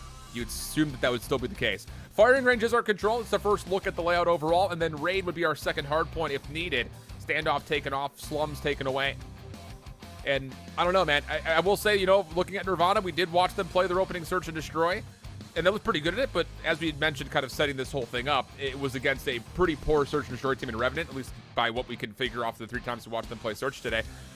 So is there enough there to feel like there's going to be a chance for them here in the takeoff Search? I'm mostly worried about the Joko sniper rifle first and foremost. Yeah, on a map like Takeoff, especially, where longer lines of sights are absolutely going to be a virtue. If it's not going to be by way of an AR, you damn well know Jokos is going to be bringing that boomstick to the party, and it mostly just comes down to how you're going to be able to react to it. I mean, that said, you should still feel a minor bit of confidence if you are Nirvana that you did take a Search and Destroy off of Revenant, because that is still a top team, obviously to be said, because they are through to tomorrow. But you also have to be able to showcase the adaptation part of Search and Destroy, a key fundamental of being able to read your opponent. It just comes down to this Team Vitality roster, who we got to see in a back-and-forth double overtime grueler on Hacienda. Just adaptations were at an all-time high for them to be able to take that map number 2. Just not necessarily the same for that standoff, which is probably why we're not seeing it here in this best of 5. No, it makes sense. So with that, let's wait on the map to start. And it's just tough, man. I mean, this Team Vitality squad, they were literally like one good decision away from 3-0ing their second round of the Swiss against Enigma. But let it slip. The whole series was tight. And do we think Nirvana has the ability to contest at the same level? Hard to say. Through that first map, I mean, Sam's drops 50. Not mentioned, but Protons, I think, only had 9. Yeah. So, I mean, there's already a difference maker there when it comes to top versus bottom on both teams. Offense first for Vitality. A is typically going to be the bomb site you will see assaulted more often than not. First blood still be found. Lesra is down for the count. Nice Still shot. a lot of pressure being brought on in towards this AS&D. Almost a second chance. Racer was flirting with it. Does get the kill. So now the bomb planted. Post-plant setup. Multiple angles being approached here as Sam's looking to get a little bit forward. But now Nirvana on the retake attempt. It's tough to get past this window. It really is. You're going to need help from Alpha. He's a little late to the punch, but here comes the play from the side. Trying to isolate. No, it's Argon who gets the better of him. Dope looking to take away the window angle. Maybe a chance to get the trade. Now we're just dancing. And this is a tango for 2, not for 3, as Vitality clean up the kill and get the first round. And just the opening pressure is absolutely mounting. They are able to deal with Lesra up close, and you saw what that immediately meant for Vitality. The middle of the map being secured to be looked at all the way past Ring. And the collapse soon to follow, just pressing the issue ever more so. Comes a slight little change of pace. Going to be taking a much more keen focus in the middle of the map. Smokes are out. The BXQ is on. Oh, a little wraparound through mid. The Rays are able to find that kill, no problem. Clean stuff on the way. Bomb trying to get over towards B. Good response, though, out of the defense from Nirvana. Able to take away a lot of the members in the middle of the map, and now a chance to try to re-wrap back around if they want to. Dope has got a player immediately upstairs. That's going to be Jokos, who I think he realizes someone's nearby. I mean, he's got the pistol out. He's searching. But while this is all occurring, this little cat and mouse chase, the kills for the defense end up dominating over towards the B site itself. So now it's just down to Jokos. This would technically be a 1v4. Does at least pick up a KSP to play with. Not to mention the sniper rifle. So have a minute to make this happen. The biggest issue is that that bomb is quite literally on the BS&D site. So Seems like Joko's plan of attack might just be full wrapping this, so they're going to expect one player inside a launch, and the answer is absolutely yes. Why do we see... Look, if you're somebody who's qualified for tomorrow, just for my own sanity, you've got a 3v1. Why are you searching for the one? Let him come to you, or just play retake. So now Jokos has a lifeline. Much easier than the 1v3, that's for sure. Has some space to work with, try to collect this bomb. And Alpha, even though he's in a pretty solid spot, him and Protons are not watching over this bomb, nor are they really covering each other. Here's another isolated kill. Jokos could possibly secure this. A 1v1 with Alpha. Toggles. Does Alpha check? Drops down, sure does. The slide shell comes through. Bang! Jokos for the 1v3. Just can't have it happen, honestly. No, you really can't. Not when you have such a steep numbers advantage. And to be fair, Nirvana did a great job at just fully rewrapping through the middle of the map once the smoke had dissipated. But when you give a player of Joko's caliber isolated 1v3s, it's exactly what you almost expect to happen. Changing the pace yet again, sniper in hand. Jokos does see one player through the window. Won't get a second attempt at this, you would assume. Seemingly going to be an AXQ coming through here from Vitality in the third offensive round. And that was Protons that he saw. That was not Cypher. And even though the counter sniper finds first blood, Archon immediately takes the picture of the scope out. So Razor will actually steal the scope, saying, if you guys, hell, I'm not, you guys can't have that. And look at the forward play is just panning out so well all of a sudden for Vitality. Oh, man. You kind of just feel like the composure's just been completely lost after the 1v3, honestly. I mean, Nirvana's just all over the map. Yeah, just isolating themselves. Say it would almost feels like for free. It doesn't even seem like Vitality really needed to do too much to isolate all these players for Nirvana. You got to show composure here if you want to be a championship caliber team, if you want to represent your region as a whole for Worlds. You just show us something here in the search and destroy. Again, immediate launch control coming through. Smokes, nades, stuns, everything else in between coming through that window over by the AS&D. So no blood to speak of. Razor, oh, it's just a 50-50 1v1 right out the window. No problems. And Jokos watches over it. Also making sure there is no more defensive issues. And this could just be a flawless round here, honestly. Alpha by himself. Gets one isolated. That's Jokos who will drop. That he sees Sam's at range. May not have. So gets the reload off and now resets. Over to the right. Argon takes the slide shell at the exact right time. And Vitality go up 4-0.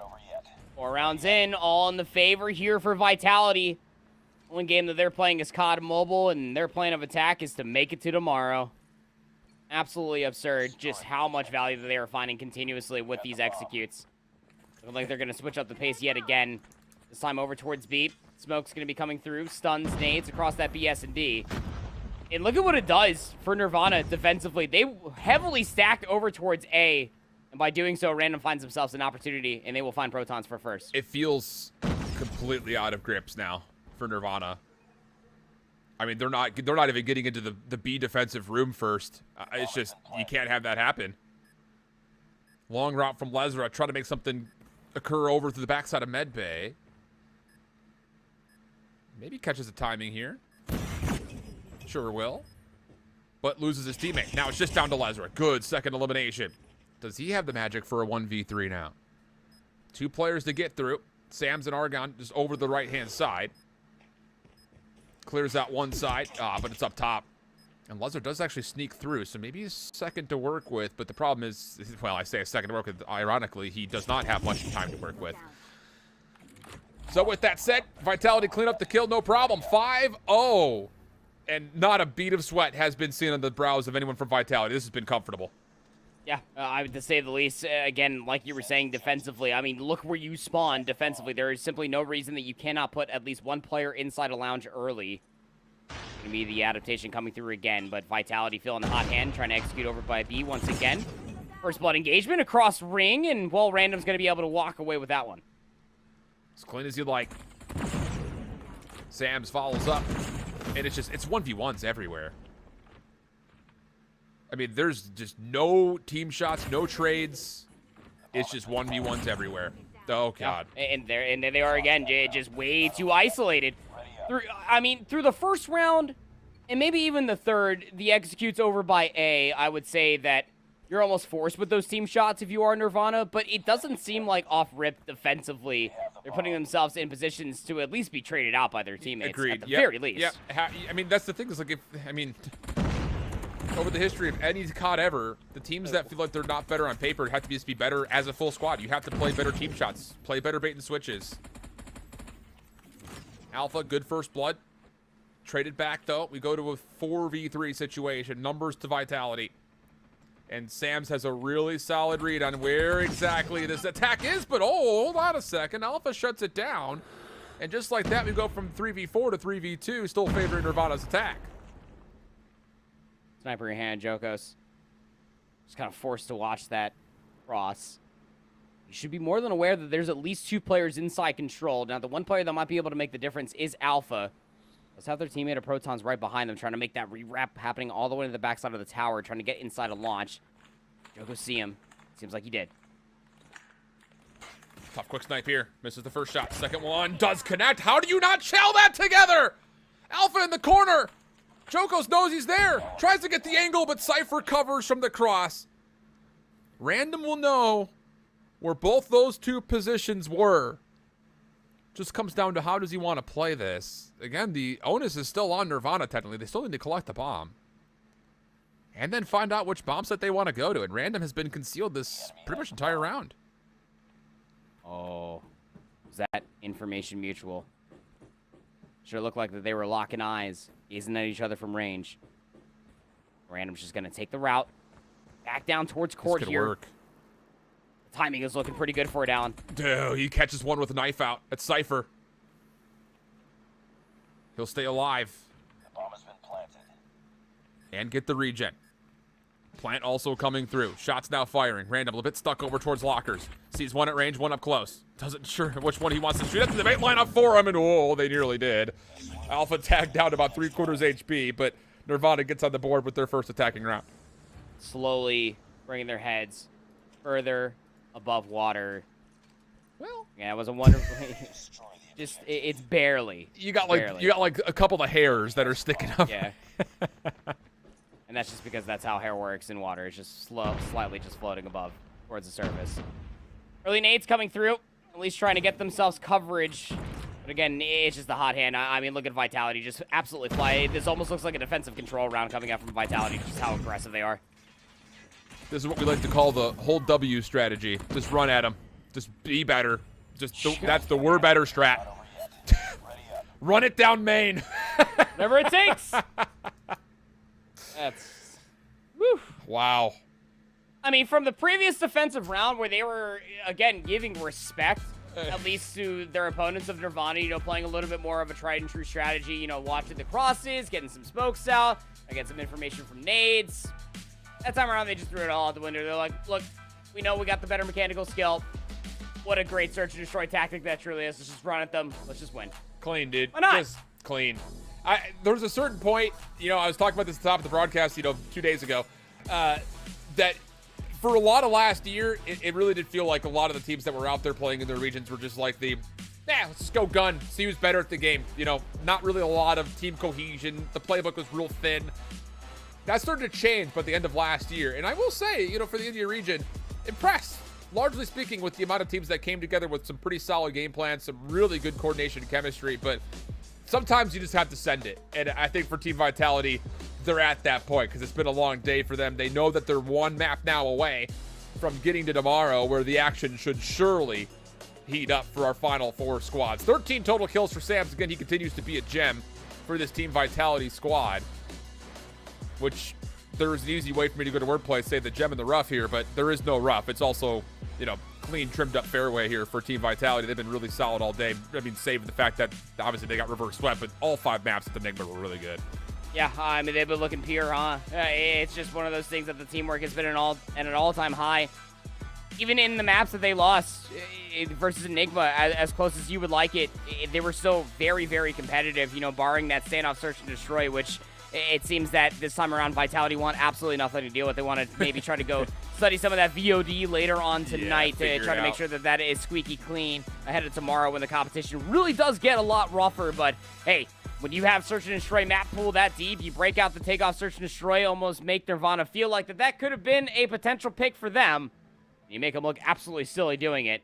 We go over towards the firing range control, which last time that we actually saw Nirvana play on this map mode combination, Alan, they didn't even take a round off of Revenant. They barely even broke out of their spawn in those 3 rounds of play. Yeah, that's fair. I think that's going to be troublesome because if Team Vitality can get away with, again, just putting on the pressure immediately off the rip, you have to find a response. Like, you have to be able to coordinate.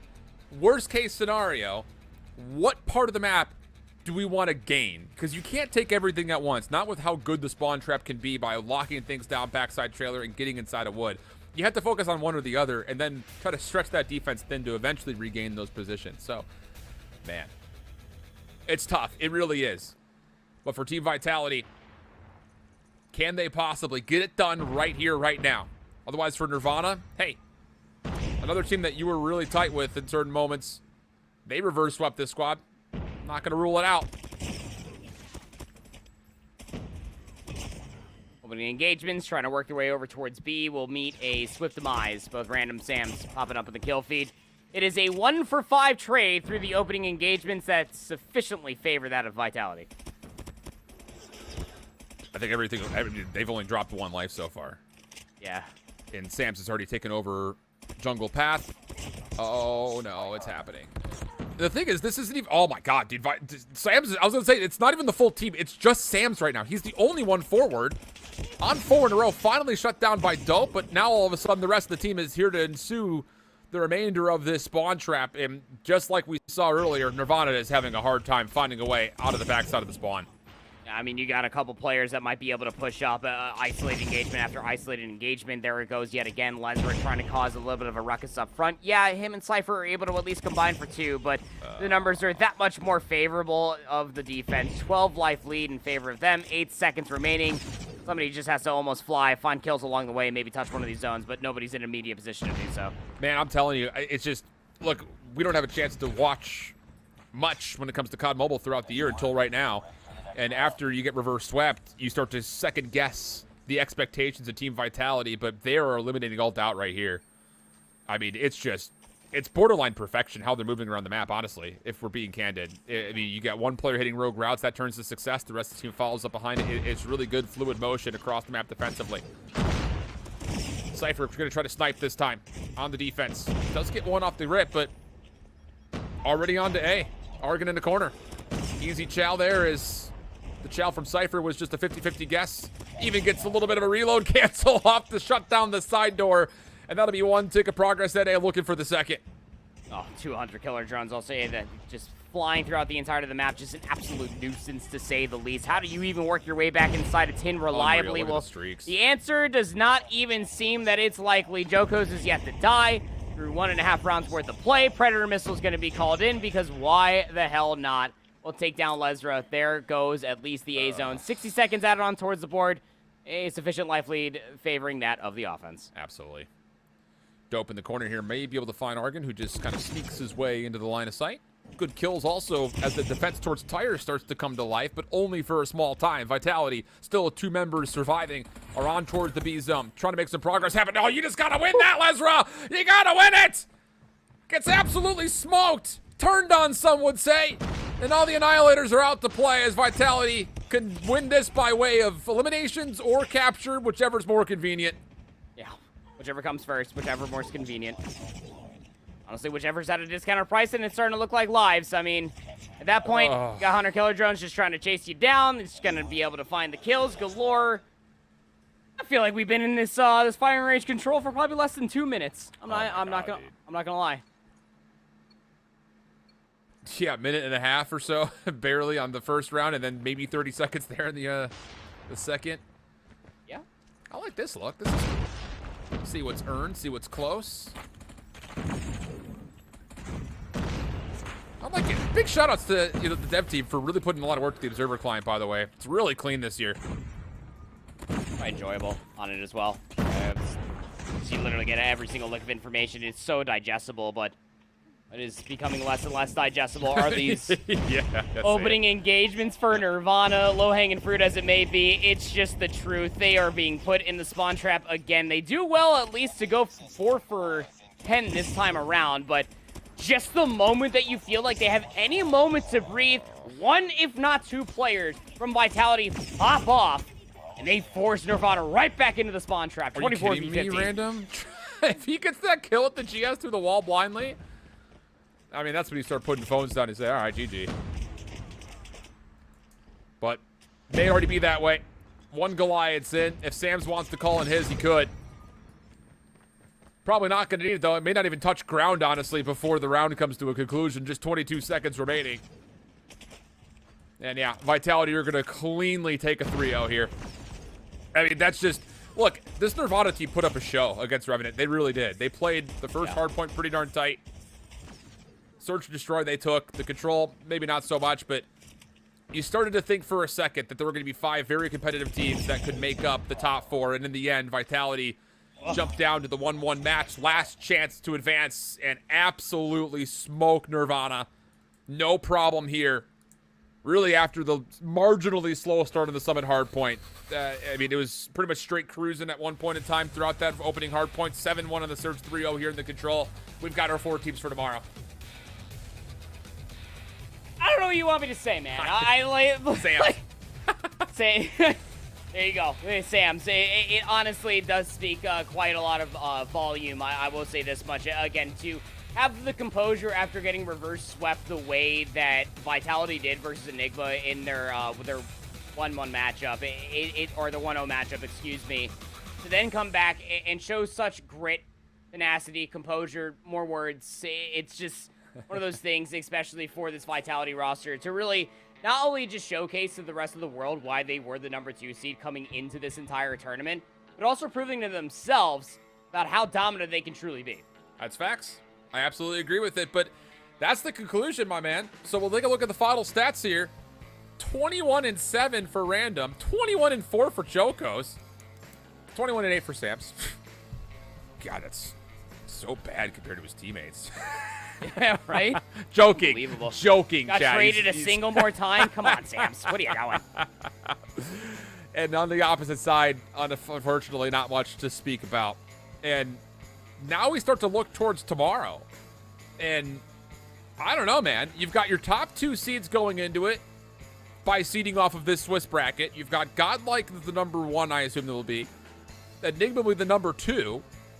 And then here's your number 3 and number 4, Revenant and Team Vitality. I have to imagine that Vitality would just be in the number 3 spot because of their seed coming in. I don't know that for a fact, but coming into this, it was Revenant as the 5, Team Vitality as the 2. So I would have to figure that Enigma will get a chance to play up against Vitality again to start the day tomorrow. We'll have to all see. Well, I mean, I'm honestly here for either one of these 4 teams to go up against each other. I think that it'll be quite close because, again, I think the immediate story does have to start and stop with how Godlike got taken to a map 5 from Revenant, and how Revenant are, I would say, even on the day, unarguably the best hardpoint team. That said, there's a lot of chips in the armor for a lot of these different teams, whether it's Revenant Search and Destroy, Godlike's hardpoints, their, I guess, overinvestment when it comes down to usage of operators and even streaks in the wrong place at the wrong time. Then you also talk about the tenacity from both Vitality and Enigma. I mean, a reverse sweep in such a crucial match versus the number 2 seed, that really does show something special for Enigma. I mean, to be the dark horse, to say the least, going in towards tomorrow comparatively to the other teams that are stacked against them, or with them, I should say. We weren't for a treat tomorrow, brother. That's all I can tell you. It's going to be nuts, dude. All these top 4 teams, when they had a chance to really play up against each other in some form, were all Game 5s. Every single time it was Game 5 that we were able to see between both Enigma and Godlike playing up against Vitality and Revenant. So I'm pumped about it. So I don't know, man. I'm excited to see it. That's, of course, what we have ready for us going into tomorrow. I will say same time, same place, but I think we're going to be more on time. We had some things going on in the background that we had to kind of figure out. So, yeah, we are going to get interesting. So the matchup that I'm seeing here that is just given to us is Godlike Esports will be playing up against Team Vitality, and then Enigma Gaming will start this bracket up against Revenant Esports. So, I mean, no matter how it's seeded, It's going to be a tough day of matches. You're going to beat everybody. Yeah. That's the thing. You got to beat everybody. So doesn't matter really who starts where. You got to come with your best stuff tomorrow. Shark-infested waters all throughout the day tomorrow. Again, 8 teams have entered. 4 teams will at least advance to tomorrow. But again, prize pool aside, that is life-changing money. I will not scoff at that. But the real prize is to represent your country. 2 places are up for grabs, 4 worlds. That's what these teams are mostly fighting over for, in my opinion. Yes, the money is great, but to represent your country going into Worlds, to showcase to the entire world what COD Mobile looks like here in India, that's what I want to see. 4 teams, only 2 will have the chance to do what was just told by Proper. Hey, we've had a lot of fun with you guys. Been a long day. That's Proper. Find him at ProperCast. Give him some love on Twitter. On my whole shift. You can do the same to me if you want to. It's fine if you don't want to. Do it. Also okay. But we'll see you guys bright and early for us tomorrow. Nicely and very much so in time in the eastern part. I was saying the India region. We're in the East Coast over here, so we've been going all night. But we'll see you guys tomorrow for day number 2. Top 4 teams, double elim. We'll see who makes it to stage 5. Until that point, make sure you keep holding it down. Bye-bye.